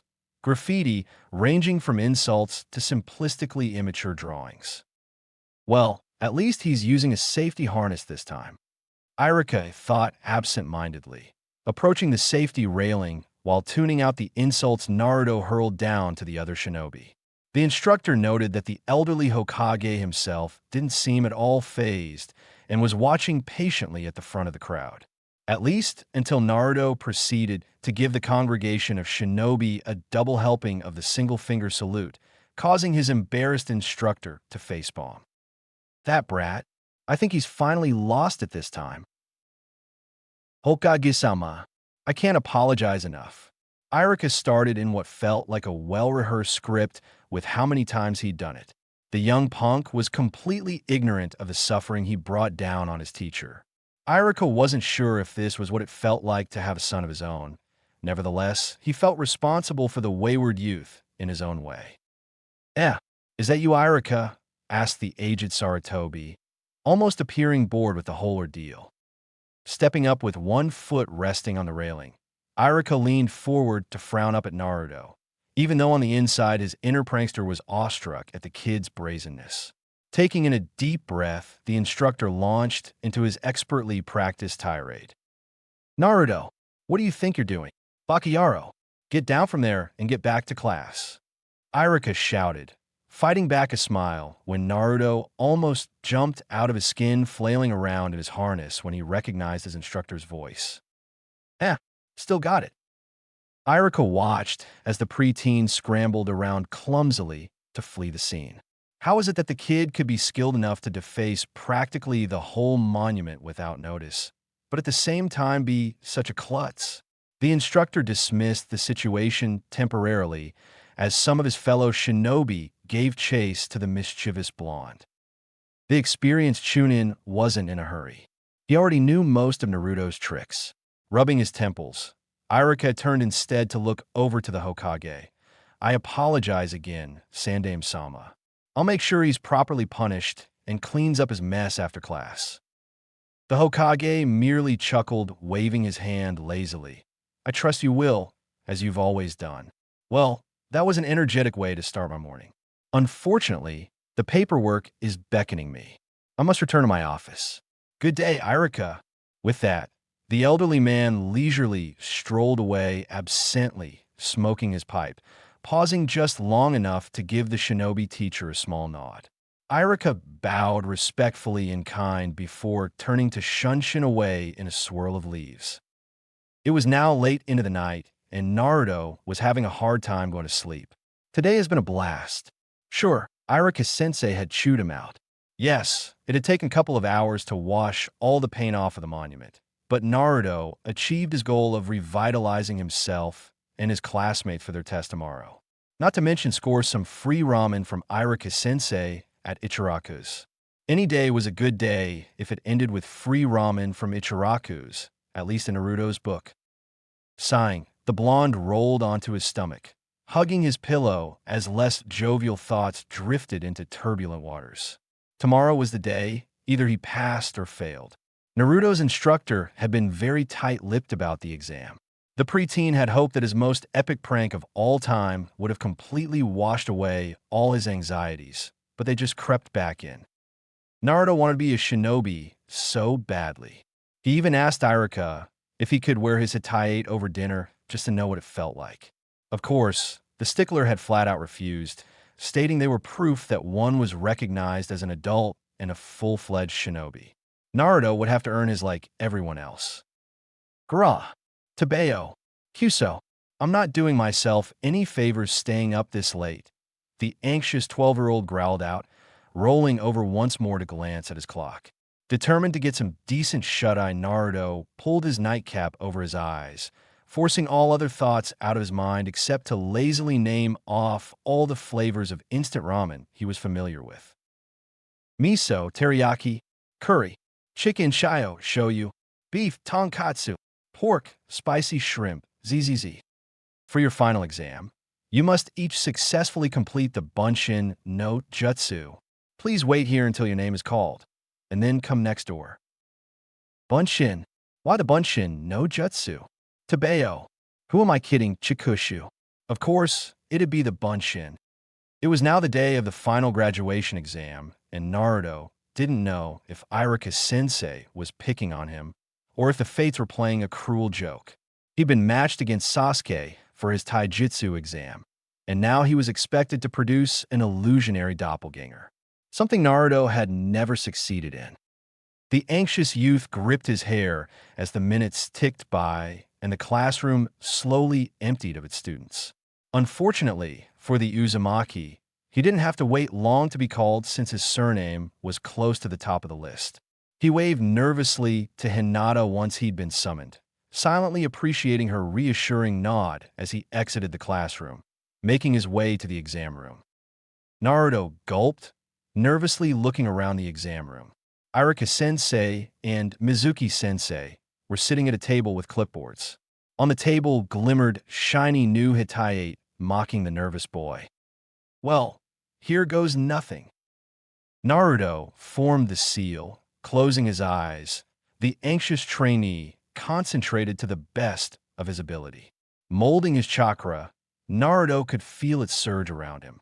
In his desperation, the less-than-confident preteen could feel his limbs trembling and his palms becoming sweaty. Please, just this once, please work with me. Behold, the perfect doppelganger, Bunshin no Jutsu, he declared, dispersing his molded chakra, gaining a long silence in return from his examiners. Did it work? Hesitantly, Naruto opened his eyes, only to be met with disappointment and embarrassment. Sprawled out on the floor next to him was one of the worst doppelgangers he'd ever produced. This one couldn't even sit upright, let alone stand. Feeling the sweat starting to perspire heavily from his skin, Naruto looked up to Iruka. Seeing the look on his sensei's face, the youth already knew. You fail, Iruka announced in a harsh tone, but his face showed remorse, sadness, and maybe a hint of disappointment. Naruto bit his lip to hold back tears, twisting the hem of his jacket as the proclamation rang in his head. If I may, Iruka-sensei. Naruto looked up as he heard Mizuki speak up. The assistant instructor rarely spoke up, especially when Naruto was concerned. He technically did conjure his other self. I'm not that great at the Bunshin no Jutsu myself. His grades were passable on both the written exam and the basic skills evaluation, even if he failed the final exam in the 3 key areas. We both know he's superb at the Hinge no Jutsu at the very least. What if we just give him a break and... Naruto smiled with newfound optimism at what the assistant instructor was alluding to. Would they really cut him a break? The hopeful preteen looked over at Iruka, who seemed to be carefully studying him before letting out a defeated sigh. The answer is no, Mizuki. Every student is required to produce at least 3 doppelgangers. Naruto produced just one, though even considering it a doppelganger is questionable. With all due respect, his performance doesn't merit a passing grade. Naruto couldn't believe it. Irika had betrayed him. After listening to the teacher's discussion, the dumbstruck boy wordlessly left the room. Mindlessly heading for the courtyard, Naruto was so lost in his thoughts, he never even heard Irika call out to him. Feeling the tears threatening to spill from his eyes, the distraught boy couldn't muster up the courage to face his classmates, not without a hit. Just imagining Hinata's disappointed face, or any smug sneers from the more spiteful students, tore the distraught preteen up inside. Wordlessly, Naruto sat down on his swing, wrapping his fingers around the rope as if it was a lifeline, clenching his jaw, willing the trembles to cease. Naruto refused to cry. His classmates would be released soon. The dead last would rather die than let them see his tears. Choking back a stifled sob, the undersized youth curled in onto himself as he felt the world crashing down around him. I failed Chikushu. As much as I appreciate feedback, I humbly request that people remember to respect my approach as an author. If you do not like my writing style, treatment of the characters, or wish I'd done something differently, you're free to write your own story. It's a waste of both your and my time to write a review that is more of a list of demands. I will not adhere to such petulant behavior and am less inclined to consider suggestions when you use this approach. I'm not a puppet, I am not a servant, and I am not an employee. I am writing this story for my own pleasure and sharing it for mutual enjoyment with others within the fandom. If you're going to leave reviews that include corrections or suggestions for future chapters, I politely advise practicing the art of constructive criticism, critical thinking, and patience. This manner of behavior is supportive, respected, and less toxic. After all, toxicity kills creativity. Lastly, I've been writing for a very long time. I practice the method of creating advanced plot lines and timelines. I generally try to have at least 5 chapters ready for Setsuri at a time as a preventative measure against writer's block. For example, today I'm posting CH6 currently. I have chapters 7 to 9 completed and awaiting publishing. These unsavory reviews are in the minority, but I received more than I cared to after publishing chapter 5. To reiterate, I'm open to suggestions, if given in a constructive and respectful manner. I am open to corrections. Just make sure I'm actually incorrect. Instead of rushing to tell me, I'm wrong, take the time to tell me what you liked about the story as well. Politeness is free after all. Lastly, I've fallen a bit behind in production. Writer's block, family issues, and getting sick, so I may or may not take this week and next week off to recuperate. Sorry for the less than fun, and I truly appreciate and enjoy most of the support I get, so I hope this doesn't discourage continued viewership. So much going on. This chapter ended up being another super long one. I had a lot of fun writing it. The length may seem daunting, but it's mostly dialogue. I hope you guys enjoy my rendition of this iconic scene. Big divergence incoming. As always, disembodied voices of higher beings. External dialogue of lesser mortals. Structured thoughts. Thank you for your continued support. Setsuri. Chapter 6. Bonds are secured with mutual trust. Naruto sat in solitary silence on his swing, his throne of isolation, as he watched his peers being praised by their families for their successful graduation. He was trying his best to remain unobtrusive. The usually energetic exhibitionist wasn't currently in the mood to be the center of everyone's focus. He just wanted to get a taste of what it might feel like to experience what his classmates might be savoring. After all, Naruto at the moment just felt dead inside. Unfortunately, even though the subdued orphan was being inconspicuous, that still didn't stop people from glaring in his direction, whispering comments loud enough for him to pick up. Hey, isn't he that kid?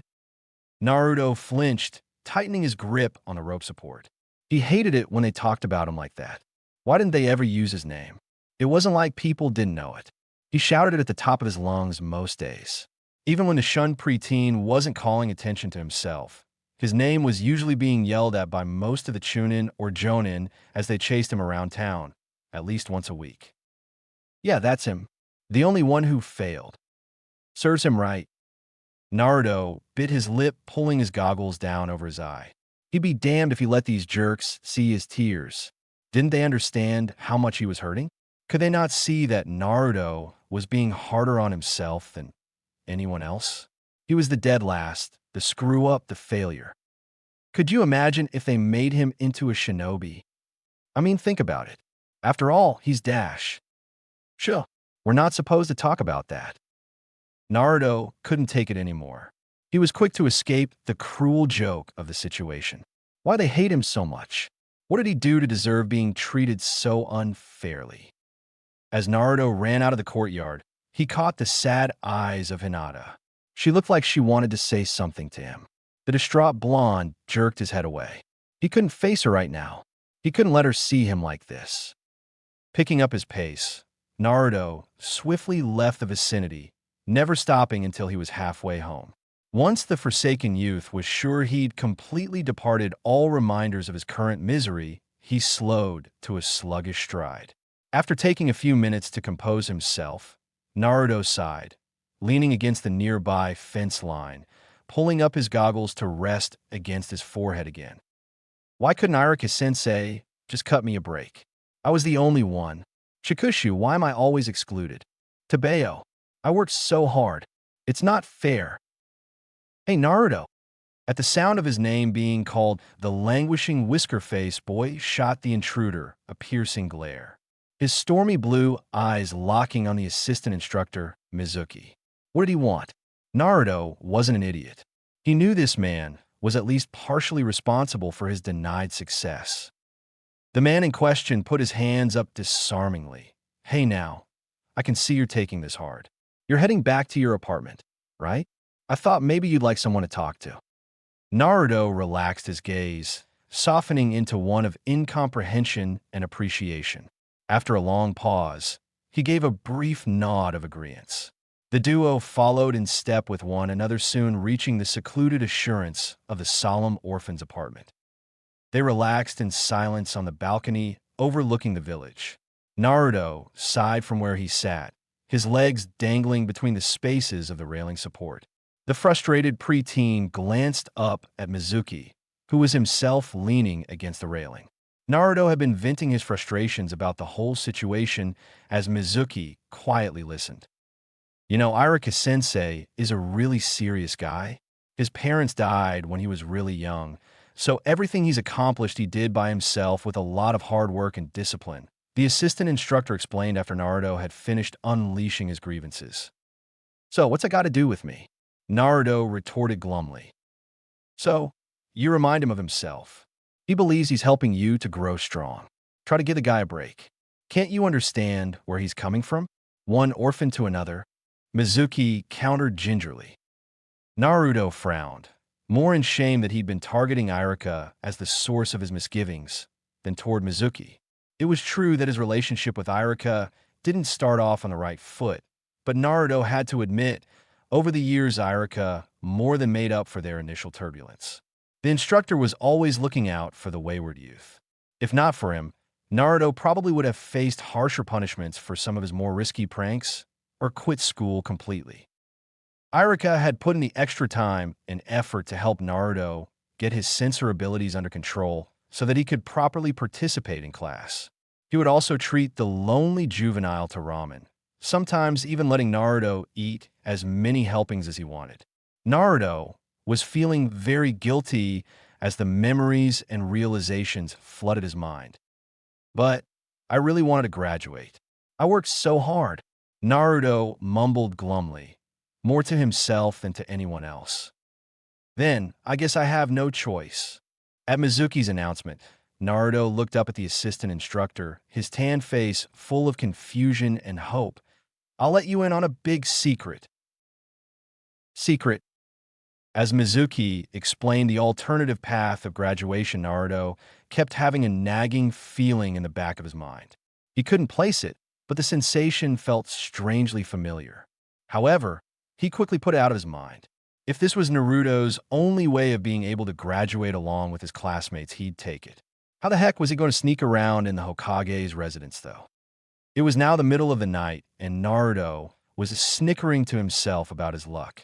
Unfortunately, while he was infiltrating the dwelling of the Sandaime, the young trainee ran into the man himself. Thankfully, Naruto had lucked out. His Oiroke no Jutsu had been super effective against the elderly Hokage. The mischievous boy hoped getting caught didn't count against him in the challenge. It seemed Naruto's favor with fate was turning around. It was even a full moon tonight, so he didn't have to use a light source while studying the scroll. Thanking whichever deity was looking out for him, Naruto unfurled the manuscript to read the first entry. Dafkahe bunsin no Hutsu. Amon, doppelgangers again. Naruto groaned unenthusiastically before willing himself to read over the jutsu. However, the more he read, the more interested the Uzumaki became. This seems so much easier than the regular Bunshin no Jutsu. How come I didn't teach this one in the academy? Naruto couldn't explain it, but while reading over the technique, it felt as if he already knew it and was just refreshing his memory. The sensation of deja vu made the mesmerized student read over the jutsu thoroughly, once more to make sure he wasn't mistaken. The more Naruto studied the technique, the more weirded out he became, but he was also excited. After Naruto was confident that he completely understood the technique, he rolled the scroll back up carefully. After all, he didn't want to get in trouble for damaging it. Then the hopeful trainee decided to put the method to practice. Closing his eyes to concentrate, Naruto focused his chakra before hesitantly releasing the latent energies. Please work. What happened next was very disorientating. Naruto could feel himself, but not where he was standing. Slowly, he opened his eyes, letting out a cheer, after which that sounded off a chorus of other jovial voices matching his own. Dancing around excitedly, the elated youth saw reflections of himself in every direction. Some of the doppelgangers were dancing around just like him. Some were laughing, crying, or hugging each other. It was very strange, but Naruto didn't care. Yada, I did it. I finally did it. Naruto didn't know why, but the Kage Bunshin no Jutsu was so much easier than any technique he'd ever learned in the academy. Well, second only to the Hinge no Jutsu. Sure, the preteen felt a little fatigue from expending more chakra than he was used to, but no more than when he completed his morning training. The accomplished youth approached one of his clones, inspecting it closely, earning himself some irritated and strange looks from the doppelganger. Naruto noted how they seemed to be individualistic, unlike the regular Bunshin. Hesitantly, he reached out and poked the other Naruto, only to be poked back. Awesome, Naruto exclaimed before hugging his secondary self. The clone laughed and hugged him back. They were solid. They could act on their own. Experimentally, Naruto decided to try dispersing the summoned doppelgangers and was met with two things. First, the sudden flood of information in his unprepared brain knocked the unsuspecting boy on his ass. Secondly, he became encompassed in a large plume of smoke from the disbursement. Okay, that's weird. Cool, but weird. I wonder what else I can do with these guys. I guess I'm going to find out. Tabeo, Gafebun Sin no Hutsu. With glee, Naruto resummoned his clones, aiming for a less daunting number. He noted that his target was still slightly off, as Naruto had summoned a quarter more than intended. Oi, can you guys dispel yourselves? The blonde was met with confused looks, followed by a couple of shrugs. Slowly, some of the clones nodded, disappearing in a puff of smoke. Naruto began to comprehend that the smaller number of clones he dispersed, the less it broke his concentration. All right, I don't know when one of my teachers will show up. So, here's the plan. Let's see what you guys can do. You, over there, I want you to try the leaf concentration exercise. You're solid, but can you use chakra? The rest of you, let's work on our taijutsu together. Since I can actually see myself now, maybe I can figure out why I suck so much in spars. Tabeo. Naruto ordered, getting a couple of cocky salutes, grumbling complaints, and a few offhand snickers. However, the groups divided and went to work obediently. After about an hour or two, Naruto plopped down on the forest floor once more, panting as he tried to regain his breath while lazily strapping the scroll to his back again. That had been an interesting experience. He didn't get it completely, but it appeared that when these shadow doppelgangers dispelled information would be sent back to him. However, the more clones Naruto dispelled at once, the more difficult it was to sort through the information, and it would lead to mental fatigue. The exhausted trainee likewise noticed that once he dispelled them all, he became more worn out, as if the exercise had been multiplied. Naruto would have to experiment with the possibilities of this new technique and figure out different methods of combining it with his current skill sets. He was already thinking of various ways he could use it for training exercises. That would have to wait, however, as he heard movement and felt a familiar presence approaching him. Naruto. Irika growled out, looking almost as much out of breath as Naruto was. The worn-out preteen chuckled nervously, struggling to his feet. He was confused by all the emotions pouring off the instructor. Irika seemed happy, relieved, scared, angry, nervous, and the emotions kept whirling from one to the next. It was very disorientating, to say the least, for the still inexperienced censor. I guess you found me, Irika-sensei. Tabeo. It kinda sucks that you found me so fast, though. I was only able to get one technique down, but I promise it's a really awesome one. Once I show you this new jutsu I mastered, you'll have to let me graduate Databeo. Naruto hurriedly explained, hoping to dissuade his instructor's imminent tirade. It seemed to do the trick. However, now it seemed like Irika was shocked, confused, anxious, maybe even worried. It wasn't the reaction Naruto expected, but the orange-clad boy was too tired to care. Hey, Naruto, what's with that scroll you're carrying? HN? Oh, this? Mizuki-sensei told me about it. And this place, Databeo. He said that if I could learn one of the techniques from the scroll in time, that you'd let me graduate with everyone else. Tabeo, that's still true, right? Right. Naruto asked with nervous excitement. The anxious ninja cadet hadn't played around with his new jutsu too long and ended up missing the deadline. Did he? Naruto's enthusiasm faded as soon as he saw Irika's face contort in horror, the instructor's earlier spiraling emotions surging to heightened levels. Naruto felt Irika's emotions of confusion and nervousness morph into pure fear, anger, and revulsion. None of this was making sense. Shouldn't Irika be happy, or even proud that Naruto had worked so hard? Irika-sensei, what dash? Naruto's next words were cut off when Irika sent him flying with a forceful shove. As he tumbled through the grass, the shinobi in training could hear the unmistakable sounds of metal embedding itself into wood, a noise Naruto was quite familiar with from hours of practicing shuriken jutsu. The bewildered youth grunted, struggling to sit upright. This was currently a chore with a large scroll tied to his back. What was going on? I'm impressed you were able to find this place. A familiar voice sneered from the tree line. I see now, so that's how it is.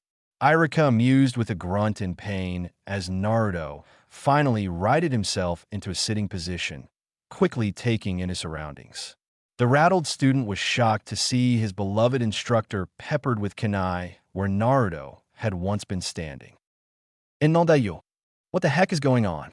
Tabeo. Naruto, hand over the scroll. At the sound of his name, Naruto turned, looking up to see Mizuki perched in a tree. He was too far away for the nervous boy to sense, and at the moment Naruto was too shocked to move.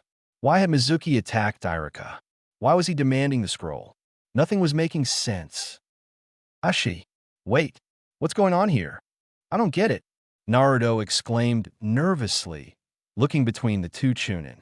It was hard to concentrate with the blood rushing in his ears.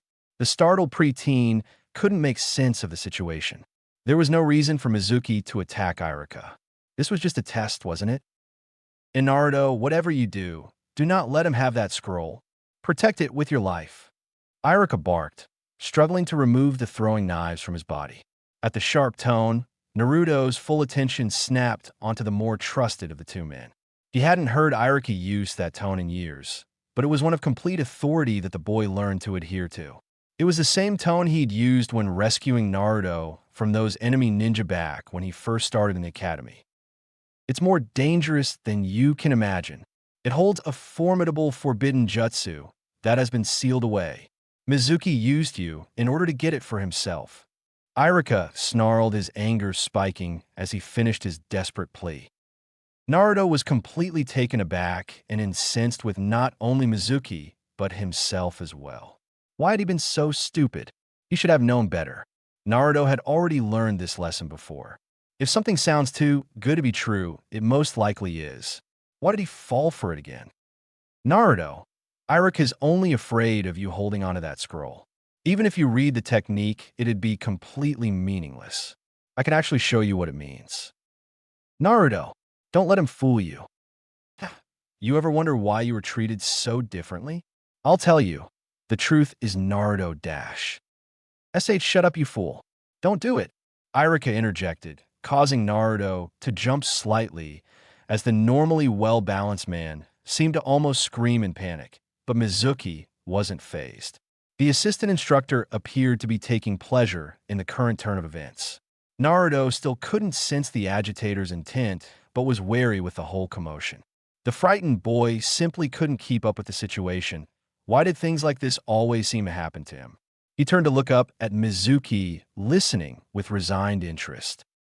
After the incident that occurred 12 years ago that left the Yondaime dead, a new decree was established, a very strict law or rule ordered by the Hokage. Our rule? I don't remember hearing anything like that. Naruto interjected hesitantly. You wouldn't. Part of the decree was that everyone would know except you. Mizuki snickered contemptuously. Except me? Why not me? What are you talking about? Naruto demanded desperately, his full attention on the man who had broken out in a cruel fit of laughter sparked by the boy's desperate and morbid curiosity. The law forbids anyone from revealing to you that you're really the Baekgitsun. Naruto just looked up at Mizuki with wide eyes. He continued to listen, but was starting to feel detached from the situation. The boy felt numb, trying to reject the hateful man's accusations. He's lying. The Yondaime killed the demon fox. That doesn't even make any sense. It can't be. In other words, you're the Kyuubi no Yoko. You killed Irika's parents. You're the monster that destroyed our village. You're responsible for it all. Stop it. Irika hollered pleadingly, returning Naruto's focus to the injured man. He was radiating with sadness, pain, and rage. Naruto could feel his own body trembling, but wasn't sure quite what he felt at the moment. It must be true if Irika-sensei is... The beloved Yondaime used the last of his strength to trap and seal you in human form. Everyone has been deceiving you ever since. Didn't you ever find it strange that you were despised everywhere you went? If Irika were honest, he'd admit that he hates you too. Mizuki roared mockingly. Naruto couldn't believe it. It had to be some cruel joke. He couldn't be, but the more the distraught youth thought about it, the more the puzzle pieces fit together. Naruto could feel the hot tears spilling down his striped cheeks, and that was his breaking point. Chikushu, Chikushu, Chikushu, Chikushu. Naruto cried out, feeling his chakra whip around him, overwhelmed by the complex emotions he was struggling to sort out. Naruto felt betrayed, hurt, stupid, angry, confused, sad, scared. Why was this all happening to him? It wasn't fair. No one will ever accept you. Mizuki taunted ruthlessly, adding more insult to injury for the emotionally turmoiled boy. Now do us all a favor and die. Naruto was brought out of his tantrum just in time to look up as Mizuki threw a straight-edged Fuma shuriken towards him. The poor distraught boy didn't have time to process everything going on. He fell backward with fright, futilely turning to clumsily scramble for escape from the incoming projectile. Naruto's mind had blanked. All his training went out the window. He was going to die. Naruto! Fusaro! Naruto's body moved on reflex to the sharp command. Dropping to the ground, he curled onto himself, attempting to make his body a smaller target. Expecting a painful end to his short life, the boy was instead met with something heavy and a lot softer than the flying blades of death. pushing him further into the ground. Before Naruto could register what happened, the pressure was already lifted, allowing him to turn around, meeting the pained face of Iruka. Blood dripped down onto the dumbstruck Naruto's cheek from his grievously injured instructor. "Why?" Naruto asked, his face contorting with confusion and disbelief. According to Mizuki, Naruto had been responsible for the deaths of Iruka's parents, hadn't he? Why would Iruka save him? "Because you and I are the same. When my parents died, nobody paid attention to me or gave me any support. I wasn't a good student in school. I became the class clown, doing anything to attract attention. I just wanted people to notice me. I couldn't get noticed through success, so I kept doing stupid things. Being known as the class clown was still better than being nobody. It was so hard." Naruto was remarkably absorbed in Iruka's words to a degree that it took him a moment to register that the normally stern man was now weeping openly. Naruto wanted to cry himself. He could feel the truth and kinship in Iruka's words. The emotionally moved adolescent could feel Iruka's tears as they splashed onto his face and soaked into his jacket. I know that I was so hard on you, Naruto, always yelling, scolding. It must have hurt. Forgive me. If I'd been a better teacher, a better self, maybe neither of us would have come to this." Iruka mused remorsefully, his tears continuing to fall freely. "No, Iruka-sensei, you've always done so much for me. I'm sorry I doubted you, even for a moment. It's all because of him. Tabeo, he wants me and the scroll. I need to get him away from Iruka-sensei." Naruto thought frantically, shooting the stunned Mizuki a reproachful glare. The scoundrel seemed just as shocked as the young preteen that Iruka protected him. With his plan of action formulated, Naruto took the opportunity to push off from under the injured shinobi, dashing off deeper into the woods. Iruka called out desperately for him, but the determined scroll thief was resolute. This was entirely his fault.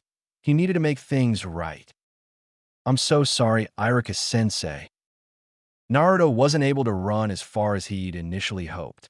If things had gone according to plan, he'd have been able to lose his tail, return to the Hokage's office, and summon some better-equipped shinobi to take care of Mizuki and possibly rescue Iruka. Unfortunately, Naruto was too exhausted from his previous training and was instead forced to quickly hide behind a tree, sinking to the seat of its roots, catching his breath as he hugged the cursed scroll tightly to his chest. After what seemed like no time at all, Naruto's breath caught in his throat.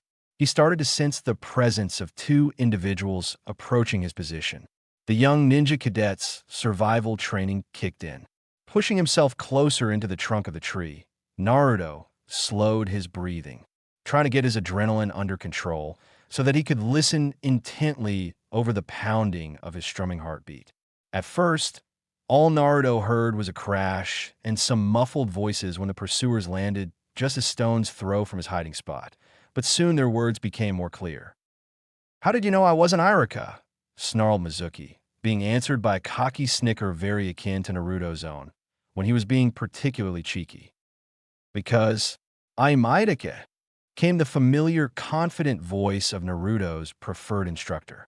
The hidden boy relaxed minimally at this revelation. It seemed his sensei hadn't been as badly injured as Naruto first presumed, but Iruka was probably still not in good shape with how out of breath he sounded. I see. How noble of you to save your parents' murderer. And for what? What happens if we let him live?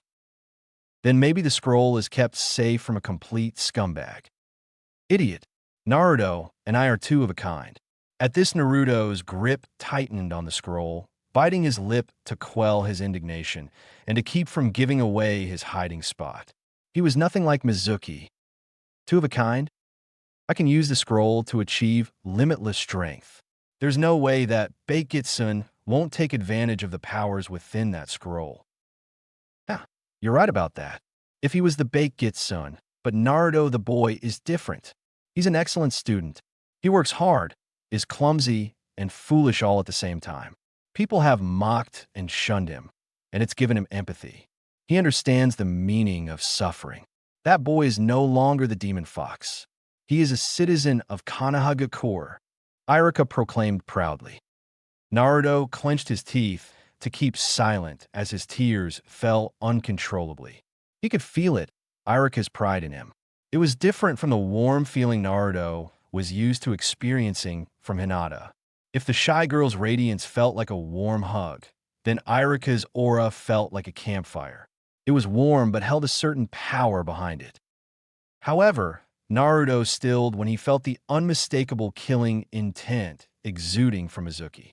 He needed to move. Irika was in danger.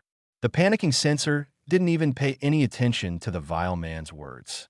He didn't need to be able to understand what was about to happen. Quickly grabbing the scroll under his arm, Naruto darted from his hiding spot, subconsciously powering chakra into his legs to increase his speed. He could already see Mizuki preparing to release another large shuriken. Growling, Naruto leaped, kneeing Mizuki under the chin with all the power he could muster, sending the unsuspecting traitor flying.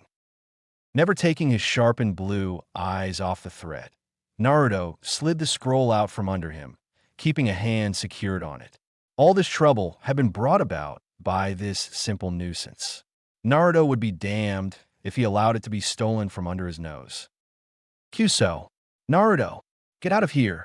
Save yourself. Irika cried out pleadingly, trying to move, only to grunt in pain. Naruto frowned. He was right. His sensei was in no shape to defend himself anymore. Fortunately, it seemed he on the other hand had obtained his second wind. Naruto could feel adrenaline and chakra coursing through his limbs. He could do this. You really surprised me there, freak. Mizuki mused, wiping blood from his chin as he got back to his feet. If you ever dare to lay a hand on Irika-sensei again, I'll kill you. Naruto snarled, shaking with unbridled fury, leering threateningly at Mizuki. Shut up. I can kill a loudmouth brat like you in a single blow. Heh, we'll see about that. You're in for a surprise to Bayo. Bring it on, team. Anything you throw at me, I'll return 1,000 times over. You're welcome to try, little fox. Just remember, you asked for it. Tafkahe bunsin no jutsu. Naruto couldn't help but smirk. If the situation wasn't so serious, he'd probably be laughing his ass off right now. In every direction there appeared another Naruto. Some were laughing, throwing taunts, or casting out insults. Mizuki, for all his earlier bravado, was now struck with fear. It permeated the air around him, and for once Naruto was happy to bring forth the emotion in someone. What's the matter, tough guy? Come and get me. You're gonna kill me in one blow, right? Well, I'm waiting. The army of Naruto goaded, some stepping forward, cracking their knuckles, or rolling their shoulders, all with merciless foxy smiles brimming their striped faces. Mizuki, being the coward Naruto now saw him be, just fell on the ground, his fighting spirit destroyed. Too bad, loser. I'm going to pay you back for hurting Irika-sensei and making a fool out of me. Naruto thought darkly, stepping forward, his smile slipping as the night's events flowed through his mind. Well then, I guess if you're not going, I'll just have to bring the fight to you. Dawn was just starting to break in the distance as a thoroughly tired-out Naruto dispelled his technique. On the ground was a brutally pummeled Mizuki, whose face was barely recognizable under all the blood and bruising. Naruto's fists were numb, but his heart was uplifted. Turning to meet Irika's shocked gaze made Naruto feel a bit uncomfortable. Rubbing the back of his head, he let out a disarming chuckle. Heh, I guess I got a little carried away. Irika relaxed, shaking his head with a smile. Naruto, come here. I've got a present for you. Really? Naruto asked excitedly, running over to where the injured shinobi rested. Yep, but first you need to close your eyes. No peeking. Naruto nodded enthusiastically, squeezing his eyes shut tight. As he waited, barely registering as Irika stood up and gently removed his goggles from his head, the upbeat preteen let his mind drift to all the experiences that led him to this point, his struggles and failures at fitting in with his classmates, his unexpected friendship with the shy and reserved Hinata, his convoluted relationship with Irika-sensei, which at times seemed like a strange mix of teacher and parent. Then Naruto's thoughts strayed to the knight's revealings. From what he understood, either he was the QB or it was at the very least sealed inside of him. Either outcome seemed unpleasant. Would this affect his life more than it already had? Did everyone really know except him? Naruto made a mental note to confront the Sandaime about this once they returned. There were too many unanswered questions. Naruto was pulled from his musings as he felt a gentle pressure surround his head. "Sensei, how much longer?" "Almost," Iruka promised as Naruto felt something unfamiliar being adjusted on his forehead. "Now, Sensei, may I?" Naruto asked tentatively like a small child. He wasn't used to receiving gifts, and his patience waned. The tentative boy could hear Iruka chuckled in amusement at his restless inquiries. "Yes, Naruto, you can open your eyes now." Naruto slowly opened his eyes, looking up at a smiling Iruka who was holding onto his goggles. It took the boy a second to register that the Chunin was now also missing his Hittite, but why soon it all became clear. "Congratulations on your graduation." Naruto stood awestruck with his mouth agape. He'd graduated? He graduated. The thought just kept echoing in his mind. "In celebration, we'll have ramen tonight." Naruto was frozen, unable to decide between wanting to cry or cheer. His brain slowly catching up to the situation, he opted for both, tackling Iruka in a hug, causing the shinobi to fall back against the tree once more. "Itai. Ow. Oi. That hurts." Iruka cried out exasperatedly, though returning Naruto's hug nonetheless. Shirmata. Sorry, Iruka-sensei. I forgot. Databeo." Naruto gasped, quickly removing himself from the man and looking over him with concern.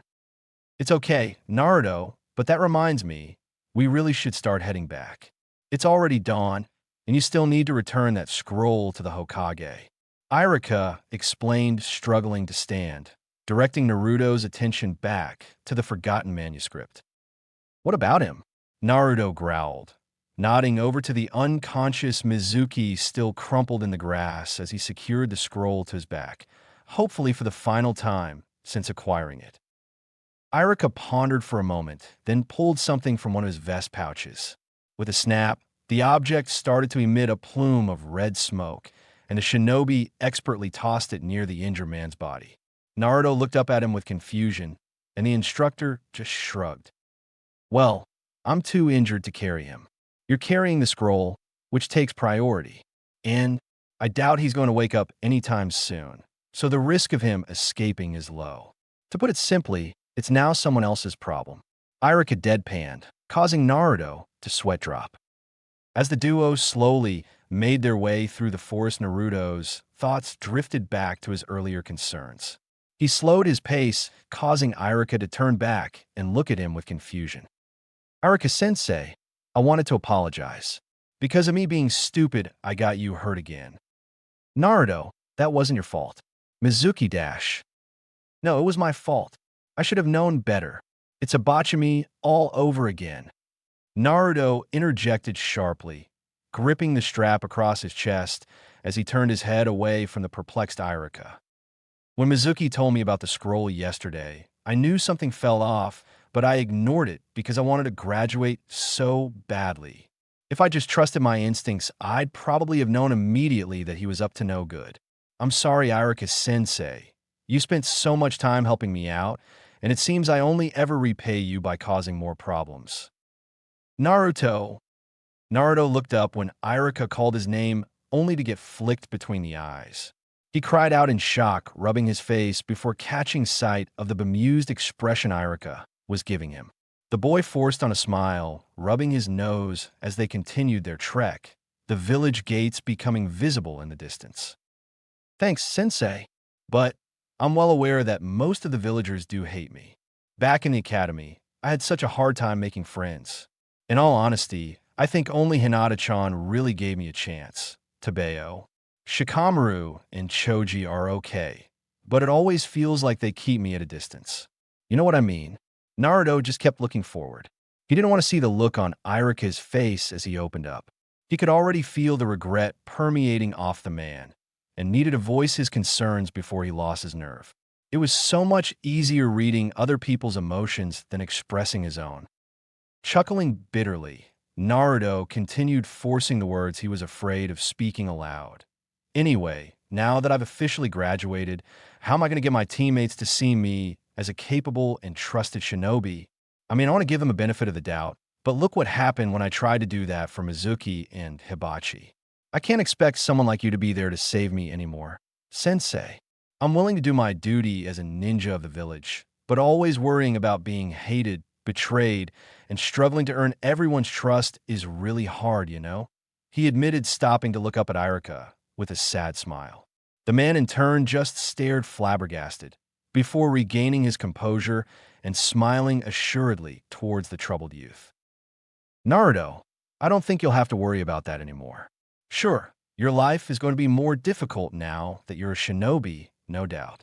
But a Genin's three-man cell is carefully matched up and planned with the intent of making the teams run smoothly and efficiently. Not only this, but your team captain will be a trusted Jonin sensei to guarantee your team's safety and success on missions. You just keep being yourself. Eventually, others will see the you that I see. Irika stated encouragingly, ruffling Naruto's hair affectionately. Naruto wasn't completely convinced, but felt a little better nonetheless after airing out his concerns. It was now early morning, and the general populace of Konohagakure started to stir. After forcing Naruto to apologize properly to the Hokage, Irika released the exhausted boy to sleep in for the day. Naruto had, after all, been up all night training, expending more chakra than he was used to, and generally running for his life for the past few hours. On top of finding out he was the vessel of one of the most fearsome creatures to ever come into existence. The Hokage had been sure to clarify to Naruto exactly what he was. The boy was not the Kyuubi itself, only its jailer. Why had the Yondaime chosen to seal the monster in Naruto? The preteen never got a clear answer, just that he was perfect for the job and not a matter of convenience. No, not everyone in the village knew that the Kyuubi was sealed within him. Only the generations that were old enough to remember the attack itself. The edict had been intended to give Naruto as much of a normal childhood as possible. Regrettably, some of the more determined citizens found workarounds to the law, which Hiruzen apologized for. In short, Naruto was a hero who had been keeping the village safe.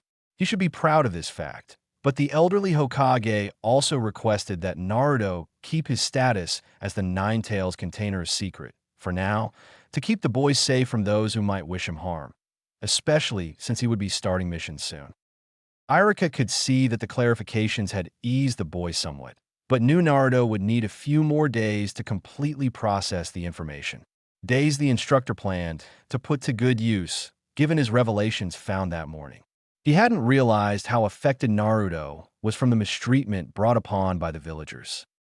The 22-year-old empathized with the 12-year-old when it came to being an orphan suffering the devastating effects of isolation, but couldn't relate to Naruto's realistic concerns of future betrayal. It was a miracle that the boy in question had learned to trust anyone, let alone possess the strength to continue giving people the benefit of the doubt, even when he could actively sense ill intent from them. This is what brought about Irika's drive to stay behind as Naruto left the Hokage's office.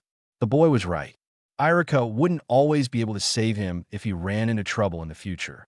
However, the instructor did have some sway over at least giving the future Genin some peace of mind.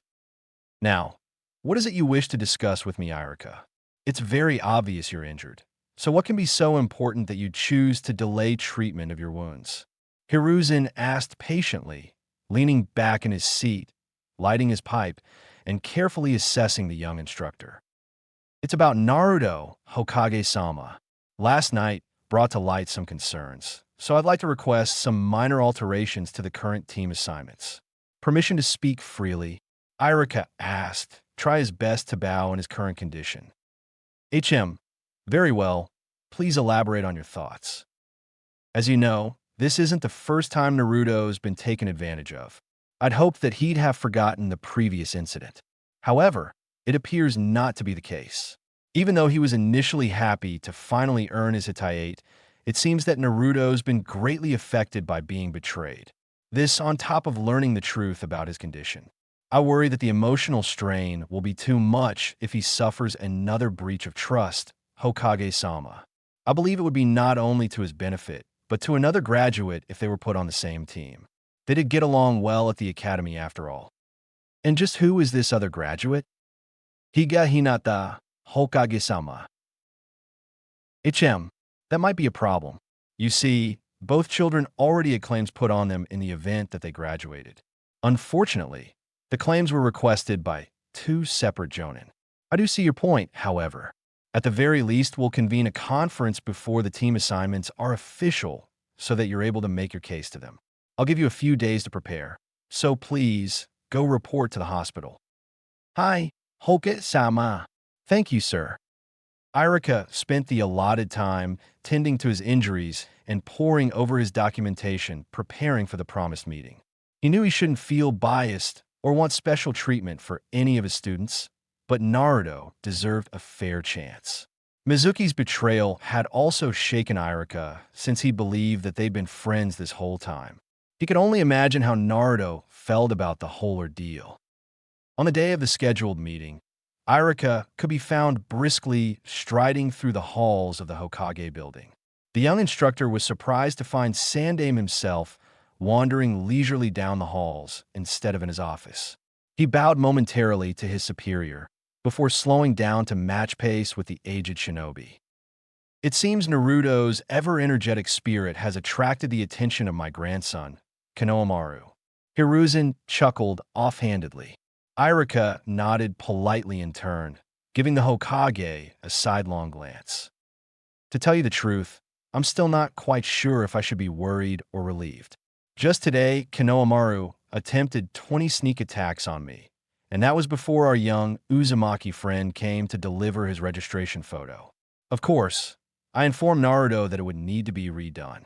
Smiling, the Sandaime showed Irika the rejected photo, causing the instructor to balk at the flamboyant image, almost tripping due to the distraction. Of course, Naruto would try to dress up like a kabuki actor. How long did it even take him to do that by himself? Irika thought with agitation, feeling a vain pulse as he tried to regain his composure.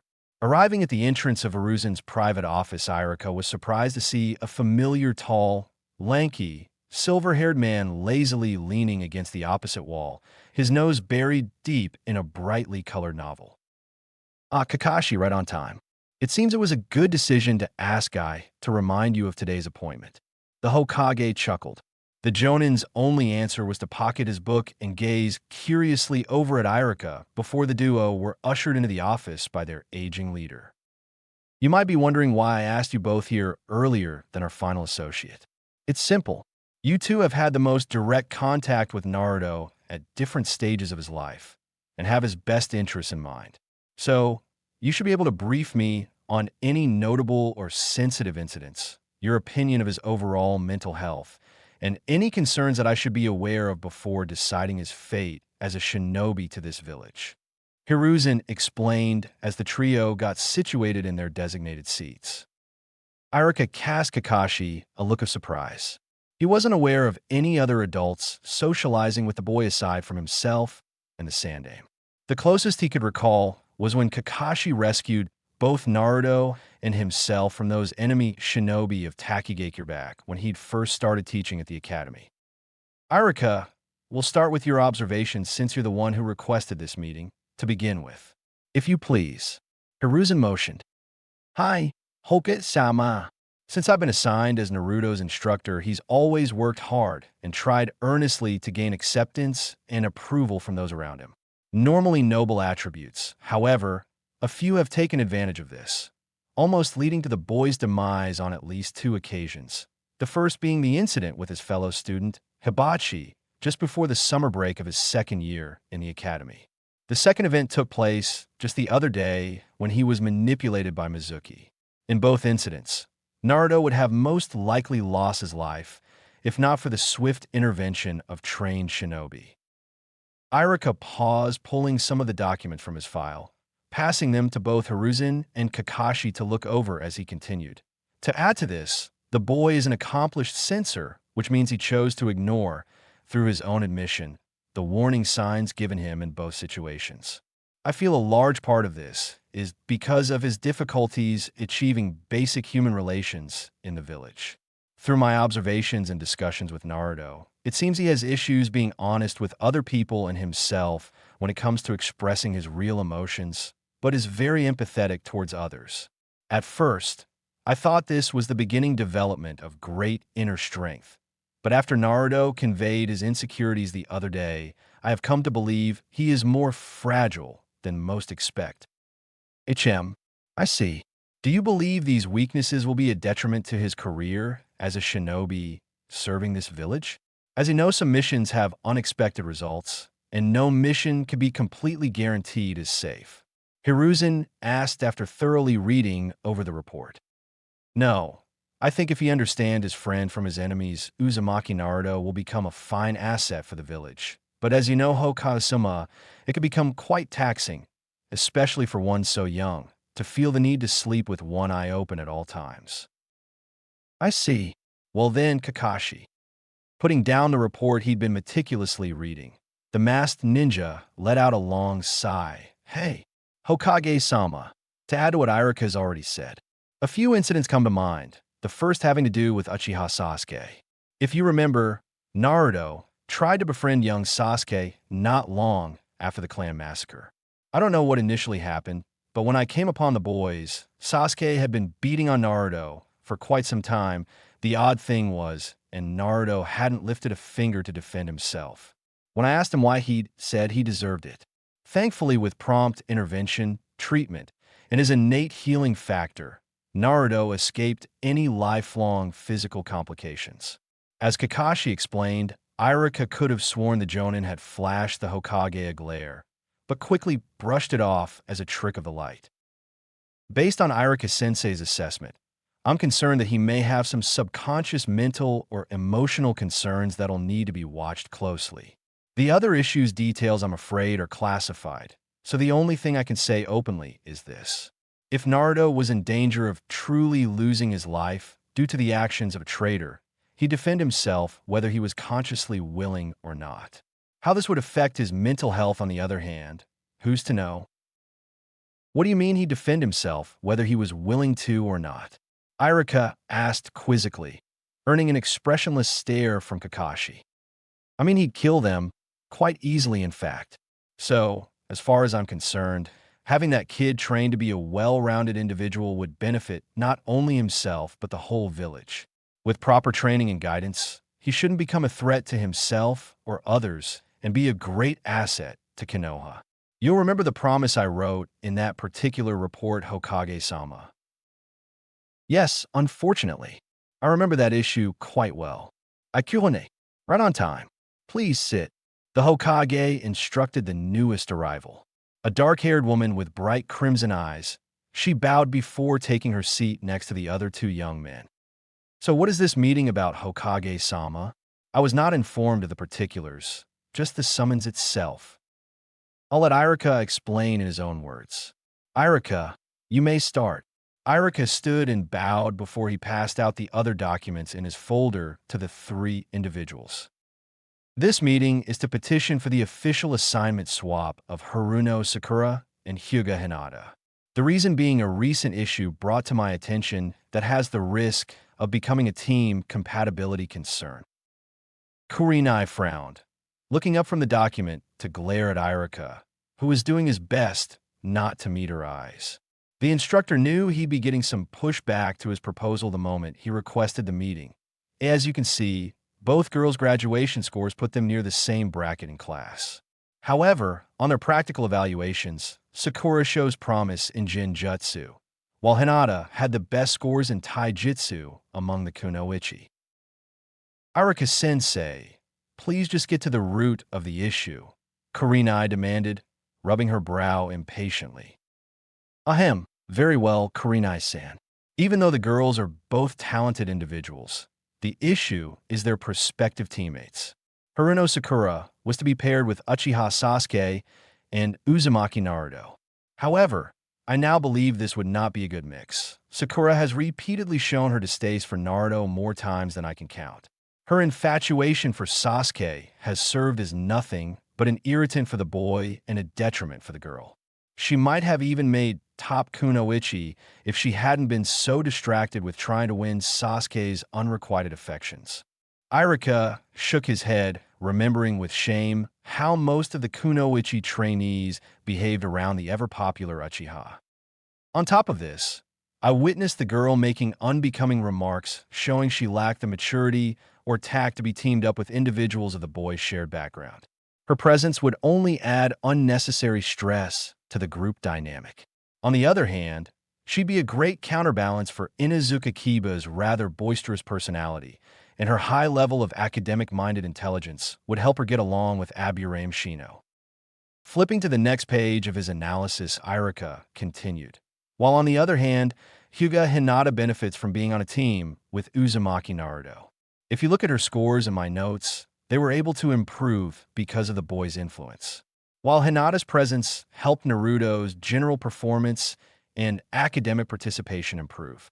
I believe if Hinata was put on Team 7, she'd be able to temper the hostilities between Naruto and Sasuke and keep Naruto focused during missions since he holds her opinion in high regard. You make a persuasive argument, Irika-sensei, but I've heard that Naruto himself has been developing into a uniquely talented censor. Why not just have him switch to my team instead? Kurenai challenged. I can answer that question. You see, Kurenai, I'm sure you're aware of Naruto's tenet.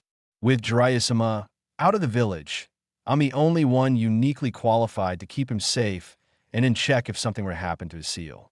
Being the only remaining adult possessing a Sharingan, I'm also the only exclusively qualified individual to help train Sasuke, if he should be able to awaken his own. Academically, Naruto was unfortunately the dead last of his class, while Sasuke was the rookie of the year, making them balanced in comparison to the other teams. Kakashi explained, setting his paper aside to look at the shrewd kunoichi. If there is to be a switch, it'd have to be between Sakura and Hinata, since they're of comparable strength. I think Sakura would benefit from having a strong, independent kunoichi like yourself as a good role model. With her scores, she has the potential to become a talented Genjutsu specialist. As for Hinata, I heard she's the young heiress to the Hyuga clan. Unmarked Byakugan? That'd be a prime target on missions like the Sharingan. I might have my hands full protecting a bunch of infamous clan heirs, but someone has to do it. Kakashi explained with a nonchalant shrug. There was a long pause, and Irika could swear he saw Kakashi smile underneath his mask when Kurenai let out a defeated sigh. Fine, I concede. I'd be a fool to throw away such talent and knowingly damage another team. All I ask is that your squad helps out on specialized missions if I request it, Kakashi. Of course, I'm always willing to help out my comrades. Then it seems we've met a mutual agreement? Hiruzen asked, lazily puffing his pipe while carefully assessing the three shinobi in the room. The three adults in question paused before nodding in confirmation. Very well, then this meeting is concluded. All right, then I best be on my way. Good day, Hokage-sama. Kurenai murmured, bowing politely to the men before leaving the room. Irika let out a breath he hadn't realized he'd been holding. He couldn't believe how smoothly that had gone. A movement in the corner of his eye caught his gaze.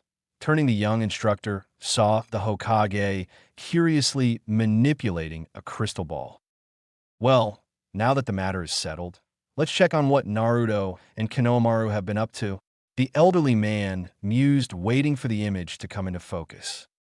Arem no Hutsu. The Hokage, for all his strength, just groaned in exacerbation, hiding his blushing face under his ceremonial hat, while continuing to watch Naruto comically defeat Ebisu. That idiot! Don't tell me he was teaching Hokage's grandson that technique. Irika thought, slapping his hand over his eye as he started to have an unabashed nosebleed. Why had he gone out of his way for this fool again?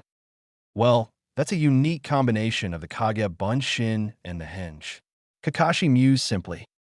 If I'm not mistaken, it's actually a combination of his own technique, the Oiroke no Jutsu, and the Taju Kagabunshin no Jutsu, more specifically. Hiruzen corrected offhandedly, taking another long drag of his tobacco before grinning towards the visibly flustered Irika. Be wary. If I'm not mistaken, Konohamaru's supposed to join your new class next month. Damn that Naruto. Irika internally wept, Setsuri. Chapter 7. Great wisdom lies with intuition. Naruto yawned, rubbing sleep from his eyes, attempting to motivate himself for the day. He had a hard time falling asleep the previous night, due to his barely contained pent-up energies. Today was the orientation and team assignment day for freshly graduated genin. Naruto was nervous, but mostly excited. The giddy, yet still groggy, youth lazily opened his fridge to grab a carton of milk. Usually he'd have milk, a slice of bread topped with an egg for breakfast, or a cup of ramen. Just as Naruto was about to grab the most nutrient-dense food in his home, he paused. The drowsy preteen couldn't explain the strange sensation creeping into his consciousness. It was like an itch that one couldn't reach. He felt compelled to check the date on the dairy drink, so he turned the container to look before walking over to his calendar. This expired a couple of days ago. Whatever. It's not the first time I've drunk milk past the date. Shrugging, Naruto opened the milk in an attempt to guzzle the questionable liquid, only to pause once more. That strange compulsion resurfaced, slightly stronger this time. Frowning, he hesitantly sniffed the expired beverage, getting the faint whiff of sour acidity mixed in with the usual sweetness. Letting out a long, drawn-out sigh, Naruto turned and poured the creamy conundrum down the sink. He didn't completely understand, but a feeling deep in his gut told the confounded boy he'd regret drinking milk this morning. Chucking the now emptied carton in the trash, Naruto checked the time. Running a hand through his messy bed hair, the blonde grunted in defeat, returning to the important task of getting ready for the day. If he hurried, he'd have just enough time to down an instant cup of ramen. About 15 minutes later, Naruto grumpily made a note to go shopping that evening while leisurely strolling down the road towards the academy. Sensing a childlike giddiness similar to his own, the empath paused to look around. His large blue eyes quickly spotted an anomaly that forced him to bite his lip to keep from laughing. Along the fence line hid a badly concealed figure. Naruto could see a pair of small hands struggling to hold up a camouflage tarp intended for blending in with the wooden barrier, except it was being held in the wrong direction. Rolling his eyes, Naruto decided to play along.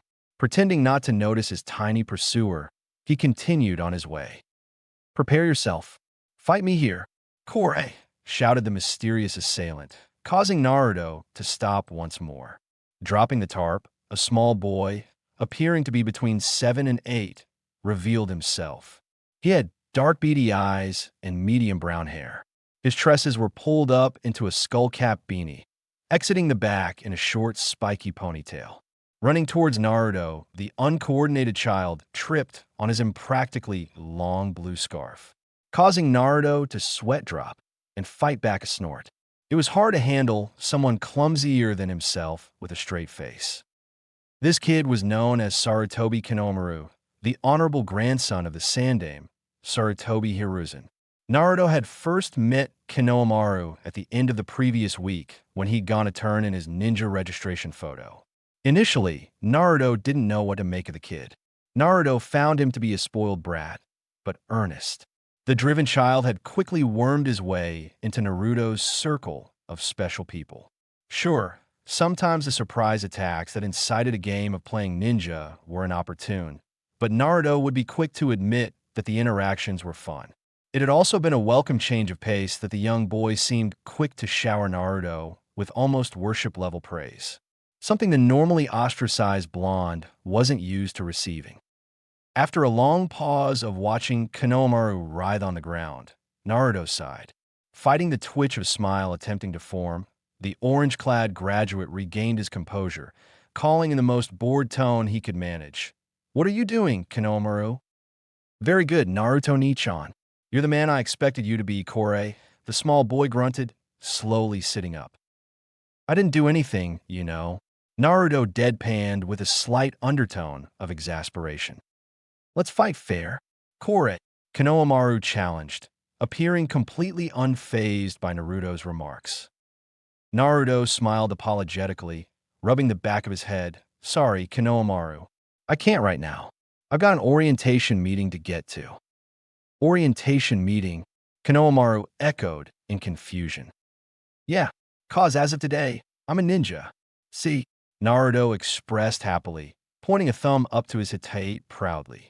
Konohamaru gave him a look of awe, stirring a cheeky titter from the preteen. Well, I'm off. We can play some other time, okay? Konohamaru snapped out of his trance, giving Naruto a vigorous nod. Good luck, Naruto-ni-chan. The boys quickly waved their goodbyes as Naruto sped off towards the academy. The soon-to-be Genin couldn't help grinning like a fool by now. It didn't take long to reach his destination. Opening up the classroom door, Naruto felt another tickle of glee as emotions of utter confusion permeated the room upon his entrance. Naruto Baka, what are you doing here? This meeting is for graduates only, growled a familiar voice behind him. Naruto turned, his smile slipping for a second before he grudgingly forced it back into place. Frowning with crossed arms, in front of the now nervous boy stood two people he'd tried his best to avoid most of the year, Haruno Sakura and Yamanaka Ino. Throughout the majority of his time in the academy, it seemed Naruto always got on their bad side, especially Sakura's. Even though it had never been Naruto's intent, the unfortunate Pinkette was a frequent victim of his pranks over the years. This, in addition to the girl's affections for Sasuke, Naruto's intended target, had earned the unlucky blonde a lot of resentment, sometimes even a few beatings from the ill-tempered Kunoichi. Haha, gee, good morning, Sakura-san. E2, I'm a graduate too, see? Naruto hesitantly explained, pointing to his Hitate. Both girls gave him a look of surprise as the realization registered. Naruto noticed Ino flash him a small smile in recognition of his accomplishment before his attention was brought back to Sakura. Fine, whatever. Good for you, I guess. Now move it. You're blocking the door. Shinaro, Sakura huffed with a growl, shoving Naruto out of her path. The boy shivered as the girls renewed their strange rivalry over Sasuke's affections. He didn't understand why they acted like that and hoped he never found out, or at the very least was never caught in the middle of it. Recovering from his near-fatal encounter, Naruto gazed around the room. His smile softened into one of sincerity as he took notice of the second shortest graduate in their class. Briskly, Naruto headed up the steps to the seats nearest to the window, particularly the one he'd spent every morning looking forward to sitting at while he had been a student. Feeling the sadness washing off the dejected individual growing in strength the closer he got to her, his smile slipped into a concerned frown. Once Naruto made it to the proper row of desks, he quietly walked over, observing the distracted Kunoichi cautiously for a brief moment, his mind drifting back to graduation day. Naruto had been so preoccupied with his failures and shame that he'd completely blown off Hinata's success. The following week, the orange-clad boy had been so busy and distracted that he'd completely neglected to speak with the indigo-haired girl. Naruto had faintly felt Hinata's presence the few days he'd been out running errands, training, or playing with Konohamaru. However, Naruto never attempted to approach her during that time. Naruto felt guilty and uncomfortable having avoided his dearest friend after she'd gained her newfound freedom. Why had he been such an idiot? Sure, the dead last felt envious and hurt during graduation, but hadn't he graduated the next morning? So, why had it been so difficult to want to hang out with Hinata outside the academy? Well, no use crying over it. Might as well get this over with. Sighing softly, Naruto plopped down in the space next to Hinata. Casting the oblivious Kunoichi aside long, he leaned back, balancing himself between the table and the bench, trying his best to appear nonchalant, when in reality, the confused male adolescent was a bundle of nerves. Did she hate him now? Would they still be friends? Could she forgive him? Good morning, Hinata-chan. Funny seeing you here, Tabeo. Naruto greeted playfully, watching the cream-clad girl whirl around to stare at him in shock. The whisker-faced juvenile quickly relaxed as Hinata's aura shifted. She was confused, nervous, but mostly she was happy. This brought a foxy smile to Naruto's face as he leaned forward to rest on the table, staring at Hinata's bewildered face. Naruto-kun. Anu, how did you? I thought you well. Hinata trailed off looking down, tapping her index fingers together nervously. Naruto studied her patiently, noting her hesitancy with bringing up his most recent and painfully notable embarrassment. Hinata was always so kind and courteous, something Naruto appreciated and cherished. Hee, that's a secret. Databeo, I'm not really supposed to tell anyone. Naruto whispered in mock seriousness, catching the girl's attention. Leaning closer to her, Naruto flashed a mischievous smile. I'll tell you about it later. That is if you're free after the meeting. All I can say now is that I was able to graduate too. Hinata blushed faintly before giving him a slight nod. See, congratulations, Naruto-kun. Congratulations to you too, Hinata-chan. I'm sorry I didn't tell you sooner. Naruto mumbled, earning himself a faint smile from the girl, sending another wave of guilt washing over him. Just as Hinata was about to say something else, Irika entered the classroom with a clipboard, gaining all of the graduates' attention. Naruto felt a flood of relief at the appearance of the Chunin.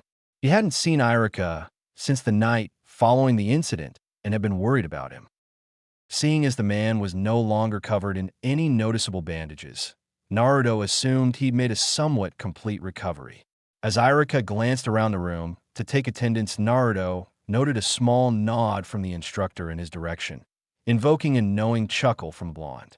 It wasn't long before Irika started the meeting. I would like to first congratulate you all once more for your success in graduating from the academy. From this day onward, you're no longer mere students in the arts of ninjutsu, but full-fledged shinobi. However, among the ranks of shinobi, you're still just genin, the lowest of the low. Your greatest challenges lie ahead, and the tough part is yet to come. Glancing down at his clipboard, Irika flipped a page. Continuing with his speech, the next step is the assignment of official duties to you all on behalf of our village.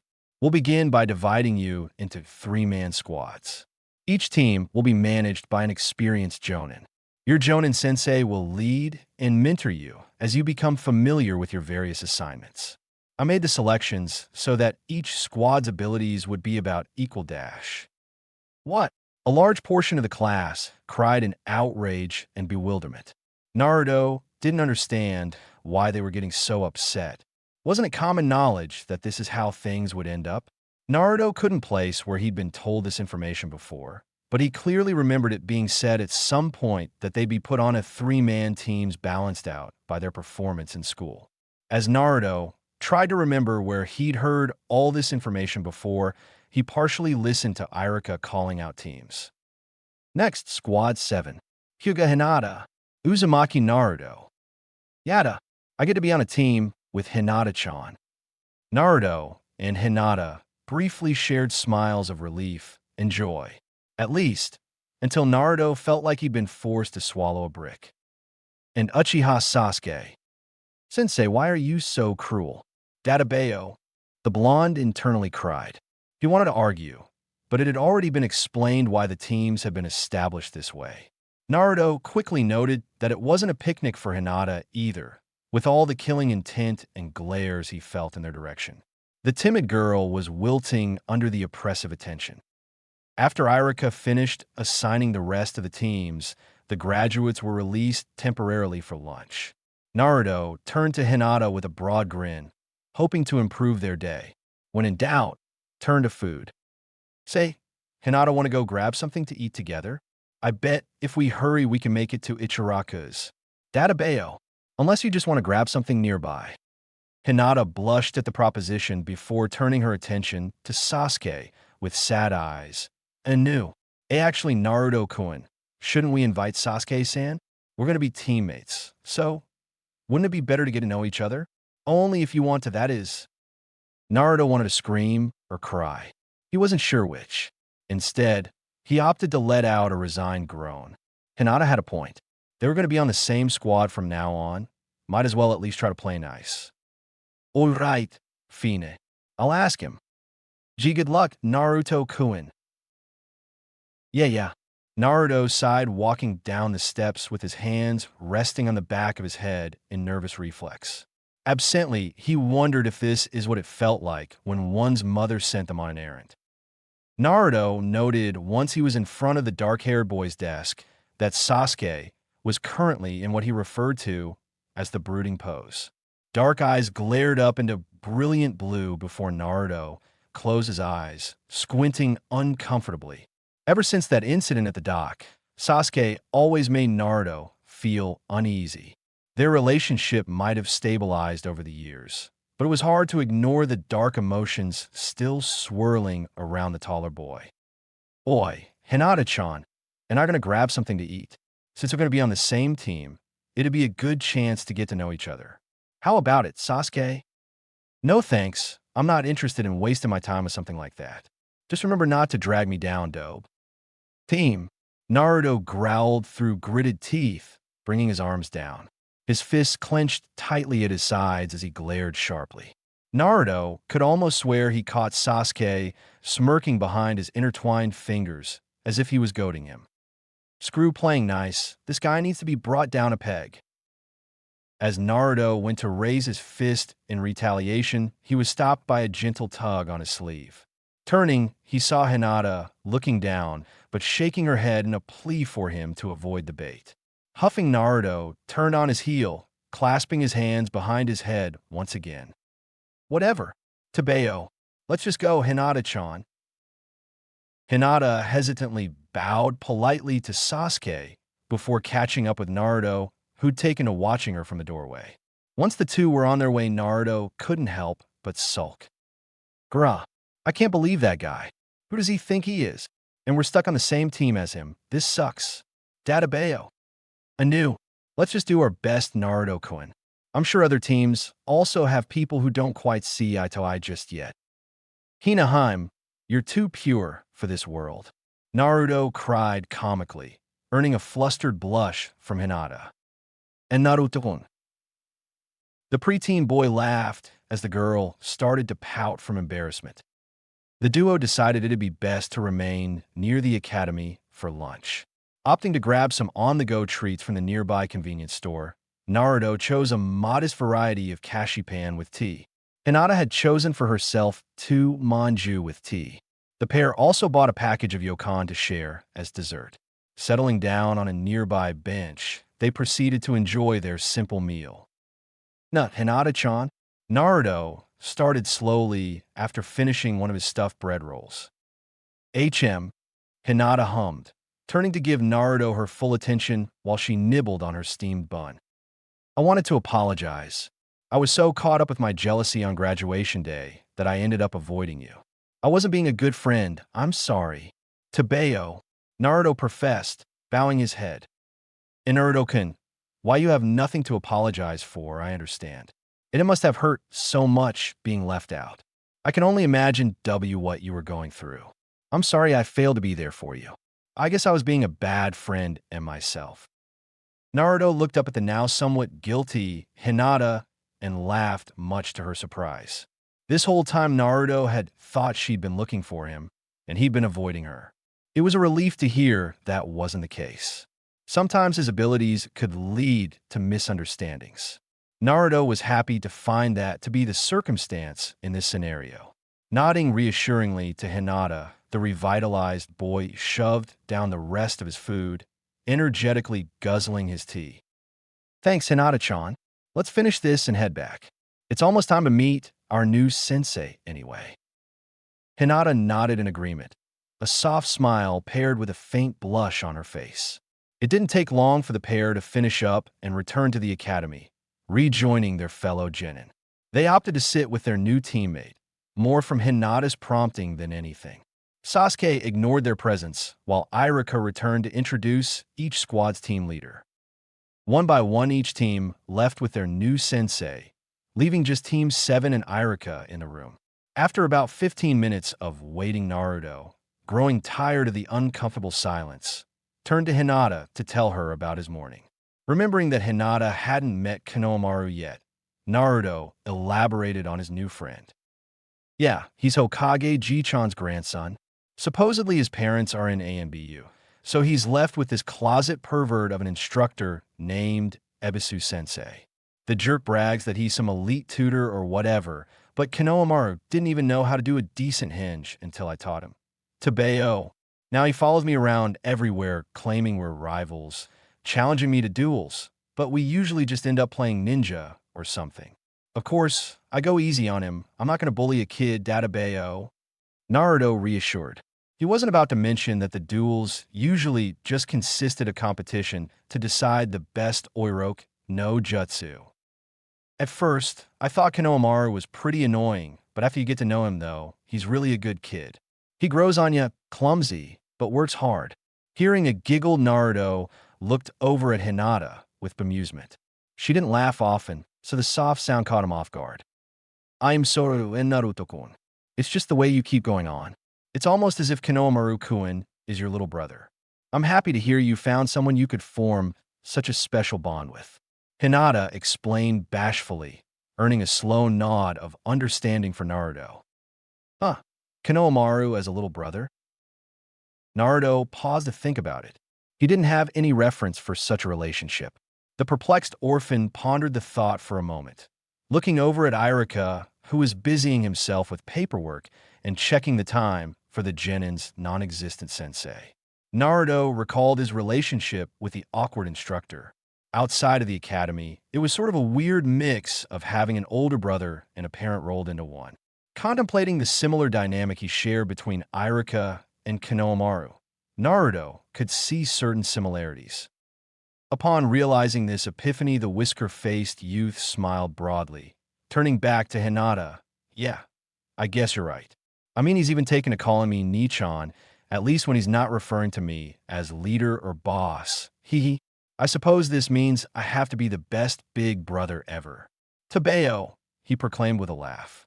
From the corner of his eye, Naruto caught Irika flash the barest hint of a smile, nodding in approval at the energetic blonde's assertion. Simultaneously, Naruto felt a flicker of an unfamiliar emotion emulate from Sasuke before it was quickly snuffed out. Naruto was soon brought out his musings when he noticed Irika packing up to leave. Irika-sensei, are you leaving already? Our Jonin-sensei still hasn't shown up, Databeo. Irika turned smiling apologetically in response to Naruto's whining. Sorry, Naruto. You and your team will just have to wait. Unfortunately, I have other things I need to attend to. No fair, sensei. Tabeo. We can catch up some other time, Naruto. Naruto watched in disappointment as Irika left. Once the trio was left to their own devices, he checked the clock. So far, they'd been waiting for their mentor for a little over an hour. Glancing past Hinata, Naruto noted that Sasuke was still in his brooding pose. He could never fathom how the guy could sit still for so long, let alone in the same pose like some sort of statue. Refocusing his attention on Hinata, Naruto leaned over holding his hand up in mock whisper. Ano-sa, Ano-sa, Hinata-chan, since our new sensei is taking forever, I can't tell you that secret now. Hinata nodded hesitantly, but with visible interest. Sprouting a fox-like grin, Naruto went into detail about his adventure the night he failed graduation. Omitting key details, such as being the vessel for the QB, what he specifically stole, and learning his new technique. He wanted to keep the Kage Bunshin Jutsu a surprise for the right moment, and was terrified of being rejected if Hinata found out about the fox demon. Naruto was still coming to terms with the situation, understanding that most people only saw him for the monster instead of himself. And then Irika-sensei gave me this hitate. Luckily, Hokage Ji-chan was being understanding, so I didn't get in trouble for stealing an important item from his office. So that's how I was able to graduate. From what I understand, Mizukimi has been in prison ever since. Yeah, right. You expect us to believe you took down the Hokage, let alone an experienced Chunin. Even if you were capable of learning a new technique, that's a bit of a stretch, Dobe. Sasuke sneered, catching Naruto's attention. Naruto furrowed his brow and clenched his hands into fists. He was about to get up when Hinata gently tugged his sleeve once again and shook her head. Letting out a growl, Naruto huffed, turning away from the irritating jerk. Well, whether you believe me or not, it's true, he retorted under his breath before checking the clock once more. The trio was waiting for close to 2 hours now. Ugh, where the hell is our sensei? Imijo, I'm going to teach that jerk a lesson for making us wait so long. Finally losing his patience, Naruto stood up. Walking over, he grabbed Irika's abandoned chair, dragging it towards the door. And Naruto-kun, what are you going to do? Just a small prank to teach our sensei a lesson. Naruto absently hummed, running back to the blackboard to grab an eraser before climbing up onto the seat. Standing on the tips of his toes, the undersized juvenile balanced the eraser in the door opening, wedging it securely in place. There, it's their fault for being late, Tabeo. Ha ha ha. Naruto snickered as he hopped back down to rejoin his teammates. No way would a Jonin be caught in such a weak booby trap. Sasuke scoffed dismissively, never once moving from his position. You'd be surprised, team. I can't wait to see you eat those words. Naruto mentally filed that promise in the back of his mind as his attention was drawn to a vaguely familiar presence steadily approaching their classroom. Grinning in anticipation, he watched the door expectantly, much to Hinata and Sasuke's confusion. Just as Naruto expected, when the newcomer opened the door, the eraser bounced harmlessly off their head. The amused prankster let loose a fit of laughter at his successful joke, running up to who he assumed was to be their new sensei. Gotcha good. Databeo, Naruto teased, wiping a joyful tear from his eye as he got a better look at the tall man before him. The newcomer was dressed in the standard fatigues of the Konoha shinobi, earthy green over faded navy. His unique attributes were his black face covering, long spiky gravity-defying silver hair, and how he wore his hitayate over his left eye. The man stared lazily down at Naruto, as if carefully studying him. Hey, wait a minute. You seem familiar. Have we met before? Naruto pondered, quieting down as he walked closer, inspecting the man more closely before it clicked. Reflexively, the boy's mouth dropped open when he pointed accusingly at the perplexed yet patient shinobi. Wait a minute. I remember you. You're I-. Naruto's next words were cut off as he found himself picked up and his mouth covered before he could blink. The boy let out a muffled yelp of surprise from the unexpected manhandling. As much as Naruto was startled, he was also very excited. He knew this presence, knew this chakra signature, and definitely this person. After years of honing his sensor abilities, Naruto could tell certain presences and chakra signatures of key people in his life, like a unique scent. He never forgot a single one after it was registered to memory. Inu-san is my sensei. Inu-san is my sensei. As sensei. Anu. And Naruto-kun didn't mean any harm. Please forgive him. Hinata pleaded as she quickly got up from her seat, running over to where Naruto was being held. Naruto was confused. Why did Hinata seem scared and trying to speak on his behalf? As much as the pint-sized adolescent abhorred being carried around and having a questionable hand covering his mouth, he didn't see any harm in his current situation. If anything, Inu-san was one of the few people he could tolerate this behavior from. After all, he had been one of Naruto's favorite silent guardians growing up. I'll consider it. For now, you two meet me on the roof while Blondie and I have a quick chat. The next thing Naruto knew, he'd been yanked out of the classroom in a whirl of leaves. Now the orange-clad boy found himself being carried like a sack of flour by the tall, lanky man up steps leading to the gardens on the roof. The sensation was a bit disorientating since Naruto hadn't been prepared for it. One day he'd learned the Shunshin no Jutsu, but today he'd just settle on not losing his lunch because of it. Naruto, do you know who I am? Of course, Databeo. You're Inu Dash. Naruto found a familiar hand clamped over his mouth once again. Grunting in frustration, the elated yet frustrated boy merely rolled his eyes. He didn't get it. Why was Inu-san acting so weird? The last time the two had been around each other directly had also been the first time Naruto had heard the man's voice. Granted, at the time Naruto had been so out of it due to getting knocked around by Sasuke that it hadn't registered at the time. He didn't realize it had been Inu-san that night until about a month into starting his sensor training. By then, anytime Naruto happened upon the silver-haired enigma, the man was quick to disappear. The sun-kissed youth never understood why the ANBU had all stopped checking in on him after his first year in the academy, but just assumed it was because he'd started shinobi training and could reliably take care of himself. A small part of Naruto was happy that the Hokage recognized he didn't need a babysitter anymore, though for the most part, it didn't help his loneliness in an empty apartment over the years. All right, let's try this another way. Naruto, have I ever given you my name? I know it's difficult for you, but think carefully. The man once referred to as Inu-san requested patiently as he let Naruto drop onto the ground, turning to squat and stare intently at the boy. I guess not. Are these more weird rules ordered by Hokage Ji-chan? Naruto grumbled, trailing off as he sat up, clutched the lining of his jacket over his abdomen in emphasis. The masked man smiled under his mask, nodding in agreement. Precisely.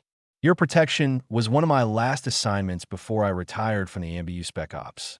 Normally, I wouldn't confirm such suspicions. However, you seem to have developed a knack for sniffing these things out. I assume it has to do with those sensor abilities Irika-sensei and Hokage-sama briefed me on.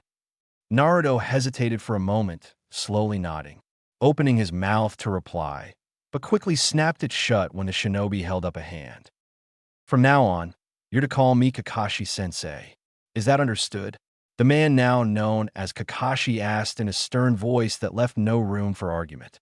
Naruto frowned, letting out a frustrated huff before nodding once more. Great.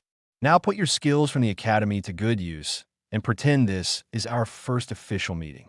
Your teammates should be arriving any minute now. Kakashi explained with a hint of amusement, standing up to lean against the nearby guardrail lazily. No sooner has the strange man settled into his resting position than footsteps could be heard clambering up the staircase. Still pouting from the pseudo-lecture, Naruto turned to see a breathless Hinata. The breathless cream-clad Kunoichi seemed to melt with relief once she caught sight of her orange-clad friend. Quickly regaining her composure, the shy girl took a seat next to Naruto. Sasuke arrived not long after, sitting on her opposite side, and momentarily giving Naruto a questioning look. Once the three genin were situated, they looked up expectantly to their new sensei for instruction. To start things off, I want you all to tell us a little about yourselves. Like what? Naruto asked, gaining Kakashi's attention. The usual, your favorite things, what you hate the most, dreams, ambitions, hobbies. Stuff like that. Kakashi explained with a shrug. Ano-sa. Shouldn't you go first then? Come on, tell us about yourself, sensei. Naruto impatiently encouraged with an air childlike innocence. Me? My name is Hatake Kakashi. I'm the type of guy who doesn't like sharing his likes and dislikes. My dreams for the future are none of your business. As for my hobbies, I have many. All three genin sweat dropped. Kakashi has said a lot, but all they learned was his name. Well, at least public information Naruto was allowed to talk about. Next is you guys, let's start with Blondie. Naruto chuckled, fidgeting with his Hitaiate. He did thrive on being the center of attention. This time he wasn't even getting in trouble, and he was allowed to talk about himself. Talk about a double win. My name is Uzumaki Naruto. What I like is instant cup ramen. What I like even more is when Irika-sensei treats me to ramen at the Ichiraka Noodle Bar. Kakashi noticed that even though Naruto was mostly focused on talking about his favorite food, the boy kept repeatedly glancing at the meek girl sitting next to him. Interesting, What I dislike is waiting the 3 minutes after pouring the boiling water in the instant ramen. At this point, Kakashi noticed an almost imperceptible glare Naruto shot towards Sasuke. To the untrained individual, it would seem Naruto had nothing more on his mind than ramen, but Kakashi was starting to piece together the bigger picture. It seems what he says and what he does aren't lining up, just like Irika mentioned at the meeting. I'll have to keep an eye on that. My dream for the future is to one day surpass all the previous Hokage. That way, all the villagers have to acknowledge my existence and treat me with respect. Well, he really has turned out interesting. My hobbies are eating and comparing different types of instant ramen, playing pranks and practical jokes, and, watering plants, I guess. Kakashi barely made out the last words of Naruto's sentence as the boy trailed off, becoming sheepish and embarrassed at the benign admission. Naruto, for his part, was struggling internally. He wanted to sound cool, but at the same time figured it wouldn't hurt to open up a little with his new team. Not hearing any jibes from the bane of his existence, Naruto relaxed. All right then. Next, Kakashi instructed after a brief pause, motioning for the introductions to proceed. My name is Uchiha Sasuke.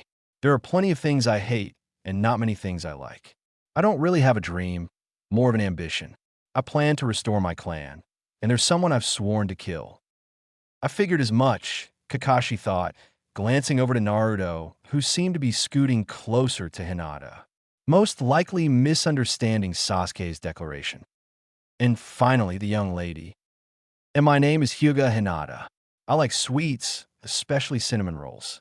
Kakashi noted that Hinata kept glancing at Naruto with a faint blush. Irika had failed to mention this aspect of the pair's friendship. I dislike crab, shrimp, and being weak. Kakashi noticed the timid girl struggling with the admission, but thought Naruto's reaction was more curious.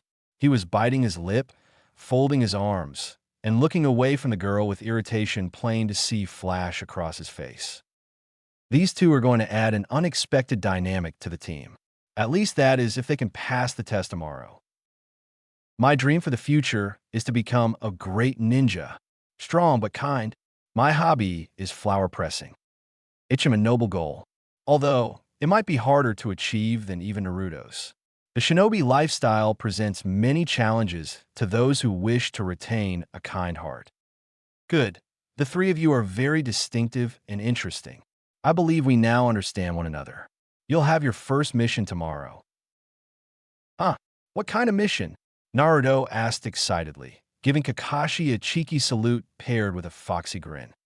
Our first mission is the kind that involves only members of this squad. Nanny, nanny, nanny, nanny, nanny, Naruto asked energetically. A survival exercise. Kakashi continued seeming to completely disregard Naruto's unbound excitement. Survival exercises?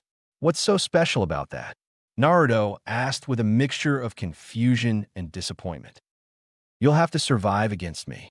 It won't be your typical exercise. Well, then what kind will it be? Naruto inquired curiously, calming down to listen more closely to Kakashi's instruction. Naruto was caught off guard as Kakashi began to chuckle. Had he missed a joke? Nah, what's so funny? Well, if I tell you, you'll only grow disenchanted. What do you mean? Naruto asked, growing more confused by the minute. Of the 27 graduates in your class, only 9 will be accepted as genin. The other 18 will go back to the academy for more training. In other words, this test we're about to perform is extremely difficult, with a failure rate of 66%. Kakashi deadpanned before bursting into a fit of stifled laughter at the trio's shocked reactions.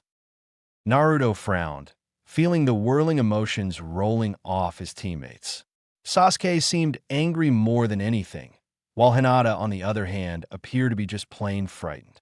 The unhappy blonde was even more confused as to why Kakashi had been laughing if he wasn't even enjoying this whole act. The silver-haired man seemed hopeful, sad, and maybe amused. Naruto wasn't quite sure. It was hard to get a read off the guy. Then again, Kakashi, as he was now to be called, had always been hard to understand. That's stupid. We've been through hell. If that's how it is, then what was the point of the graduation exam? Naruto complained loudly, feeling his own emotions rising. Oh, that? We wanted to eliminate all the truly hopeless cases from your ranks. The ones left are the students who show true potential in becoming genin. Nanny. Now, Naruto was even more relieved that he'd been able to graduate thanks to Iruka's saving grace. It was bad enough to be known as the graduating class dead last. It had been quite another to be written off as a hopelessly lost cause. He was right to assume that failing would have destroyed his shinobi career before it even started. Naruto found himself barely listening to Kakashi's instructions as the reality of the situation sunk in. If he failed this upcoming survival test, he'd be sent back to the academy. What were the chances of him graduating the next time? Sure, he knew the Kage Bunshin now, but what if they still wanted him to perform the useless Bunshin? What if he got a sensei other than Iruka? What if he got another Mizuki? What if? Calm down. Naruto flinched. Blinking rapidly, he was able to refocus on Kakashi's instructions, or at least the tail end of it. The details of your assignment are in this handout. Memorize it, and don't be late. Dismissed. Kyuso. Naruto quickly looked over the handout, but most of it was in kanji. Seeing as most of the adults in Naruto's early life weren't exactly allowed to speak to him, or couldn't be bothered to, he'd struggled academically. By the time Naruto graduated, he only recognized about half the characters compared to his classmates, and got by mostly with hiragana, katakana, and furigana. Not only did he zone out during the lecture, but he couldn't even read the stupid handout. Looking up, Naruto sighed in relief. Hinata was still there. Hinata-chan. Ito, can you help me out? It's all in kanji, and I didn't catch all of Kakashi-sensei's instructions. Naruto whined desperately. Tisi, really? Use your Itanki, Sasuke remarked irritably. Naruto didn't care what Sasuke thought of him at the moment. All the terrified boy knew was that he needed help and that Hinata usually was willing to provide it. Just as Naruto expected, the compassionate girl was once again his saving grace. Hinata patiently reiterated Kakashi's instructions and carefully went over the handout with Naruto, pausing to explain any kanji he wasn't familiar with. As the two went over the handout together, their shared anxiety lessened over the daunting exercise to come. Long after Sasuke left, the pair stayed on the roof discussing plans and strategies for multiple scenarios. They didn't know what kind of survival exercise it would be, just that it'd be them against Kakashi and that they were to bring their mission gear. Would they have to attack, defend, pursue, or escape? And there was that weird rule. Say, Hinata-chan, what did you mean when you said to skip breakfast tomorrow? As Sensei recommended that we skip breakfast because there would be a high chance that we might get sick during the exercise if we chose to eat. Doesn't that seem more like a recommendation instead of an actual order? I suppose so. So, wouldn't it be better just to have a light meal instead? Tabeo? I doubt we'll throw up as long as we aren't working on full stomachs. What do you think? And maybe. But won't we get into trouble? Hinata asked after a pause, looking up at Naruto with concern from where she was taking notes for their different strategies. Naruto shook his head, casting Hinata a reassuring smile. He only suggested we skip breakfast. He never actually forbade us from eating. Oh, Naruto-kun. Great. So what kind of skills do you have? Personally, I don't get tired easily, can provide a decent distraction, and know how to take a decent hit. With my sensor abilities, I can roughly tell if Sensei is near us within about, I want to say, a 30-meter radius. Though, the accuracy becomes more precise the closer he is to us, Databeo, Naruto explained, drawing a reference on some of the shared parchment between them. Hinata nodded, illustrating her own reference over his. When I have my Byakugan activated, I can see up to 50 meters in a 360-degree radius, in addition to a person's Kirakuki eye. However, at my current skill, it is easier for me to focus in singular directions. Not to mention, the ability will expend my chakra. Aside from that, I'm training in the Hyuguryu Juken. Juken. It's the taijutsu style my clan specializes in. We use it to target an adversary's tenketsu. Proficient users can harm or immobilize a person through the means of disrupting their chakra flow by targeting the tenketsu. Unfortunately, I'm still not very skilled in the art. I'm sorry. Naruto frowned as Hinata seemed to fold back into her habit of self-deprecation. Frowning, he gently bumped her shoulder with his own, beaming when she looked up at him. Hey, don't sweat it. You're amazing in your own way. Tabeo, you'll get better with your family style. You just need practice and training. Before you know it, all that hard work will pay off. Databeo. Hinata nodded mutely as her face erupted in scarlet. Naruto merely continued to smile with bemusement at the shrinking Violet. Why couldn't she see how amazing she was? Strengthening his resolve, Naruto took on a more determined face as he stood. Hinata-chan, I promise, no matter what, you're going to pass that stupid test tomorrow. So, just try to have faith in yourself, okay? Hinata sat in awed silence, staring at Naruto for a long moment as her joy radiated quiet warmth and something new that the preteen boy wasn't too familiar with. He really wanted to hug Hinata at that moment, but worried she'd faint, and he didn't want to carry her home when they had such a big day planned for tomorrow. Looking off in the distance, Naruto noticed the evening was steadily melting into twilight. Standing up, the flustered blonde started gathering up their supplies. Sure, Mata, it's getting late. Are you going to be okay walking home by yourself? Do you want me to walk you home? Hurrah! It's so confusing now that we're no longer in the academy. Naruto's frantic floundering seemed to calm Hinata's nerves as he heard her stifle a giggle. It's all right, Naruto-kun. I can manage to get home by myself, but I should probably hurry. I wouldn't want to bother F-father with undue worry. Naruto sighed, nodding in awkward agreement as he watched Hinata prepare to leave. He didn't want her to see her go. However, if there was one thing the normally clueless orphan understood, it's that at nights his friends had to return home to their families, and he was to return to his wretched, lonely apartment. The pair silently made their way off the academy grounds, waving their goodbyes when their paths diverged. Once Hinata's form could no longer be seen, Naruto slipped off the last remnants of his confident facade. He was nervous and apprehensive of the exercise tomorrow, and how it would weigh not only on his but also on Hinata's shinobi career. The pressure was almost soul-crushing. It had been fun to hang out with her for the whole day. Granted, most of it had been spent devising strategies to save their fledgling team, albeit without Sasuke's help. That was one thing Naruto was determined to work on if they survived tomorrow's exercise. Sasuke needed to cut the pretentious lone wolf attitude, and fast. Naruto growled at the mere thought, strolling down the streets to his apartment. If Sasuke's selfishness got in the way of either his or Hinata's career, there would be hell to pay. Once home, Naruto lazily kicked off his Zori. Not even bothering to turn on the light, he shuffled into the kitchen and started his trusty kettle. While waiting for the water to boil, Naruto changed into his night clothes. Seeing that he still had some time, Naruto then went over his mission gear, making sure it was readily accessible in the morning. Just as he set his bag down at the foot of the Genkan, Naruto heard the distinct whistle of the kettle. Hurrying back in the kitchen, he flipped off the burner. Grabbing a cup of ramen, Naruto settled down at the lonely dining table. Preparing his meal, the subdued boy then set his trusty timer.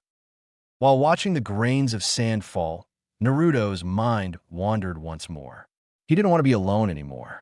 Today had been one of the rare occasions he had human contact for the whole day. Naruto didn't want that to go away. What if he failed? Feeling tears prick the corners of his eyes, Naruto lowered his head on the table. He knew Kakashi wasn't at fault. When Kakashi was Inu-san, he'd been one of the best babysitters Naruto ever had. Though, as Naruto took time to think about it, the ANBU he believed to be babysitters, in actuality, were more akin to armed bodyguards. However, Naruto didn't truly understand their real purpose, since he had very vivid memories of some altercations with the villagers that they had not intervened in. Admittedly, the most violent offenders had only been other children, and half the fights Naruto instigated. Returning to the issue at hand, the despondent juvenile felt his insides twist. Would Kakashi be disappointed if Naruto failed? Would Iruka be disappointed if Naruto was forced to return to the academy? Would Hinata be disappointed that Naruto let her down? Everything will be fine, just be yourself. Hearing the familiar growl in the back of his mind, Naruto nodded in agreement. Sitting up, he slapped both his cheeks in a bid to refocus himself. Noticing his timer had finally reached completion, the slightly more confident boy dug into his meal.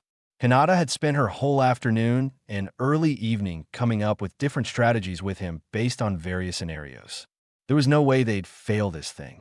Even if Naruto had to physically carry their less cooperative teammate, he'd do it. They were going to pass, and that was the end of it.